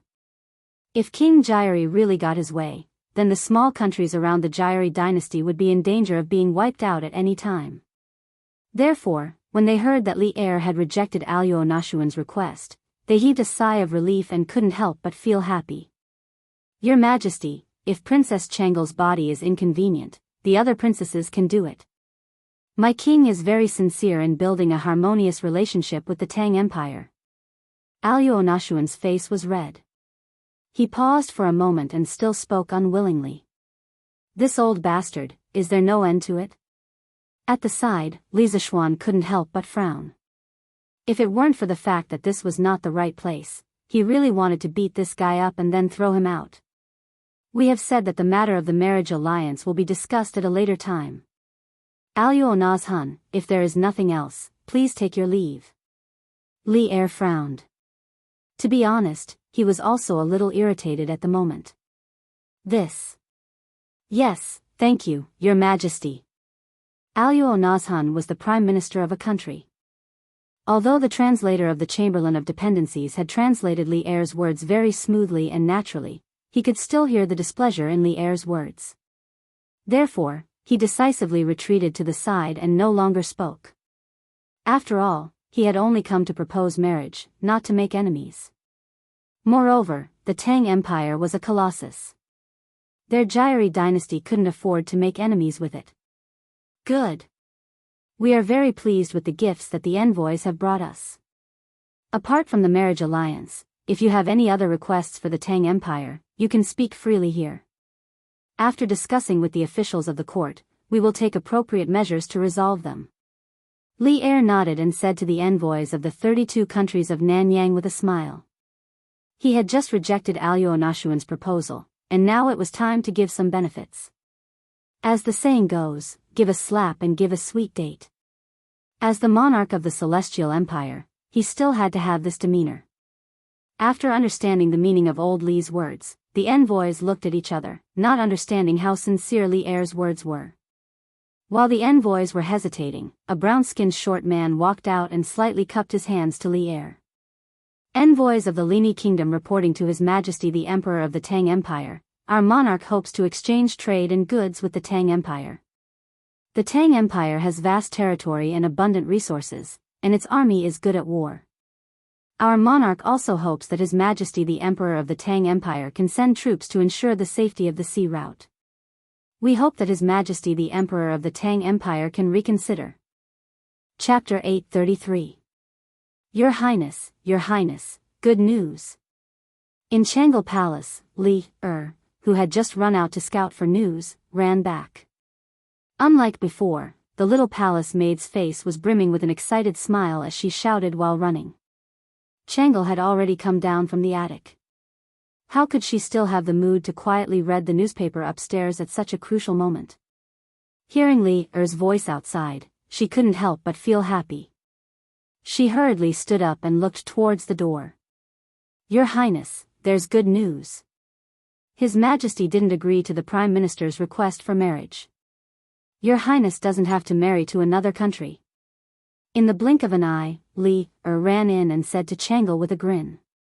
Speaking of which, if Changle really married to the Jianri dynasty, as her personal palace maid, she would definitely have to accompany her. Thinking of the Prime Minister of the Jianri dynasty who was as black as a coal ball in the imperial court, Li Er couldn't help but shudder. Now that there was such an outcome, she was sincerely happy for Changle and herself. Really? Imperial father really does love Changle. Hearing this, Changle's pair of beautiful eyes instantly glowed with a dazzling radiance. Li curled her lips in her heart. She was clearly one of the insiders. However, there were some words that she wouldn't dare to say even if she had 10 times the courage. She could only change the topic and talk about something else. Your Highness, just now in the imperial court, the Marquis of Yong scolded Minister Cui badly in order to prevent you from marrying. But the Marquis of Yong really good scolding. Listening to those words makes this servant feel relieved. Hearing Li Er mention Li Zishuan, Changle's heart couldn't help but thump violently. She restrained the abnormal expression on her face and pretended to be calm as she asked. Oh. Li Er, quickly tell me, what did Brother Xiao Xian scold in the imperial court? Yes, it's best if you tell me everything without missing a single word. Ah. Do you want to tell me everything? Li Er was instantly dumbfounded. Although she enjoyed listening to some words, how could it be so easy for her to repeat them without missing a single word? Li Er, quickly tell me. Changel urged impatiently. Oh, Li Er scratched her head and began to recall with a frown. Cui Siqing first compared Her Highness with Zhao Jun of the Western Han. Along with Li Er's narration, Changel finally found out how intense the debate in the imperial court earlier was and how much Li Zishuan had done for her. The dignified Darkhan dynasty actually needs to use women to exchange for peace, yet scoundrels like you actually don't feel ashamed and instead feel proud of it. Simply disgusting. An eternal story? Bullsh *T. You shameless scholars are just using it to cover up the cowardice in your hearts. The swords of the Han people are not used against outsiders, but you use them to deal with the women of your own country. Don't you feel ashamed? A wolf will always be a wolf, it will never become a loyal dog. It's precisely because there are so many people like you that there's such a thing as an eternal story to deceive the people and fool the world. Li Zishuan's hoarse shout seemed to be ringing in Changel's ears. Changel couldn't help but be dazed. Brother Little Xian, thank you. Thank you for working so hard for Changel. Taiji Palace. The emissary of Lini Kingdom's request for trade made the other emissaries restless. Emissary of Funan Kingdom, reporting to His Majesty the Emperor of Tang. Before I left, our monarch also said that he hopes to trade with Tang. Everyone in Funan Kingdom loves the porcelain and silk of Tang and hopes to use food and spices to exchange for them. Emissary of Jinla Kingdom, reporting to His Majesty the Emperor of Tang, our monarch also hopes to trade with Tang. We can use food and elephants to exchange for goods with Tang. Emissary of Piao Kingdom, reporting to His Majesty the Emperor of Tang, the emissary of Lini Kingdom's request for trade immediately attracted many people to follow the trend. The Great Tang southward fleet had not only brought the Great Tang rich profits, the imperial courts of the small countries that the fleet had passed through had also benefited greatly. This was because the fine porcelain and silk they had bought from the Great Tang could be casually resold in their own countries for astronomical prices. Therefore, these countries that had tasted the sweetness all hoped that Tang could give them a window of foreign trade, so that they could continue to profit domestically and maintain their leading position. Sitting at the head of the table, Li Er could not help but smile when he heard the requests of the emissaries. This was because even if these emissaries did not say anything, he had already planned to open up trade with Tang. In the end, it was the rich profits brought back by the fleet that moved Li Er's heart. Since sea trade was so profitable, why not carry it out to the end? Li Er, who was used to being poor, did not want to continue being poor. He had greater ambitions. Haha. Good. Since all the emissaries want to trade with Tang, I have decided to set up a department of merchant shipping. In Guangzhou and other coastal prefectures, there will be specialized trading places. At that time, countries that want to trade with Tang only need to send caravans to the Department of Merchant Shipping. The Navy of Tang will also patrol the South China Sea to protect the merchant ships of your countries from pirate attacks.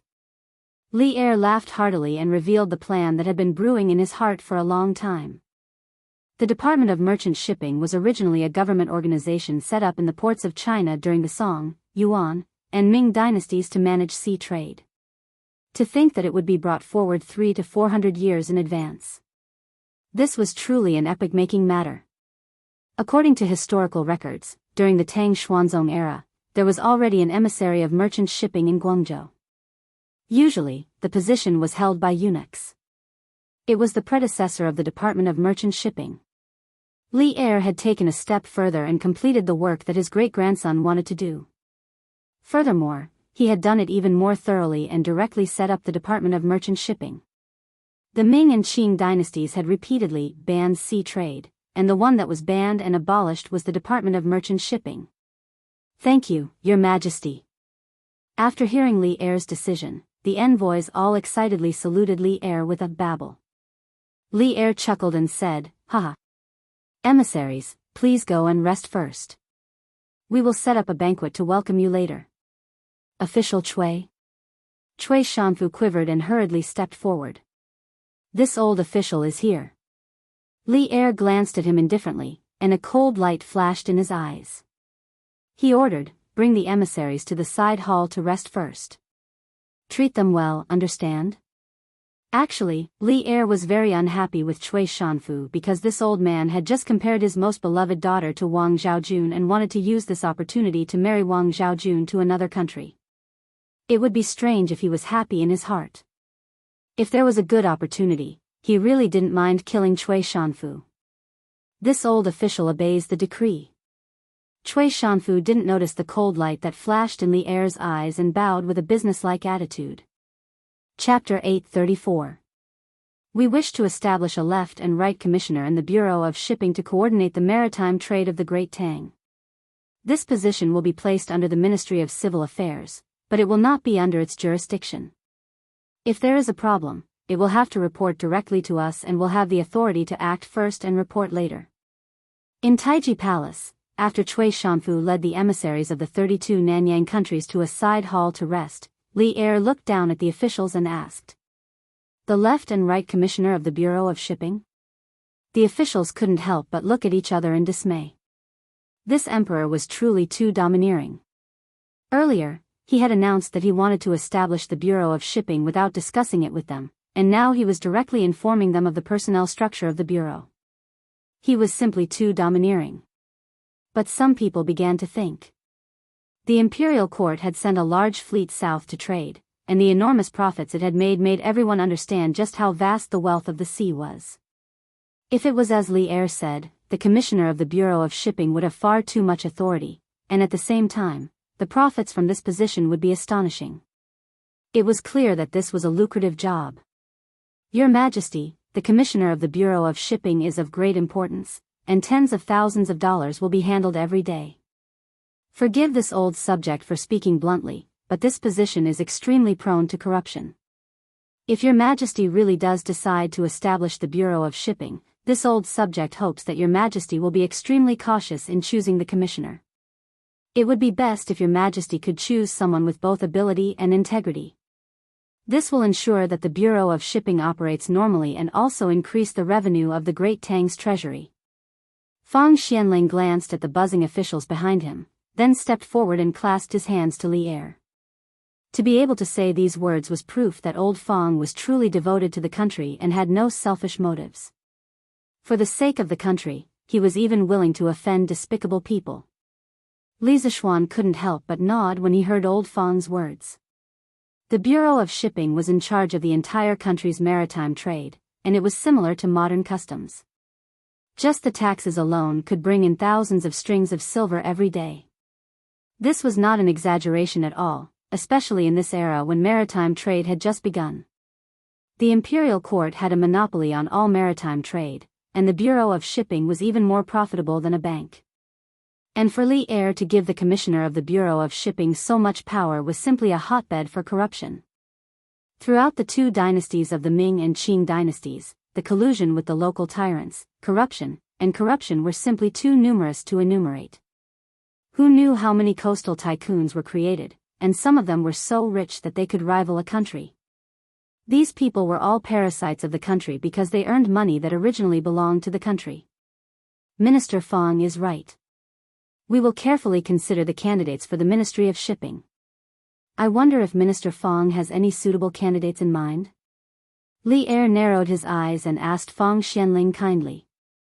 Your Majesty, I have no ideal candidate in mind at the moment. Fang Xianling thought for a moment before replying. He knew a lot of officials who were honest, not greedy, and upright. However, it was too difficult to find someone who could meet these conditions, understand sea trade, and have a strong view of the overall situation. For the time being, he couldn't think of anyone who could take on this heavy responsibility. What about the auxiliary machine? Do you have a suitable candidate in mind? Li Er nodded and asked as he looked at Zhangsun Wuji, who was like an old monk in meditation. Hearing Li Er's question, Zhangsun Wuji tidied his clothes and answered unhurriedly, Your Majesty, Xuanling's concerns are extremely reasonable. Therefore, I think that there should be a place for Prince Hejian in the Ministry of Shipping, Prince Hejian is an upright person and will not disregard the interests of the imperial court for mere money. Furthermore, Prince Hejian led a fleet to the south not long ago to trade. He is the most knowledgeable about sea trade. Therefore, I think Prince Hejian is the most suitable candidate. Surprise. Li Xiaogong, who was standing in front of the courtiers, couldn't help but feel surprised after hearing Zhang Sun Wuji's words. Logically speaking, he didn't have a deep friendship with Zhang Sun Wuji. Why would Zhang Sun Wuji praise him like this? More importantly, he didn't want to be the minister. Because he was a member of the imperial family of Li Tang, he had to avoid suspicion. He felt that his current position was enough. If he went any further, it would be a bottomless abyss. He understood that he couldn't participate too much in the imperial court to avoid being disliked or arousing Li Er's suspicion. Your Majesty, I also think that Prince Hejian is the most suitable candidate for the Ministry of Shipping. Hearing Zhang Sun Wuji's suggestion, Fang Xuanling's eyes lit up as he agreed. He didn't think of Li Xiaogong previously. Now that Zhang Sun Wuji said this, he instantly felt that Li Xiaogong was the most suitable candidate. Yes, that's right. Xiaogong is indeed suitable. Li Er's gaze turned and looked at Li Xiaogong. Just as he was about to speak, Li Xiaogong quickly stepped forward and cupped his hands. Your Majesty, the Ministry of Shipping is very important. I don't have much experience in sea trade and have only traveled a few more miles. It is really difficult for me to take up this heavy responsibility. I hope that Your Majesty can choose someone else. To others, this position was a delicious fat piece of meat, but to Li Xiaogong, this position was a hot potato. With his current status and reputation, there was really no need for him to do such things. Not to mention that it would easily cause him trouble, it was also very tiring to be busy every day. Moreover, he had just returned from the sea and didn't want to go to a coastal city for a business trip so soon. How good would it be to stay in Chang'an? Xiaogong, why are you so humble? I know your ability the best. Hee, don't worry, I won't let you go to Guangzhou so soon. You have just returned from the sea, so you should rest well for a few days. It just so happens that the Ministry of Shipping has just been established and needs to be staffed with many officials. I appoint you, Xiaogong, as the Left Minister of Shipping and give you 3 months' time to organize the members and court officials below the 3rd rank. After the Ministry of Shipping is established, you will head to Guangzhou to be in charge of the nation's shipping matters. Li Er smiled and without any explanation, he transferred Li Xiaogong to the newly established yamen of the city shipping department. Li Xiaogong was completely speechless. Li Er was simply acting like a hooligan. Who would force the position onto someone who wasn't willing to take it? He was too unreasonable. Your Majesty, Your Majesty. Li Xiaogong knew that he couldn't reform someone who was purposely acting like a hooligan, so he could only accept this appointment. As for the right Minister of Shipping, I have decided to appoint Li Zishuan as the Left Minister of Shipping. What do my beloved subjects think? Li Er smiled with satisfaction and then used the same trick again. He extended his fangs towards Li Zishuan, who was leaning against the wall and half asleep. F***ck. Old Li, don't trick me. Your Majesty, I don't think so. I'm only 15 this year, I just celebrated my 15th birthday last month. My ability is limited and I'm afraid it will be difficult to convince the masses. Moreover, I've been prone to seasickness since I was young. If I go to Guangzhou, I might lose my life. Furthermore, I still have to teach and educate people in Yunshan and nurture talents for the Tang Empire. I really can't leave. Your Majesty. Chapter 835. Shameless, lying through his teeth, shameless to the extreme. Li Er's mind was instantly filled with these words when he heard Li Zishuan's lousy excuses to evade the position of right supervisor of the Department of Shipping. If it weren't for the fact that he wanted to maintain his demeanor as a ruler, he would have already kicked Li Zishuan's butt. Water sickness? Seasickness? You're a Grandmaster level expert. You can fly for half a day without getting dizzy, so how could you get dizzy from this? Li Er felt that if he believed Li Zishuan's nonsense, then he would really be a retard. Bastard. Zhen saw that you had a good understanding of sea trade, so Zhen gave you the position of right supervisor of the Department of Shipping. You better not fail to appreciate kindness. Moreover, you don't have to stay in Guangzhou for long. You only need to help set up the internal system of the Department of Shipping. Li Er glared at Li Zishuan and said frantically. Li Zishuan inwardly curled his lips. Old Li said so much just to give him a job. Seeing that this young master has a good understanding of sea trade, TSK, Li Zishuan really wanted to say, please don't look down on me. Just treat me like I'm invisible. That's right, this fellow didn't want to improve himself. Now that he was the founding marquis, what else could he ask for? In any case, it was unlikely that his title would rise during Li Er's reign. As for the actual position, what did he need that for? He was already busy enough managing such a large academy. He just wanted to be an idle marquis. However, the latter half of Li Er's words surprised him. He didn't think that Old Li would make such a big concession in order to poach him to the Department of Shipping. Your Majesty's praise is too much. This subject's talent is shallow and cannot be worthy of your Majesty's attention. I hope that your Majesty can choose someone else. He couldn't agree. Even if he didn't have to go to Guangzhou, he definitely couldn't agree. He couldn't make himself uncomfortable. Marquis Yong and national affairs should be the most important thing. Since you have the ability, why don't you use it to your advantage and serve the court? His Majesty trusts you so much. You should live up to His Majesty's trust. Fang Xianling couldn't stand it any longer. He turned to Li Zishuan and earnestly said. In truth, old Fang also felt that Li Zishuan was quite suitable for the position. After all, Li Zishuan was the first person in the entire Great Tang to propose the idea of organizing a fleet. Li Zishuan's teeth. Moreover, Li's wealth was so great that he probably wouldn't be tempted by the temptation of money. It could be said that apart from his age, apart from Li was the most was Li's. His court is dismissed. Li Er, who was sitting at the head of the table, was furious at Li Zishuan's stubbornness. He immediately announced the end of the court session. Li Zishuan, you stay. The rest of you, leave. Li Er stamped his feet and added. F***CK.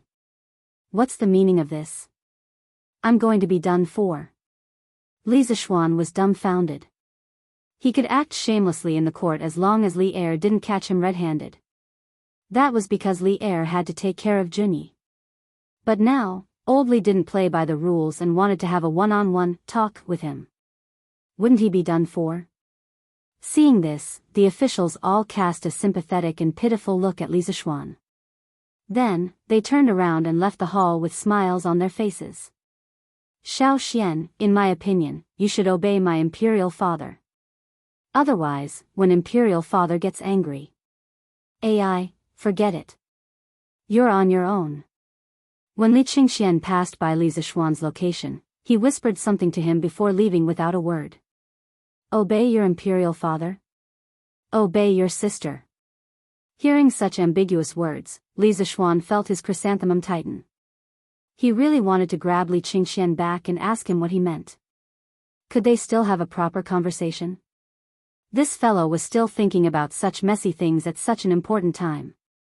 There was really no one else like him. Marquis, His Majesty wants you to go to the Sweet Dew Hall. After Li Er, Li Qingxian and all the officials left the Taiji Palace, a eunuch walked out from the back of the palace and spoke to Li Zishuan. Oh.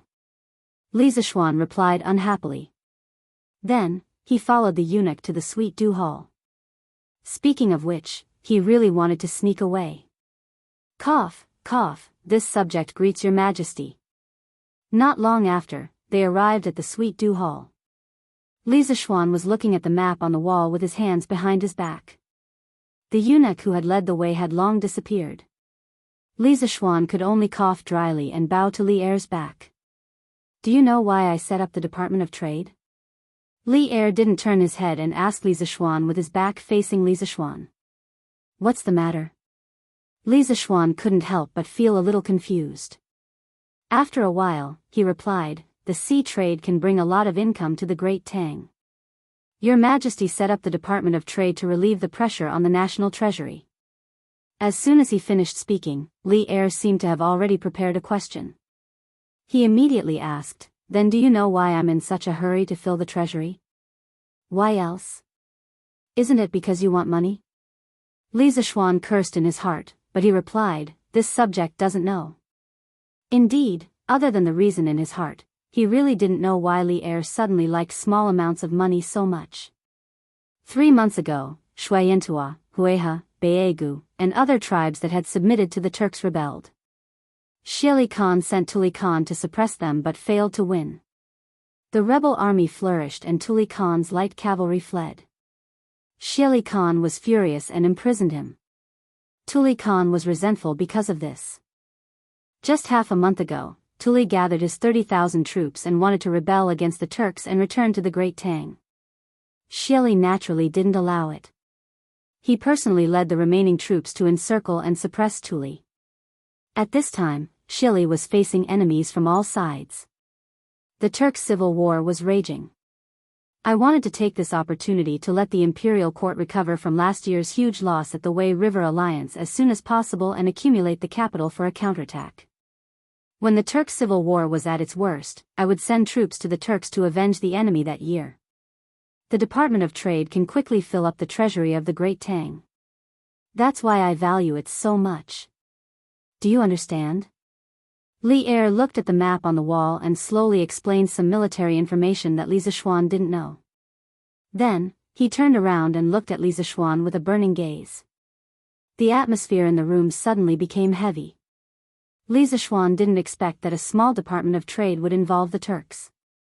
Was Old Li trying to trick him, or was he trying to trick him?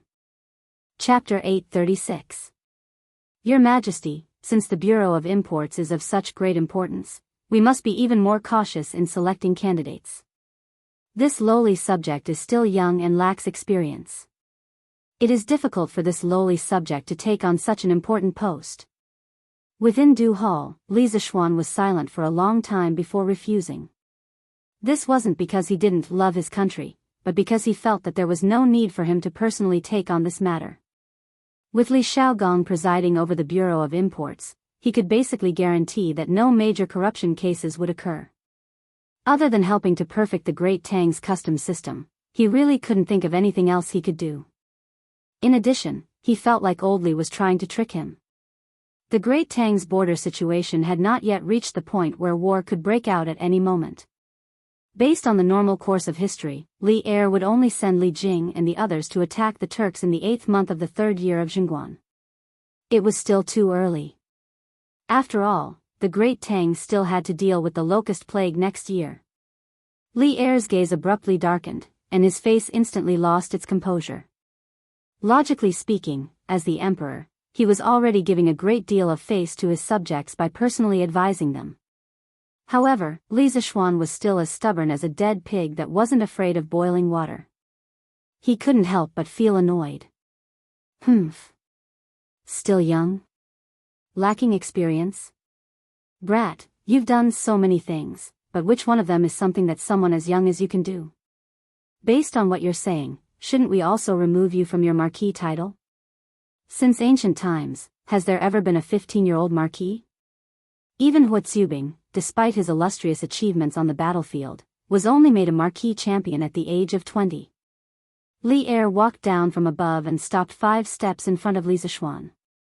Li Zishuan was a little anxious at these words. It was fine if he didn't become an official, but he had to have a title of nobility. This sort of thing was the foundation of a feudal society where one would not be bullied. Cough, cough, Your Majesty is the sovereign of the 9 and 5, so your words naturally carry enormous weight. How can you take back a title you've bestowed? Li Zishuan awkwardly smiled. Li Zishuan angrily flicked his sleeves. If it weren't for the emperor's prestige, he would have stripped Li Zishuan of his title. Tell me, what do I have to do to make you willingly take up a position in the Department of Shipping? As long as the request is not too excessive, I will consider it. Since ancient times, there was no lack of officials begging the emperor to become an official. But now, he, the emperor, actually had to beg his officials to become an official. This made Li Er gnash his teeth in anger. However, in his opinion, if he wanted to build the Department of Maritime Trade from scratch, quickly establish it from scratch, and quickly display its proper functions, he must find someone with a long-term vision, a free mind, and a true understanding of maritime trade to manage it. Although Li Zishuan had personally gone to sea before, in terms of ideas, he was far inferior to Li Zishuan. Letting Li Zishuan be the head of the Department of Maritime Trade and overseeing the overall situation, and then letting Li Zishuan be the second head of the Department of Maritime Trade and be responsible for formulating the specific rules and regulations. In Li Er's opinion, this was the most perfect personnel allocation. Your Majesty, I am greatly indebted to the Empire. As long as the Imperial Court needs it, I will do my part even if I have to go through water and tread on fire. This kind of thing where I haven't even done anything yet is definitely not something I can do, Li Zishuan said with awe-inspiring righteousness. Li Er snorted and said, "You brat, don't take it for granted. If you continue to dawdle, don't blame me for being impolite. Your Majesty, I want a few mines." As soon as Li Zishuan finished speaking, Li Zishuan hurriedly called out, "Mines? You brat, you want iron ore?" Li Er's face suddenly became serious. For a feudal emperor, iron ore was a very sensitive thing. During the spring and autumn period, Guanzhong of the state of Qi proposed the salt and iron monopoly policy in his Guanshanhai theory. It allowed the state of Qi to quickly become rich and become the first hegemon of the spring and autumn period. However, although Guanzhong was highly respected by later generations, in the hundreds of years after his death, other than Xiangyang, who was determined to reform, there were very few people who followed his policy of strengthening the country. It wasn't until the time of Emperor Wu of the Han Dynasty that the imperial court, due to years of expeditions against the Xiongnu, that the central government's finances were gradually emptied. The rich people of China, smelting and boiling salt, could make a fortune of tens of thousands of gold, but it wasn't for the urgent needs of the government. Only then did Emperor Wu of the Han Dynasty realize the importance of smelting and boiling salt to the country's tax collection. Thus, it gave birth to the salt and iron monopoly policy that was implemented intermittently in the history of China for more than 2,000 years. The so-called salt and iron monopoly meant that the right to smelt iron and boil salt was all taken over by the central government. However, it was important to note that the salt and iron monopoly was not the salt and iron official monopoly. In terms of smelting iron, it was implemented between the state and the private. The state generally implemented a monopoly policy on all mining resources. As long as the private found a mine, it would immediately be protected and sealed by the state. The ruler controlled the pricing power of the ironware and bought and sold all the ironware that was produced. Under these conditions, the imperial court opened up the smelting workshop industry and allowed the private merchants to operate it. The added value would be 70% for the merchants and 30% for the ruler, which was equivalent to a 30% income tax. However, due to the unavoidable problems of the bureaucratic system, the salt and iron official monopoly also had some serious problems. In order to complete their tasks, the official ironware only focused on production. Most of the ironware produced were large farming tools that were not suitable for farmers to use. Not only that, the official ironware also had problems such as high cost, low quality, not being able to choose, not being able to buy, and forcing farmers to work. More importantly, the price of the official salt and iron was expensive, and many poor people could not afford it. During the Eastern Han Dynasty, the ruler removed the salt and iron monopoly policy and implemented a tax system. The Three Kingdoms and Two Jin focused on purchasing, and the tax system was implemented during the Northern and Southern dynasties. From the Sui to the early Tang Dynasty, the salt and iron taxes were removed, and they were taxed like other goods. After the Tang-Ungshi rebellion, due to financial difficulties, the salt and iron monopoly was implemented once more. Since then, the successive dynasties strengthened the salt monopoly and implemented a tax system on iron, no longer treating it the same as salt. The salt and iron monopoly allowed the feudal country to gain considerable benefits, especially salt. It had always been the most important monopoly product that the feudal government firmly controlled, and the income from it was an important source of income for the successive governments. Your subject not only wants the iron, but also a few sulfur mines. Your Majesty, please grant me this. Seeing Li Er's suddenly serious expression, Li Zishuan suddenly had a bad premonition, but he still braced himself and said. Previously, when he was in the workshop, he took it for granted that as long as he found the iron ore based on the memory in his mind, he would be able to own it. Later, when he went back and told his father, he found out that he was wrong. Today, he had such a rare opportunity to negotiate with Li Er. If he did not do so, he would be letting himself down. Chapter 837. Li Zishuan had taken the ownership of the iron ore in this era for granted, and he hadn't thought about the extraction of pyrite when he was in the workshop. The composition of pyrite was mainly ferrous sulfide. At that time, he wanted to extract sulfur and iron from it through a series of chemical processes. However, after he went home and calculated carefully, he found that it was easier to extract sulfur from pyrite, but it was too difficult to extract iron.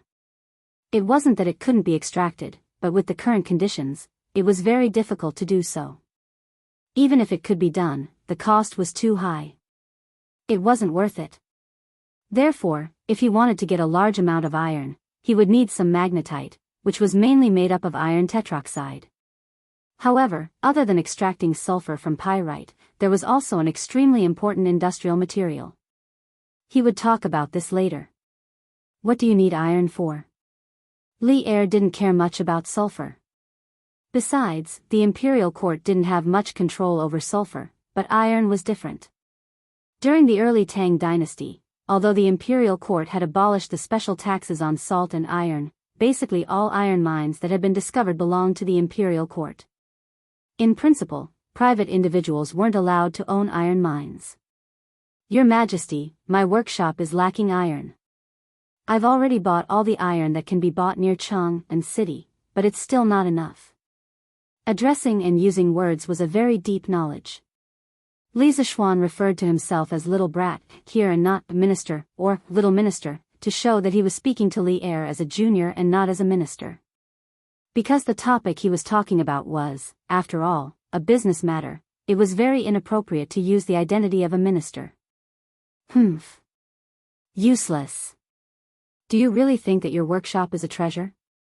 I won't give you the iron ore, because not only do you lack iron, but the imperial court also lacks iron.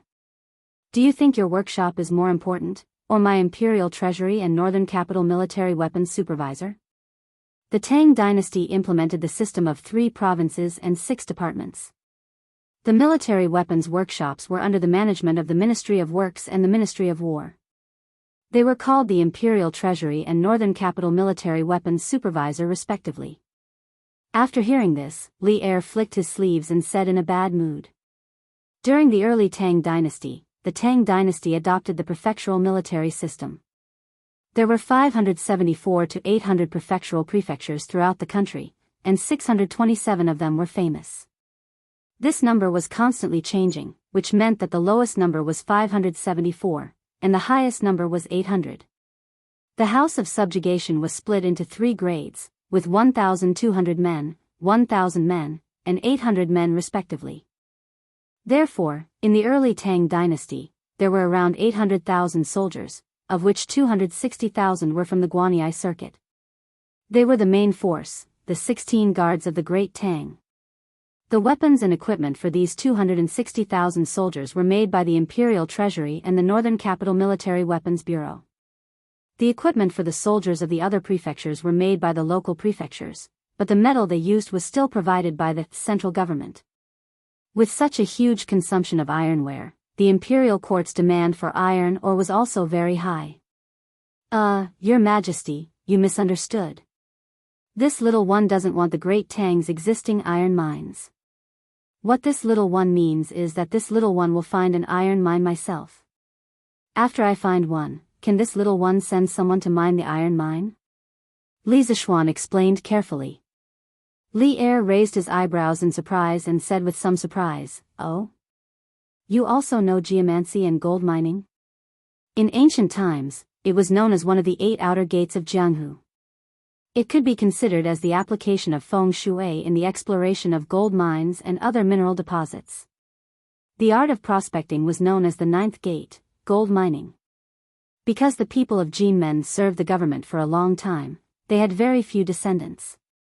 But if they found a good gold mine, they would make a lot of money every day. In any case, Li Zishuan was also a member of the Dao sect. Of course, he had heard of mining, but how would he know how to do such a thing? He didn't seem to have any knowledge of geomancy in this life. His confidence in finding ores came from the memories of his previous life. But he definitely couldn't say that to Li Er. Under the influence of my master, this little one knows a thing or two about this, a thing or two. Li Zishuan's mind turned quickly, and then he seriously spouted nonsense. Li Er glanced at him, and after a while, he said, "If that's the case, I will grant you an iron mine.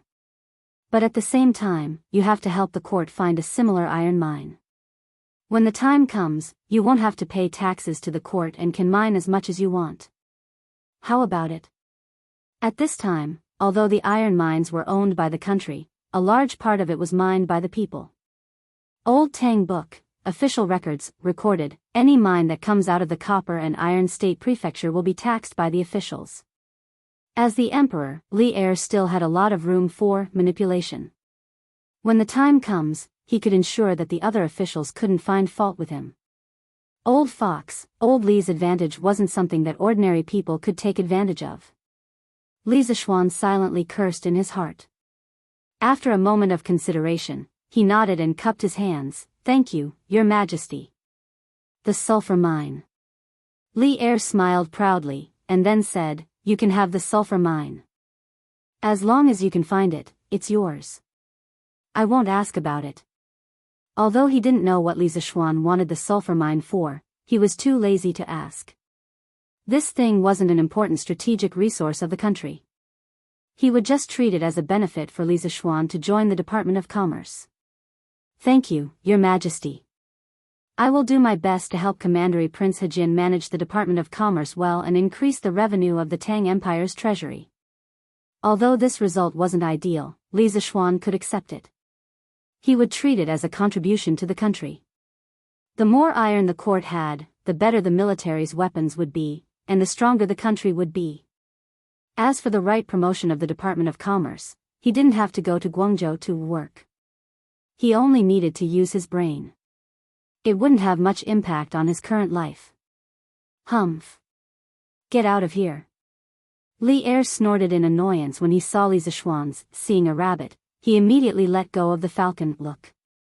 Damn, Old Li is too disrespectful. Getting rid of the donkey after it has outlived its usefulness. Li Zishuan was a little unhappy, but he did have the upper hand in this matter. Therefore, he didn't argue with Old Li. He cupped his hands and left. Humph, I don't want to stay in this lousy palace. After leaving Taiji Palace, Li Zishuan secretly gave Li Er the middle finger.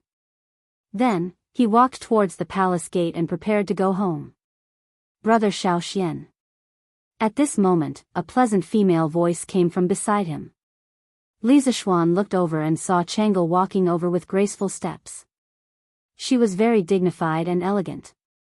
Your Highness. The reason why Changle was so dignified was that she was in the palace and had to follow the rules. Similarly, Li Zishuan had to follow the rules. Therefore, he cupped his hands and bowed. Brother Xiao Xian, don't be so polite. Changle is here to thank Brother Xiao Xian. Thank you for speaking up for Changle in the court just now. Changle asked her servants to leave and hurried over. The little girl's eyes seemed to be made of water, which made her look very gentle. Chapter 838. On the stone arch bridge outside the Taiji Palace. Li Zishuan looked at the beautiful girl in front of him and thought that if he hadn't argued for her in the imperial court, Changle would have been sent to northern India for a political marriage thousands of miles away. How sad and unfair it was. In his impression, the so-called Jianri dynasty did not last long. This was because in the history after Zhenguan, he had never heard of the Jianri dynasty. This meant that even if Changle married over, she would only end up with a sad ending. It was true. According to the historical records, in the 21st year of Zhenguan, King Jianri drowned in the Ganges River and didn't leave any heirs. At that time, the country was in chaos. Prime Minister Aluo Nazhan usurped the throne and the huge empire that was maintained by force collapsed instantly. Ha, Your Highness is too polite. What I did was just what a Han person should do. Li Zishuan smiled kindly. What he said was both right and wrong. In his previous life, Li Zishuan was a bit angry. After traveling to ancient times, he certainly didn't want his country to trade women for peace. If what happened today happened to any princess, Li Zishuan would speak up for her. However, if it weren't for Changle, he might not have been so nervous and worked so hard today. The reason was that he didn't like Changle. He did like her, but it was definitely not the kind of love between a man and a woman. After all, Changle was only a 7 or 8-year-old girl. If he, a modern man, really had feelings for Changle, it would be too abnormal. It was undeniable that Changle, like her name, was born beautiful and charming. At such a young age, it could be seen that she would grow up to be a beauty. However, on the one hand, Li Zishuan only treated Changle as his younger sister. Lan was lively and lovely, while Changle was gentle and well-behaved. Li Zishuan felt that it would be perfect if he could have two sisters like her at the same time. On the other hand, Li Zishuan, who had a soft spot for the Tang dynasty in his previous life, felt that the two most respectable and pitiful women in the Jingguan dynasty were Empress Zhongsun and Changle. These two women were extremely virtuous, but unfortunately, their lives were very short. Compared to Empress Zhongsun, Changle had completely inherited her virtuousness, but not her scheming and means as an empress. Therefore, Changle was a gentle and weak woman who was extremely virtuous but not protected by a hard shell.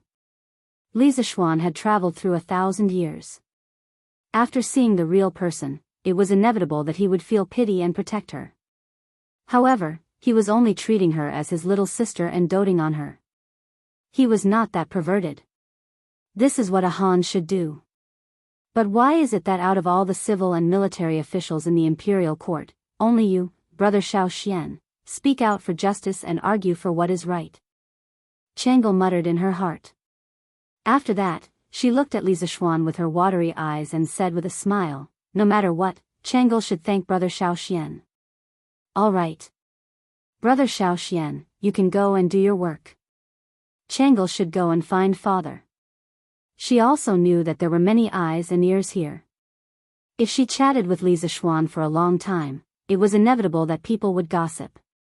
All right. Take care, Your Highness. Li Zishuan smiled and cupped his hands in salute. Li Zishuan kept addressing her as Your Highness so politely, which made Changle slightly dissatisfied. She felt that it was very distant, but in this situation, there was nothing she could do. She could only nod and sigh in her heart. Then, she turned and left. Young master, you're back. When it was close to noon, Li Zishuan returned to the Li residence. Sanbao hurriedly took over the reins and greeted Li Zishuan warmly with a smile. Where's Yushi? Li Zishuan clapped his hands and asked casually. Young mistress is in the kitchen right now. Young master, you can go and wash your hands first. The food will be ready soon. Sanbao held Big White's hand and bowed. Li Zishuan nodded and walked into the residence. He thought to himself that his wife was really too good to him. Ever since they got married, Han Yushi had been making delicious food for him every day. She was simply raising him like a pig. If he didn't have martial arts in this life, he would definitely become a fat otaku again if Han Yushi continued to raise him like this. After a sumptuous lunch, the couple returned to the bedroom. Han Yushi asked, Husband, is everything okay during the morning court today? Han Yushi had never asked or cared about the matters of the imperial court. However, she saw that Li Zishuan was not in high spirits after returning today. She hesitated and asked. Li Zishuan thought for a while and replied, Today, the main thing is that the small Nanyang kingdom is presenting tributes to His Majesty. It wasn't a big deal, but later, the Prime Minister of the Jidi dynasty proposed to His Majesty. Their king wants to marry Changle. Han Yushi was shocked and covered her mouth. How could this be? Husband, did His Majesty agree? She had always had a good impression of Changle. When she heard that Changle might be married to another country, she couldn't help but worry. Li Zishuan shook his head and sighed. No, His Majesty is not muddle-headed. It's just that I have another task now. Hearing that Li Zishuan didn't agree to this marriage, Han Yushi couldn't help but breathe a sigh of relief. When she heard the second half of the sentence, she couldn't help but raise her head and ask, Husband, did His Majesty arrange another task for you? Li Zishuan nodded and roughly told Han Yushi about the matter of the shipbuilding department and the iron mine. After Han Yushi heard this, she whispered with a complicated mood, Yes. Husband, the greater the ability, the greater the responsibility. His Majesty thinks so highly of you and has given you so many important tasks. Whether it's for the country or the people, you should treat them seriously. With me at home, husband, you don't have to worry. From a personal point of view, Han Yushi certainly hoped that Li Zishuan could foolishly do nothing every day and stay by her side. However, she knew that this was impossible. Her husband was so capable that he was destined to not be an ordinary person. Since the moment Yanhuang College was built, Li Zishuan spent less and less time at home. At that time, Han Yushi truly tasted what it meant to regret teaching your husband to seek the title of Marquis. Thank you for your understanding, wife. Li Zishuan smiled. Han Yushi shook her head and asked again, Husband, are we going back to Yunshan in the afternoon? We'll go back to Yunshan after resting for a while. In the afternoon, Faubert still has something to do with me. According to yesterday's agreement, Faubert would bring his nephew for an interview this afternoon. He had to tell him the location of several magnetite and pyrite mines. At around 1:00 in the afternoon, Li Zishuan took his wife out of the mansion in a carriage and went to Yunshan. Naturally, San Bao and Fu were extremely resentful. They didn't expect their young master and young madam to leave after only staying in the mansion for a day. Such a master was extremely rare in Chang'an. Chapter 839. Young master, this is my nephew, Fu Bin. When they returned to Yunshan, Faubert was already waiting outside the courtyard with a young man. Li Zishuan directly brought them to the study on the first floor. Faubert smiled and introduced the young man beside him to Li Zishuan. Li Zishuan nodded and then began to size up the young man. This young man was about 25 or 26 years old. He had a delicate face, a high nose bridge, and a pair of eyes that were 70% clever and 30% timid. It was said that one's appearance was born from one's heart. Just by looking at his face, this young man was somewhat clever and somewhat timid. Fortunately, Li Zishuan didn't need someone who wasn't afraid of anything. He felt that a person should have a heart of reverence, so that they wouldn't overstep the rules when doing things. Brat, why aren't you greeting young master? Faubert slapped the back of the young man's head and scolded. The young man staggered 2 steps forward and hurriedly bowed to Li Zishuan and said, Fu Bin greets young master. Li Zishuan smiled and said, No need to be so polite. I treat Faubert like an elder. Since you're Faubert's nephew, then your family. Fu Bin lowered his head and said, Young master is too kind. I don't dare. Li Zishuan didn't force him and asked, You know martial arts? He saw that Fu Bin's lower body was very stable, so he asked this question. Fu Bin scratched his head and said embarrassedly, I don't know martial arts, but I know some boxing. Faubert couldn't help but interrupt at this moment. This kid didn't like to study since he was young. He didn't learn how to dance, but learned a lot of fancy boxing. If it weren't for young master's favor, he wouldn't have made a name for himself. Li Zishuan waved his hand and said, Hee hee. Faubert, you can't say that. There are 360 professions, and each profession has its own master. Studying is not the only way out of a person's life. As long as Fu Bin is down to earth, he will definitely have his own future. Hearing this, Fu Bin's eyes flashed. He couldn't help but have a good impression of Li Zishuan. Speaking up to this point, Li Zishuan took out a map from the bookshelf and beckoned to Fu Bin. When the latter came over, he said, Let's go. Fu Bin, as long as you can accomplish this task, I will arrange you to work in the workshop. If you do well, you might even take over the position of Faubert in the workshop. By then, you will have a bright future. Fu Bin's expression lit up and he hurriedly said, "Many thanks for young master's promotion. Young master, if you need anything, just tell me. Even if I have to go through water and tread on fire, I will definitely complete the task given by young master." Li Zishuan smiled and said, "I don't need you to go through water and tread on fire. I have marked 4 locations on this map, corresponding to the 4 mines. They are not far from here, and they are all in Hedong Road. You can take some people there and look for the mines near the locations I marked. If the local government obstructs you, you can just show them my warrant." In the 2nd month of the 1st year of Xinguan, Li Er divided the country into 10 roads, namely Guanyi Road, Hunan Road, Hedong Road, Hebei Road, Shannon Road, Longyu Road, Huainan Road, Jiangnan Road, Jiannan Road, and Lingnan Road. The counties were abolished and replaced with provinces. The 4 mines marked by Li Zishuan on the map were all located in Shaanxi Province, which was Hedong Road in the Tang Dynasty. Among the 4 mines, there were 2 magnetite mines and 2 pyrite mines. The magnetite reserve should be at least 30 million tons, which was enough for Li Zishuan's workshop to squander for decades.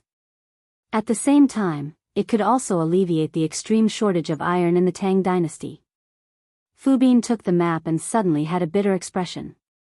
"Young master, this map," Li Zishuan raised his eyebrows and said, "What's wrong? You don't know how to read a map?" Fu Bin had a long face and nodded. Falbert was furious and slapped the back of Fu Bin's head again. "Ignorant and incompetent. I usually told you to read more books, but you didn't listen. Now you have lost your face here. What a bastard." Li Zishuan smiled. As the saying goes, when one is concerned, one must be responsible.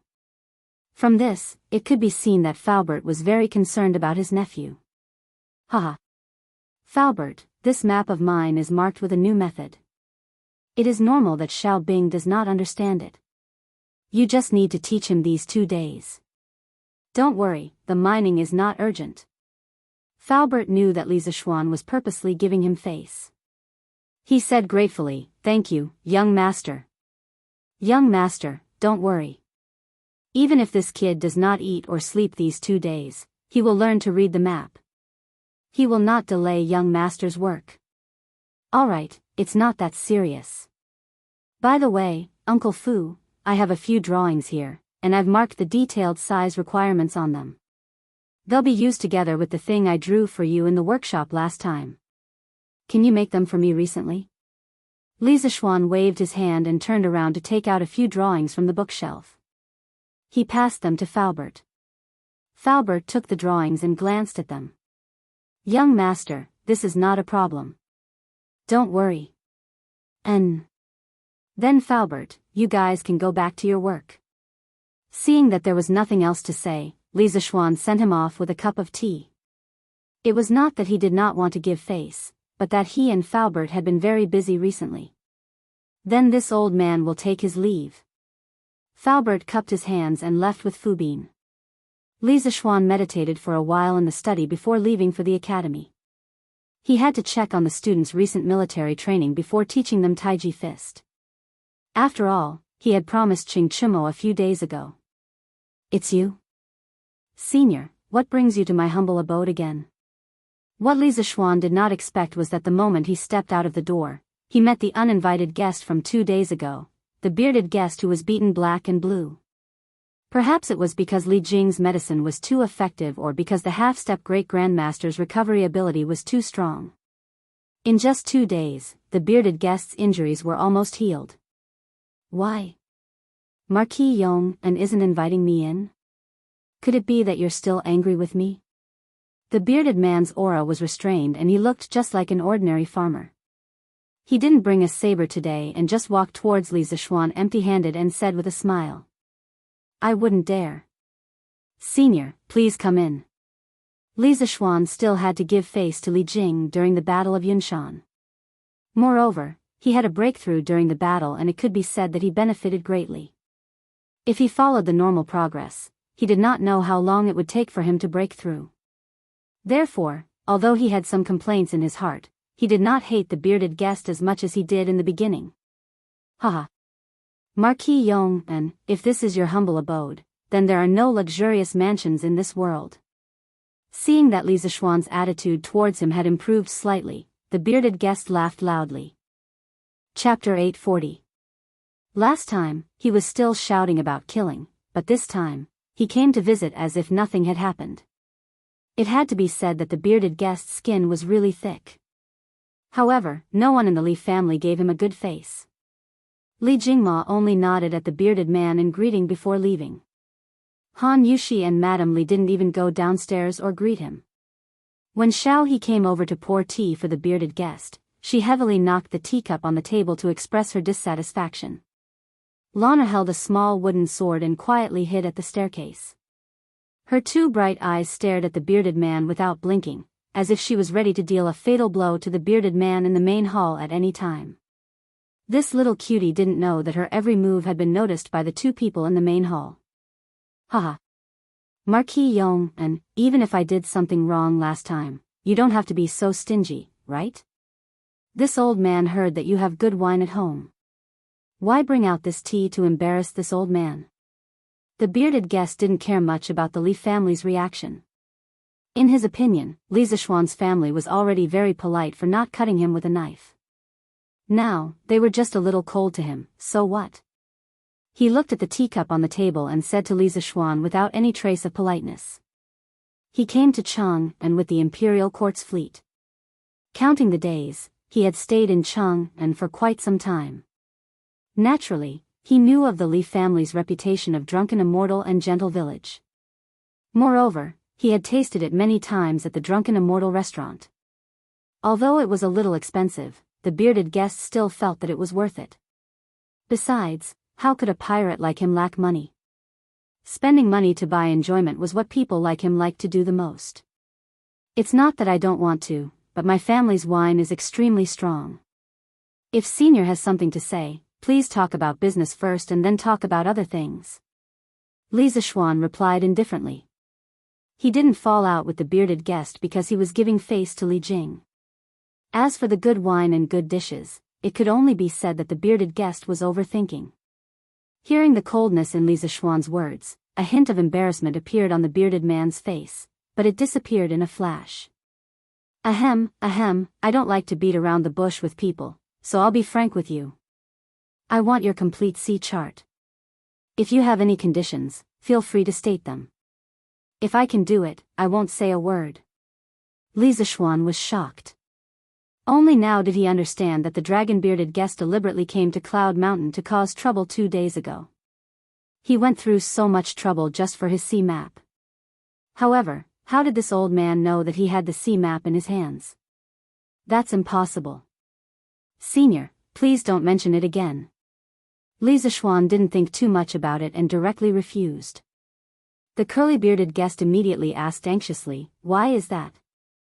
There should always be room for negotiation. Marquis Yong, why are you so heartless? Feelings? Li Zishuan sneered and said sarcastically, 2 days ago, someone wanted to annihilate my entire family.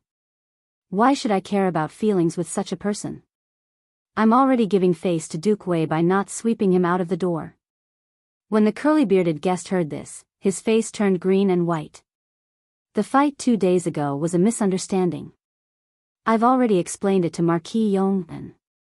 Although my words were inappropriate, I didn't have any ill intentions. Marquis Yong, why do you have to take it to heart? Humph. Some people don't mean much to you, but to me, their lives are more important than my own. You'll never understand this. Li Zishuan stared at the curly-bearded guest and said word by word. The curly-bearded guest was speechless, and the hall fell into silence. After a while, Li Zishuan asked, Senior, how did you know that I have a detailed sea map? The curly-bearded guest suddenly thought of something and his eyes lit up. He was about to explain when he saw the servant girl who served him tea earlier walk over and said to Li Zishuan, Young master, there's a person called Meng Yuliang outside who wants to see you. Meng Yuliang? Li Zishuan muttered to himself. Only then did he remember that Meng Yuliang was Meng Wenhao's father. He just didn't know why he came over at this time. Let him in. Yes, young master. Shall he responded, and then turned around to go out. The curly-bearded guest who was about to speak saw that Li Zishuan summoned Meng Yuliang without hesitation. He rolled his eyes and actually shut his mouth. Meng Yuliang pays his respects to Marquis. After a while, Meng Yuliang walked in. He saw the curly-bearded guest sitting in the main hall and a trace of joy flashed across his eyes. He then turned around and bowed solemnly to Li Zishuan. Uncle Meng, you don't have to be so courteous. Now that you're an official, you don't have to be so courteous. Li Zishuan helped him up and said with a pleasant smile, don't worry. Marquis, you're too courteous. You've done a great favor for my Wenhao, and you deserve to be courteous. Meng Yuliang said with a sincere face. Li Zishuan smiled and didn't insist. He pointed to the sofa beside him and said, what's there to be courteous about? Uncle Meng, take a seat first. Meng Yuliang paused and didn't sit down immediately. Instead, he turned around and faced the curly-bearded guest. He knelt on the ground and kowtowed. Today, Meng Yuliang knew that Benefactor was here and specially came to thank Benefactor. Once again, I thank Benefactor for saving my life. Get up, get up. How can a man kneel just because he wants to? It's just a small matter for you in our hometown. You don't have to worry about it for so long. The curly-bearded guest quickly stood up and helped Meng Yuliang up. Benefactor? Li Zishuan saw this scene and was a little confused. How could these two people who didn't have anything to do with each other have an intersection? What kind of drama is this? Uncle Meng, you know each other? Li Zishuan frowned and asked aloud. Meng Yuliang turned around and replied, Marquis, the fleet was attacked by pirates at sea. I was seriously injured and almost died at sea. Fortunately, Benefactor came to my rescue and saved my life.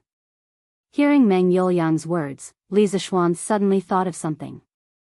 After a moment of frowning, he looked at the curly-bearded guest and said in surprise, previously, Commander Prince Hejian told me that when the army landed in Japan, there was a mysterious master protecting him. I didn't expect that person to be you. Haha. It's just a coincidence. It's not worth mentioning. Although the curly-bearded guest was proud, he still had an indifferent expression on his face. This old guy is really good at acting tough. Li Zishuan pinched his chin and fell into deep thought. He was now curious about how Meng Yuliang knew that the curly-bearded guest was with him. The curly-bearded guest had been staying at Li Zishuan's house recently. Ordinary people naturally wouldn't know his whereabouts. How did Meng Yuliang, who had no foundation in Chang'an, know? Chapter 841. Old Master, do you think Li Zishuan has agreed to Big Brother's request? Duke Wei Residence, Study Room.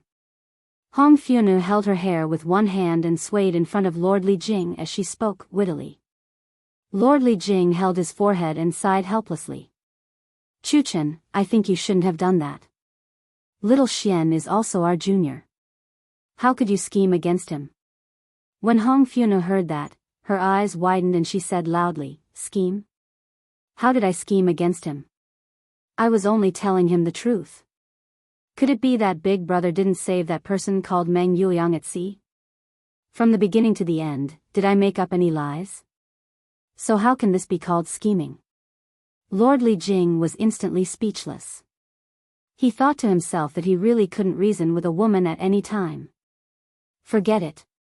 Just take it as this old man owes that child a favor. Lord Li Jing sighed in his heart and thought to himself. Marquis, Benefactor, you two go ahead. If there's a chance in the future, Meng Yuliang will visit again. Cloud Mountain Residence. Meng Yuliang only sat for a while before he stood up and bid farewell. He also understood that Li Zishuan and the dragon-bearded guest must have something important to discuss. It wasn't convenient for him to continue disturbing them. Speaking of which, if it wasn't for the fact that the dragon-bearded guest was constantly drifting about and came and went without a trace, he wouldn't have rushed over immediately upon hearing news of the dragon-bearded guest. All right, Uncle Meng, take care. Li Zishuan stood up and smiled. Although he had many questions about how Meng Yuliang knew that the dragon-bearded guest was here, the dragon-bearded guest had saved Meng Wenhao's father. This was an irrefutable fact that couldn't be changed no matter what. Everything else didn't seem too important. After sending Meng Yuliang off, there were only two people left in the main hall.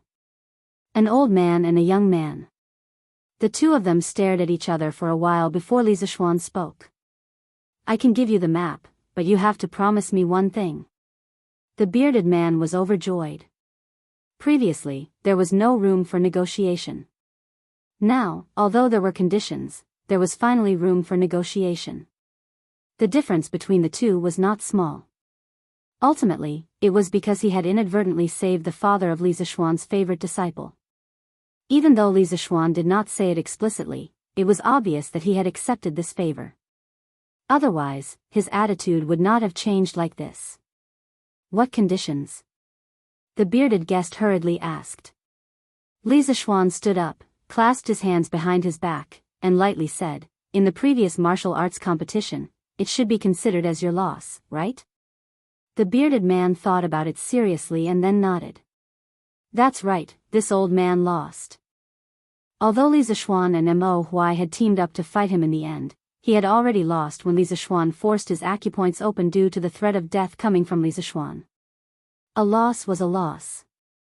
He, the bearded guest, had traversed the 4 seas. He would never do something so shameless as to refuse to admit his loss. Good. Before the martial arts competition, you said that if I lost, you would exterminate my entire family. But in the end, you clearly lost, so it's a different story. Li Zishuan said with a smile. The bearded guest's face darkened. He said impatiently, Marquis Yong, and just tell me what you want. If I can do it, I will definitely do my best. When Li Zishuan heard this, he revealed a devilish smile, causing the curly-bearded guest, a great demon who had killed countless people, to tremble in fear. This marquis has always been kind-hearted. I won't do something like exterminating someone's entire family. But since you lost the martial arts competition, you should pay a corresponding price. Moreover, you want this marquis's sea map, so the price you should pay naturally cannot be low. How about this, as long as you are willing to fulfill your responsibilities as a guard at Yanhuang College for a year, this marquis will hand over the sea map to you. In addition to this request, after you take this marquis's sea map, you also need to help this marquis find a few things overseas. Once you find them, you will send them back to Chang'an. How about it? Do you agree to these 2 requests? Be a guard for a year? The bearded guest's eyes widened. If it was someone else who said this to him, he would definitely smash that person into a meat patty with his fist. What kind of person was he, the bearded guest? He was the overlord of the sea. How could he be someone's guard? If this were to spread out, how would he be able to survive in the south? However, he had no choice but to agree. First of all, he did lose the martial arts competition that day. Logically speaking, Li Zishuan should be the one to make a request. Moreover, that sea map was truly too important to him. After wandering the sea for so many years, no one knew better than him how rich the wealth of the sea was. If he had the help of Li Zishuan's sea map, where in the world could he not go? This. Can you change the conditions? For example, this marquis can use money to buy this sea map. The bearded guest said unwillingly. As for the latter condition, he didn't think much of it. At most, it would just take some effort to find something. However, the first condition was asking for his life. As the island master of the 72 islands, he also wanted his face. Li Zishuan narrowed his eyes and said indifferently, do you think this marquis is someone who lacks money? Just these 2 conditions, there's no way to change them.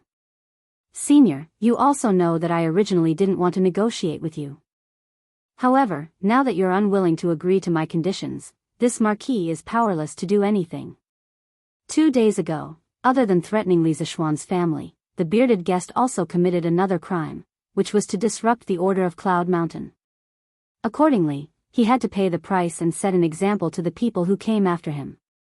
He had to let them know that no matter who it was, if they dared to cause trouble in Cloud Mountain, they must be punished. The atmosphere in the main hall suddenly froze. The bearded guest's face was gloomy. He tapped the table with his finger and didn't say a word. Seeing this, Li Zixuan didn't rush him. He waved at Lan, who was hiding at the stairs. The little girl put away the wooden sword in her hand and ran towards Li Zixuan with a smile. The brother and sister played a childish game of rock, paper, scissors in front of the bearded guest. They were very happy. After a long time, the bearded guest coughed heavily and said, "Marquis Yong, and this marquis has thousands of brothers under me. This marquis is not someone who can do whatever I want. This matter is very important. Please give this marquis one day to consider carefully. Before sunset tomorrow, I will definitely give you an answer." Although his martial arts skills were basically unrivaled, he still had to listen to the opinions of his subordinates. Otherwise, what future could he have as a commander without an army? Fine. This marquis will wait for you for one day. Li Zixuan nodded. He didn't expect the bearded guest to not reject such an unreasonable request on the spot. It was really inconceivable. Then this marquis will take his leave first. The bearded guest cupped his hands and left. Of course, in the entire courtyard, no one sent him off. Chapter 842. The next day. Li Zixuan finally woke up early. After having breakfast in the courtyard, he went to Yanhuang College. Recently, due to various things, as the principal, he had not shown up at Yanhuang College for a long time. Mr. Li Gang had complained about this countless times. If this guy did not show up, Li Gang would probably come personally to catch him. Good morning, Mr. Li. Have you had breakfast yet? Coincidentally, Li Zixuan, the principal, who often liked to slack off, happened to meet the vice principal, who had always been conscientious. Seeing Li Gang looking at him expressionlessly, Li Zixuan could only bite the bullet and go forward to greet him. Yes. Li Gang nodded and then walked forward with Li Zixuan while saying in a muffled voice, "Seeing that the military training is about to end, Yamacho, you have to arrange the teaching work of the academy as soon as possible. There are so many teachers in the academy, they are all waiting for you to say something." Li Zixuan replied, "Sir, you are right. I will arrange the teaching work as soon as possible." In fact, he was groaning in his heart, because he had just received another job from Li Er yesterday, and now the academy was about to get on track. With two things happening at the same time, it was estimated that he would be as busy as a dog in the next month. "Oh, Mr. Yen and Mr. Wang came to me yesterday. They asked me to remind you not to forget about their bet last month." Seeing that Li Zixuan agreed, Li Gang felt a little relieved. Suddenly, he remembered something and suddenly said with some amusement. Li Zixuan was startled. Only then did he remember that Wang Ji and Yen Silu had a quarrel that eventually evolved into a bet. If Li Gang had not mentioned it to him today, he would have really forgotten about it. "Sir, don't worry. I have always remembered this matter in my heart. I will never forget it." Li Zixuan lied through his teeth. Li Gang was old and shrewd. How could he not see that Li Zixuan was lying? However, he didn't expose her. He just smiled and left alone. Beep beep beep. Attention. Look to the right. Look forward. At ease. At 7 in the morning, the students of Yanhuang College, who had just finished their breakfast, began to gather on the sports field. Unlike in the past, they didn't start training immediately after they gathered today. The instructors of each class didn't give any more orders after they were in formation. The students were all secretly puzzled. After a while, they saw Li Zixuan on the rostrum of the sports field. Today, Li Zixuan didn't wear a scholarly robe like before. Instead, he wore a loose white silk undershirt, which was a bit similar to the modern training clothes. He looked very elegant and unrestrained. Li Zixuan stood on the rostrum and looked at the neat rows of students below. Each of them had their heads held high and their chests puffed out. They were like sharp swords that pierced the sky. He couldn't help but sigh in his heart. In less than a month, this group of motley crew had been trained by him to look like a decent person. "You've become darker and thinner." He was looking at the students, and the students were also looking at him.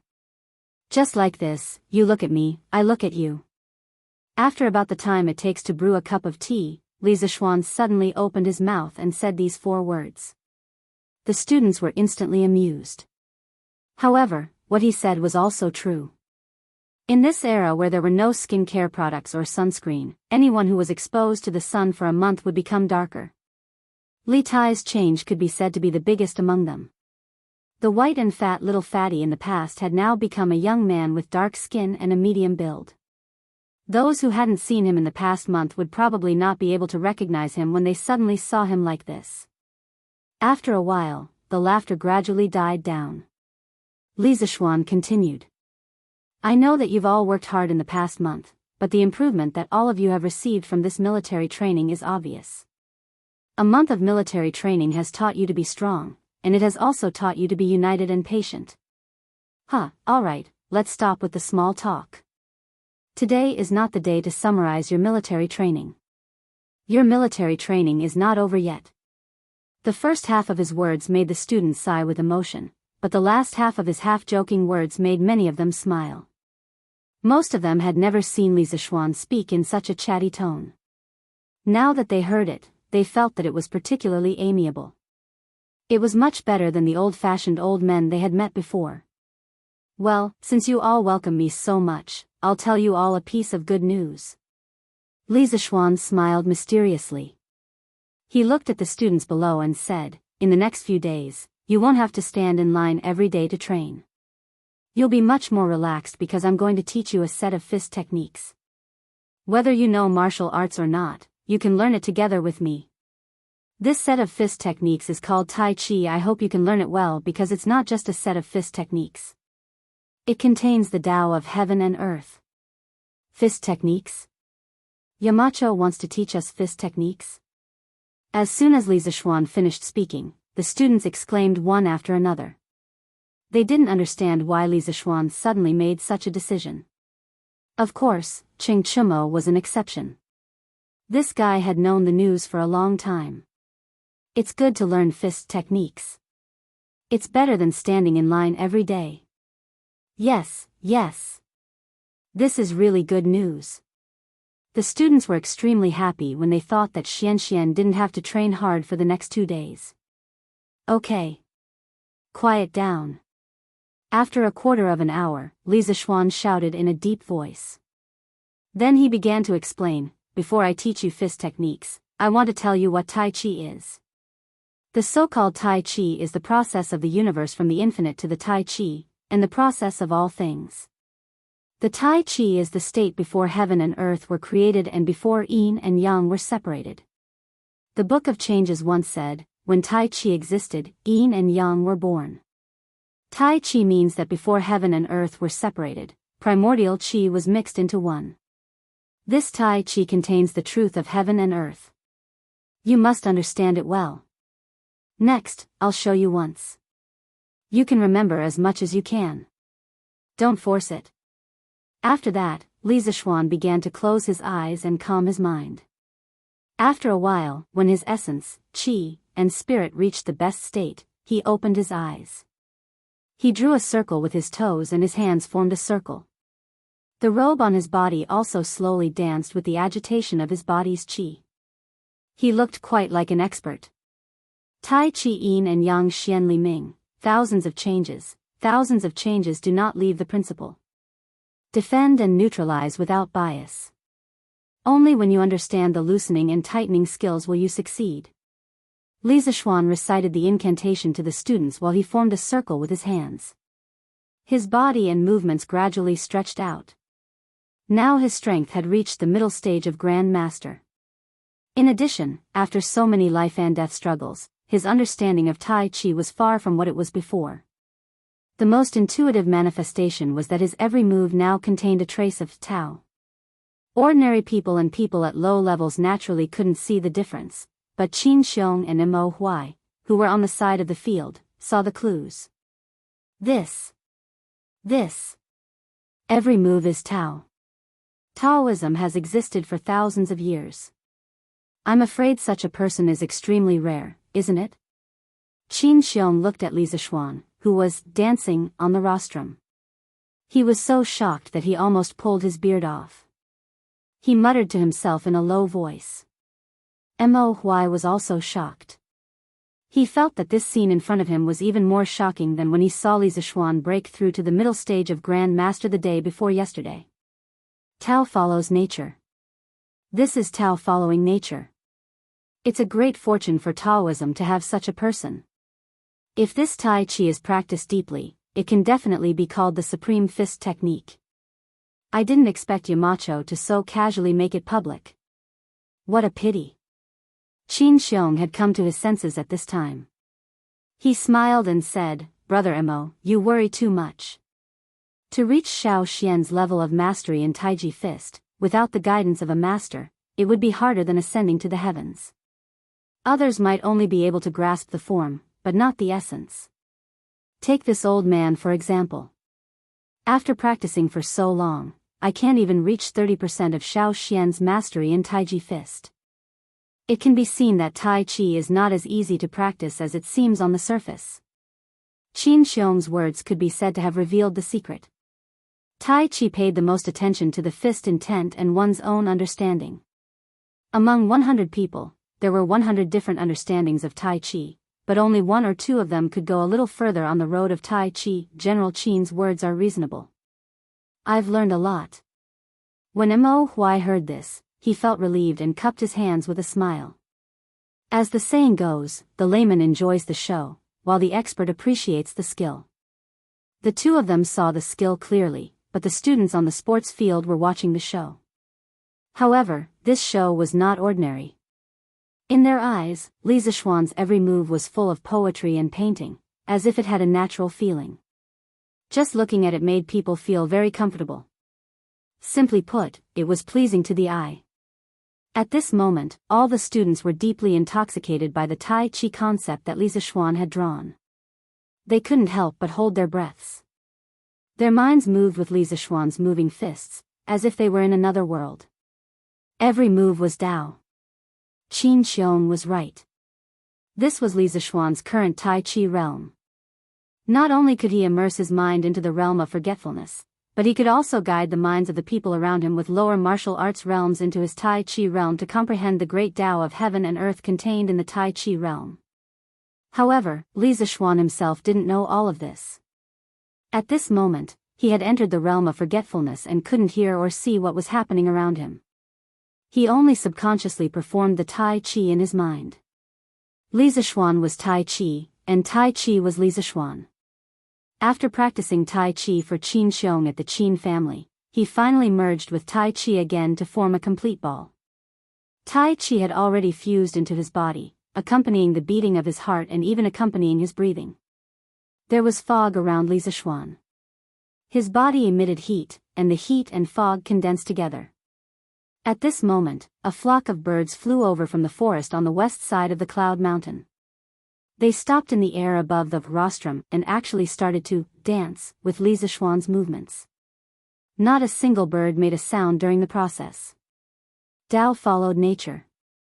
Li Zishuan had really merged himself with nature. He penetrated his mind into every moment of his movements. He was light but not floating, soft but not soft. He was relaxed and heavy at the same time. It was as if he was floating in the water, floating in the Yangtze River. His waist was like a wheel, and his mind surged as he swam continuously.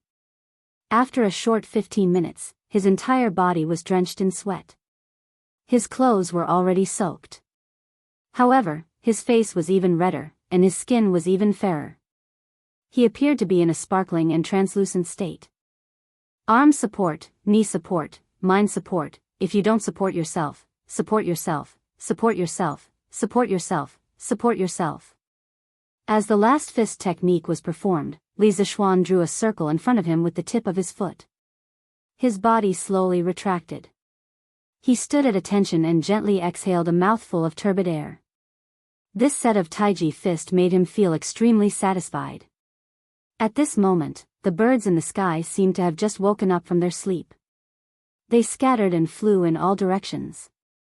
The students below the stage were all still in a state of intoxication. When Li Zishuan came back to his senses and saw this, he just smiled and didn't say anything to disturb them. He hoped that the students would be able to realize something from his high-level demonstration. Taiji, Taiji. Light but not floating, soft but not soft. It is relaxed and heavy at the same time. What a magical fist technique. This little kid is full of secrets. Why have I never heard of such a profound fist technique in the Jianghu before? Under a big tree outside the sports field, a bearded man looked at Li Zishuan on the rostrum of the sports field and whispered to himself. That's right, this guy was the bearded man. He was the person who almost became the head of security of Yanhuang College. Needless to say, he must have snuck in while hiding from the college's guards. If Pang Feiji and Mo Zhong knew about this, they would definitely be pissed to death. Of course, no one would have thought that this famous pirate in the Jianghu would actually come to Yanhuang College to secretly learn. Wow. This Taiji fist looks really good. No, I have to learn it well. No, I think it's mainly because Yamacho is good at it. If it was someone else, they definitely wouldn't be able to do it to this extent. Taiji is the birth of yin and yang. I seem to have thought of something unusual from this Taiji fist. After half a quarter of an hour, the students on the field began to come back to their senses. Suddenly, there was an endless wave of exclamations. Ching Chumo scratched his head. His mind had just been brought into the Taiji realm by Li Zishuan. Then, he wandered around the Taiji realm and came back. He had some enlightenment in his heart, but he couldn't tell what it was. His realm was a little loose, but it was not enough for him to break through. He was in the temporary boundary between breaking through and not breaking through. To put it in layman's terms, it was like wanting to take a dump but couldn't do it after squatting for a long time. However, Ching Chumo wasn't too discouraged. This was because he had learned so much just by watching Li Zishuan practice Taiji fist once. If he completely learned Li Zishuan's Taiji fist later on, with so much enlightenment, wouldn't it be easy to break through? Chapter 843. How about it? Do you want to learn Tai Chi? Looking at the stupefied students below, Yi Zichen said. Li Zishuan put his hands behind his back and smiled. Yes. The students were silent for a moment, then suddenly burst into a tsunami of cheers. Li Zishuan looked so cool when he was practicing Tai Chi just now. Young people were all hot-blooded, and they all worshipped heroes. Although many people did not see the battle between Li Zishuan and the bearded man on Yunshan 2 days ago because they were on holiday, they more or less heard about it when school started yesterday. Today, they saw Li Zishuan's super high-level and magic fist technique demonstration with their own eyes. In their hearts, they had already regarded Li Zishuan as a hero who excelled in both the pen and the sword. Since you all want to learn, then do your best. All the instructors of the academy will follow suit and learn.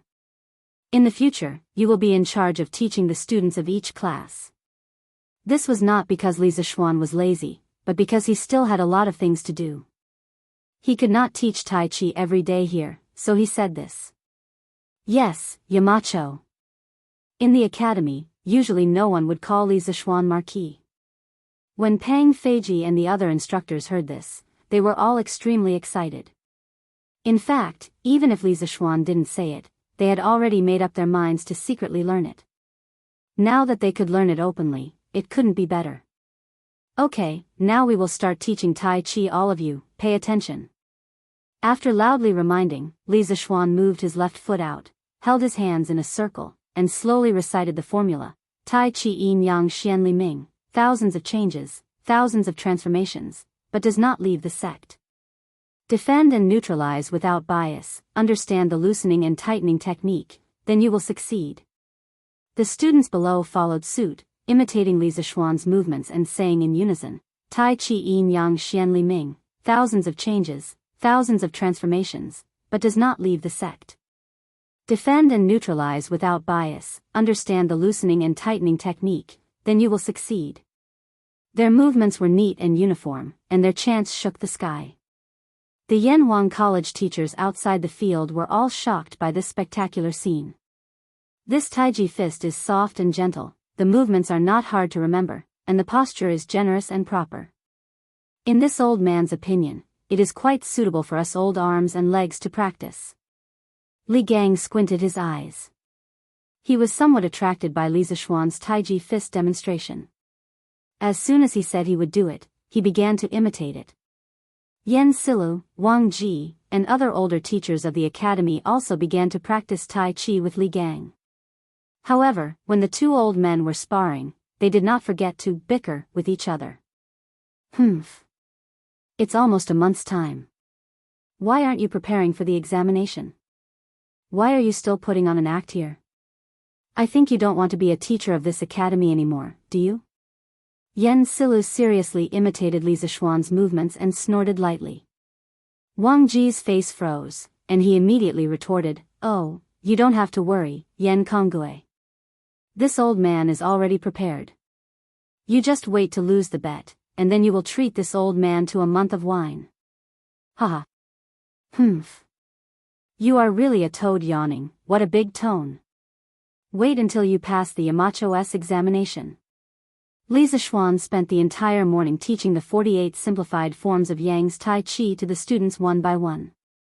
Pang Feiji and the others all knew Kung Fu, so they naturally learned it faster than most of the students. Before lunch, they had already memorized the main points of each move. Li Zishuan was naturally happy and at ease. In the afternoon, he let Pang Feiji and the other instructors teach Tai Chi to the students. He himself patrolled around and personally guided the students who did not follow the rules. Of course, when he saw Li Gang, Yan Silu, Wang Ji, and the others practicing Tai Chi, he could not help but feel a little strange. It felt like he had seen those old men and women practicing Tai Chi in the park in his previous life. He thought to himself, will this be the scenery of Yanhuang College in the future? Hey! Little Xian! Wait! During the break, Li Zishuan was about to leave the field and go to his office when he heard Ching Chimo's voice behind him. He turned around and waited for Ching Chimo to run over.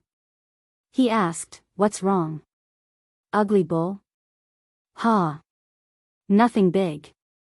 I just wanted to ask, little Xian, are you busy? If you are not busy, can you teach me Tai Chi personally?" Ching Chimo scratched his head and asked embarrassedly. "Why? Isn't Uncle Qin teaching class 1? Why don't you learn from anyone?" Li Zishuan said unhappily. What he meant was, don't be unreasonable and don't bother me. I am very busy. Ching Chimo of course, he did not understand Li Zishuan's meaning. He straightened his neck and said, "No, I feel like I am about to break through, but Pang Feiji and Uncle Qin's Tai Chi is not as good as yours. Little Xian, please help me. If I don't break through soon, my dad will definitely not let me off easily." Li Zishuan looked at Ching Chimo suspiciously. He did not expect Ching Chimo to show signs of breaking through after watching Tai Chi for an entire morning. He thought to himself, when did this blockhead become enlightened? Okay. Come with me, I will give you a few pointers. Whether you can break through or not will depend on your luck. Martial arts is not something that can be forced. When the time comes, even if you don't break through, Uncle Ching will definitely not do anything to you. Since Ching Chimo said so, how could Li Zishuan not help him? After all, this guy was his first brother in Tang Dynasty. Haha. I knew you were a good friend, little Xian. When I break through, I will invite you to Drunken Immortal Restaurant for a drink. Ching Chimo laughed proudly. Li Zishuan looked at this shameless guy in annoyance. Invite me to Drunken Immortal Restaurant for a meal? Do I need you to treat me to a meal at Drunken Immortal Restaurant? He was so King shameless. Master. Can I go with you? Since the place where the two of them were talking was not far from Class 1's resting area, Iron Egg had already noticed the two of them whispering and followed them. When he heard that Li Zishuan was going to give Ching Chimo special treatment, he quickly asked. Not only did Ching Chimo want to break through, he also wanted to. Haha. 1 is teaching, 2 is still teaching. Come with me. Li Zishuan smiled and turned to walk out of the sports field. Ching Chimo and Iron Egg naturally followed. After a while, they followed Li Zishuan to the open space in front of Guanghua Building, the main building of Yanhuang College. Li Zishuan turned around and looked at Qing Chimo, saying, "You attack me." Qing Chimo was stunned, and then he quickly shook his head and said, "Damn it. Little Xian, do you think I'm stupid? You are now at the Grand Master middle stage. You want me to attack you? Isn't that asking me to die? No way." He had heard that Li Zishuan had beaten the half-step Great Grandmaster bearded man until his face was swollen. He would not be so stupid as to teach Li Zishuan a lesson. Chapter 844. In front of the main building of Yanhuang College. Hearing Qing Chimo's words, Li Zishuan rolled his eyes helplessly and said, "Just attack when I tell you to. Do you still want to break through?" Qing Chimo still straightened his neck and refused. Although I want to break through, I don't want to get beaten up for no reason." Li Zishuan was furious. "Useless. Don't worry, I'll use my body refinement realm true chi to take your attack. Stop wasting time and attack. Remember to watch my movements carefully." Qing Chimo was overjoyed when he heard this. Normally, he would not have the chance to fight Li Zishuan on equal footing. Haha. This will do. Little Xian, take this. Qing Chimo clenched his fists and concentrated his true chi in his dantian. After a roar, his whole body pounced on Li Zishuan and his fist flew directly towards Li Zishuan's chest. Speed. Strength. Angle. The three were all present and combined into one. Speaking of which, although Qing Chimo's true chi was slightly lower, he was still one of the best in terms of strength among people of the same level. Whoosh, the fist was swift and fierce, with a trace of strong wind, and rushed directly towards Li Zishuan's chest. Iron Egg held his breath and stared at Li Zishuan without blinking. He wanted to see how his master would deal with this aggressive punch. Of course, he was not worried that his master would be hurt at all. In his eyes, his master was invincible, no matter who came. When Qing Chimo's fist was 3 inches away from Li Zishuan's chest, Li Zishuan stretched out his hand, and then stretched out his palm and gently flicked it. Li Zishuan did not even use his true chi, but Qing Chimo seemed to be out of control. After a circle, his attack missed. What's going on? I didn't feel you use your true chi, little Xian. How could you take my attack? After Qing Chimo stabilized his body, he scratched his head and muttered with a puzzled face. What? Did you forget? Li Zishuan asked. Qing Chimo frowned and thought for a moment, and said gloomily, I forgot. Again. Li Zishuan said. So, Qing Chimo once again moved his dantian, clenched his hands into fists, and rushed at Li Zishuan with a faster speed, a heavier force, and a more tricky angle. Li Zishuan smiled, and when Qing Chimo rushed in front of him, he stretched out his right hand. It was the same attack, but Qing Chimo's punch seemed to have fallen into a swamp, and his body was also sent flying. Bang! The miserable Qing Chimo fell to the ground on his butt. Did you forget? Li Zishuan asked again. Qing Chimo frowned and carefully recalled Li Zishuan's movements just now. After a while, he still replied, I forgot. Again. Li Zishuan said. They did this 3 or 4 times. Qing Chimo fell harder each time, and Li Zishuan seemed to be playing house every time. He didn't use much strength at all. Iron Egg next to him was stunned. He used all his mind to carefully watch Li Zishuan's every move, trying to imprint it in his heart. Did you forget? After countless times, Li Zishuan looked at Qing Chimo lying on the ground and asked again. Qing Chimo struggled to get up from the ground, and his face and hair were covered with a lot of dust. He said very awkwardly, I forgot.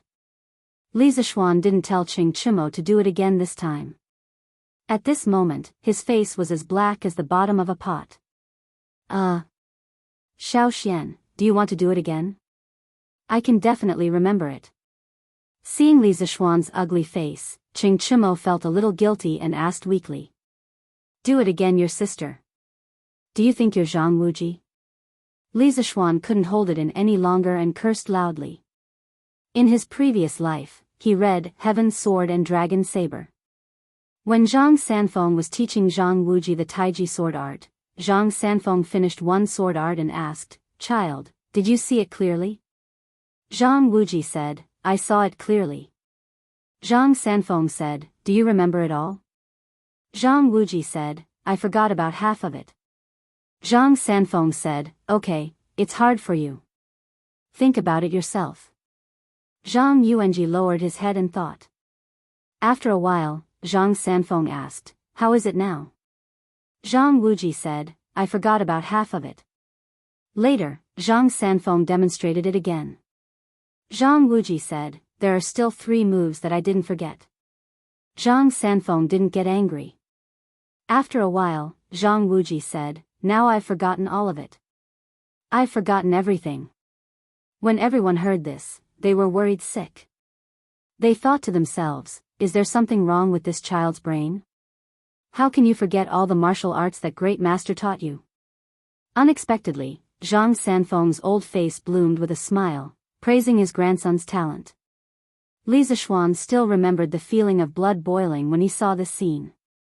But now that it was his turn, he knew that Zhang Sanfeng was deliberately showing off in the movie. Because he had demonstrated it to Qing Chimo more than 3 times now, Qing Chimo naturally forgot all of his answers. But he felt that Qing Chimo didn't remember at all, not just forget. Zhang Wuji? Who's Zhang Wuji? Hearing Li Zixuan spit out such a ridiculous sentence, Qing Chimo felt that his brain wasn't working well. "It's your sister. I'll demonstrate it one last time.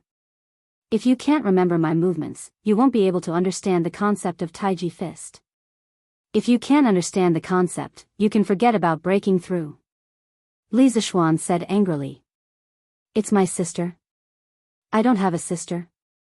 Besides, why isn't my sister's surname Cheng but Zhang? F***ck. So Xiao Xian, you're scolding my mother. This is too much." Qing Chimo muttered to himself. This guy's brain circuit was really unique. He actually involved his parents in this matter. Iron Egg, who was next to him, was holding back his laughter. It was very difficult for him to hold it in. Li Zixuan really wanted to lift the top of this guy's head to see if there was a dung beetle inside. "Why are you talking so much nonsense? Come and attack me. This is your last chance." Li Zixuan resisted the urge to curse and said with a livid face. Hearing this, Qing Chimo hurriedly focused all of his attention, gathered all of his strength, and charged at Li Zixuan with an indomitable will. Li Zixuan's movements were still the same, but Qing Chimo seemed to be enlightened this time. After he got up from the ground, he shouted, "Haha! I'll remember it, I'll remember it. I didn't forget it this time." The way he smiled made him look like a 200-pound child. "Oh? You remember it? Then tell me, what movements did I use just now? How did I neutralize your attacks?" Li Zixuan glanced at the idiot and asked in annoyance. Chapter 845. The dusty Qing Chimo seemed to have felt Li Zixuan's anger. He patted the dust off his body, and for a rare moment, his face became serious. Then he seriously thought for a long time and said, "I attacked a total of 5 times, but Xiao Xian, you used the same moves and even the same strength to dissolve my attacks." Li Zixuan nodded and said, "Yes, that's right. I used the same moves and the same strength." After getting the affirmation, Qing Chimo gained a little more confidence and continued to say, "But, Xiao Xian, you used the same moves, but the results were different every time. The first time, you only dissolved the strength of my fist and made me spin in a circle. The second time, I felt my whole body sink into a pile of mud and I couldn't move even if I wanted to. Then, you gently flicked me and I fell to the ground. The next few times, I fell in a different way and each time I fell harder than the last. Damn, Xiao Xian, don't you know how to be merciful?" Li Zixuan rolled his eyes and thought, if I were merciful, you wouldn't have learned anything. However, he was quite satisfied with Qing Chimo's conclusion. Even a blockhead could be enlightened. "Then, did you learn anything from our few exchanges?" Li Zixuan pursed his lips and asked faintly. "Learn?" Ching Chimo's eyes first showed a trace of confusion, then he fell into deep thought and stood still on the ground. Li Zishuan saw this and didn't disturb him. He and Iron Egg stood quietly by the side and waited. After about 15 minutes, Ching Chimo finally returned to normal. His eyes were blazing. At least Li Zishuan and Iron Egg had known him for so long, but they had never seen him with such eyes. Ching Chimo walked quickly to Li Zishuan and asked excitedly, "I understood. Xiao Xian, you were teaching me how to use my strength? Am I right? This kid is worth teaching." Li Zishuan heard this and couldn't help but laugh. "Haha. You guessed right. I didn't expect you to be enlightened. In fact, if you only talk about strength, there are very few people who can beat you in the same realm. But although you are full of strength, there is no strength in your body. It's like writing. You have to use ink evenly, the thickness is appropriate, and the density is fine. Only then can you become a master. If you don't know how to use strength, even if you have the best ink and paper, the words you write will only be like a dog's scratch. Ugly bull, do you understand?" The number of times Ching Chimo was serious today was more than in the previous month. Maybe it was because Ching Yaojin had pushed him too far. After listening to Li Zishuan's philosophical words, he pondered for a moment. After a while, he nodded and said, "Xiao Xian, I understand. In fact, you borrowed my strength to hit me. I was wondering why you didn't use any Jinqi at all." Li Zishuan praised, "Yes. Chimo, your eyesight has improved a lot today. Tai Chi emphasizes using softness to overcome hardness, borrowing strength to fight strength, and Taoism emphasizes the balance of yin and yang. Chimo, your brute strength is the yang of Tai Chi. What you lack now is the yin of Tai Chi. In other words, what you lack is the knack of using your strength. After you understand this, go and learn Tai Chi. I believe you will definitely gain a lot." Ching Chimo had been with Li Zishuan for so long, but he had never received such praise before. He couldn't help but grin. Hee. I also think that my brain is working very well today. Since you said so, Xiao Xian, I will go back and learn Tai Chi from Uncle Qin now. Yes. Go. I have taught you everything that needs to be taught. As long as you put your heart into it, it will not be difficult for you to break through. Li Zishuan nodded. Ching Chimo saluted Li Zishuan, then nodded to Iron Egg and turned to leave. "Master, Iron Egg's lips moved. He wanted to say something, but stopped. Li Zishuan smiled and said, "You boy. What's wrong? Are you moved? Do you want to break through as soon as possible?" Iron Egg nodded embarrassedly and said, "Yes. In fact, Li Zishuan was extremely unqualified as a master. When Iron Egg lived in the Li Mansion in Chang'an City, Li Zishuan often arranged some training tasks for him. Although it was very tiring, at least there was someone to guide him. However, after Yanhuang College opened, Iron Egg began to live on campus. Li Zishuan's guidance for him became less and less. He could only continue to train as before. Therefore, until now, he was still at the peak of the Qi channeling realm and had not entered the body refining realm. As Li Zishuan's disciple, he felt ashamed of himself. "Haha. You brat, I did not rush you like Lu Guogong did. Why are you in such a hurry?"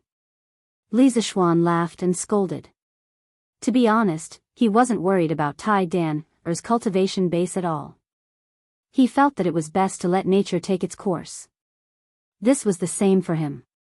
He had never deliberately tried to raise his cultivation base from the beginning to the end. Master, Iron Egg did not want to embarrass you." Iron Egg lowered his head and said, "Haha. I have never cared about other people's opinions. Cultivation, let nature take its course. Everyone's life is only a few decades. As long as you are happy, everything will be fine." Speaking of this, Li Zishuan suddenly felt a little emotional in his heart. Iron Egg was silent. After a while, he said, "Master, Iron Egg does not understand what you said. Iron Egg just wants to become stronger. When Master is in danger, Iron Egg can also help." Li Zishuan felt warm in his heart. As a master, he had never intended to let his disciple protect him. However, when he heard Iron Egg's words, his heart was still touched. Haha. Since Iron Egg is so determined, then Master will also give you some advice. Thank you, Master. Iron Egg immediately thanked him happily. Li Zishuan thought for a while and said, Iron Egg, you are different from Qing Chumo. Chumo has a good family background and has been practicing martial arts since he was a child. Not only did he take medicinal baths, but he was also personally trained and polished by Lu Guogong. His foundation is naturally deeper than yours. Tai Chi is yin and yang. Qing Chumo only lacks yin and not yang. However, you lack both yin and yang. If you want to break through and practice Tai Chi as soon as possible, in addition to continuing to strengthen your training, you have to follow the methods I just told Qing Chumo and learn to use strength. Only in this way can you go further on the path of Tai Chi. Iron Egg nodded seriously and said, Thank you, Master, for your teachings. Iron Egg will remember them. Li Zishuan smiled and said, Okay. Go back and continue to learn Tai Chi. Yes, Master. Iron Egg responded and turned to leave.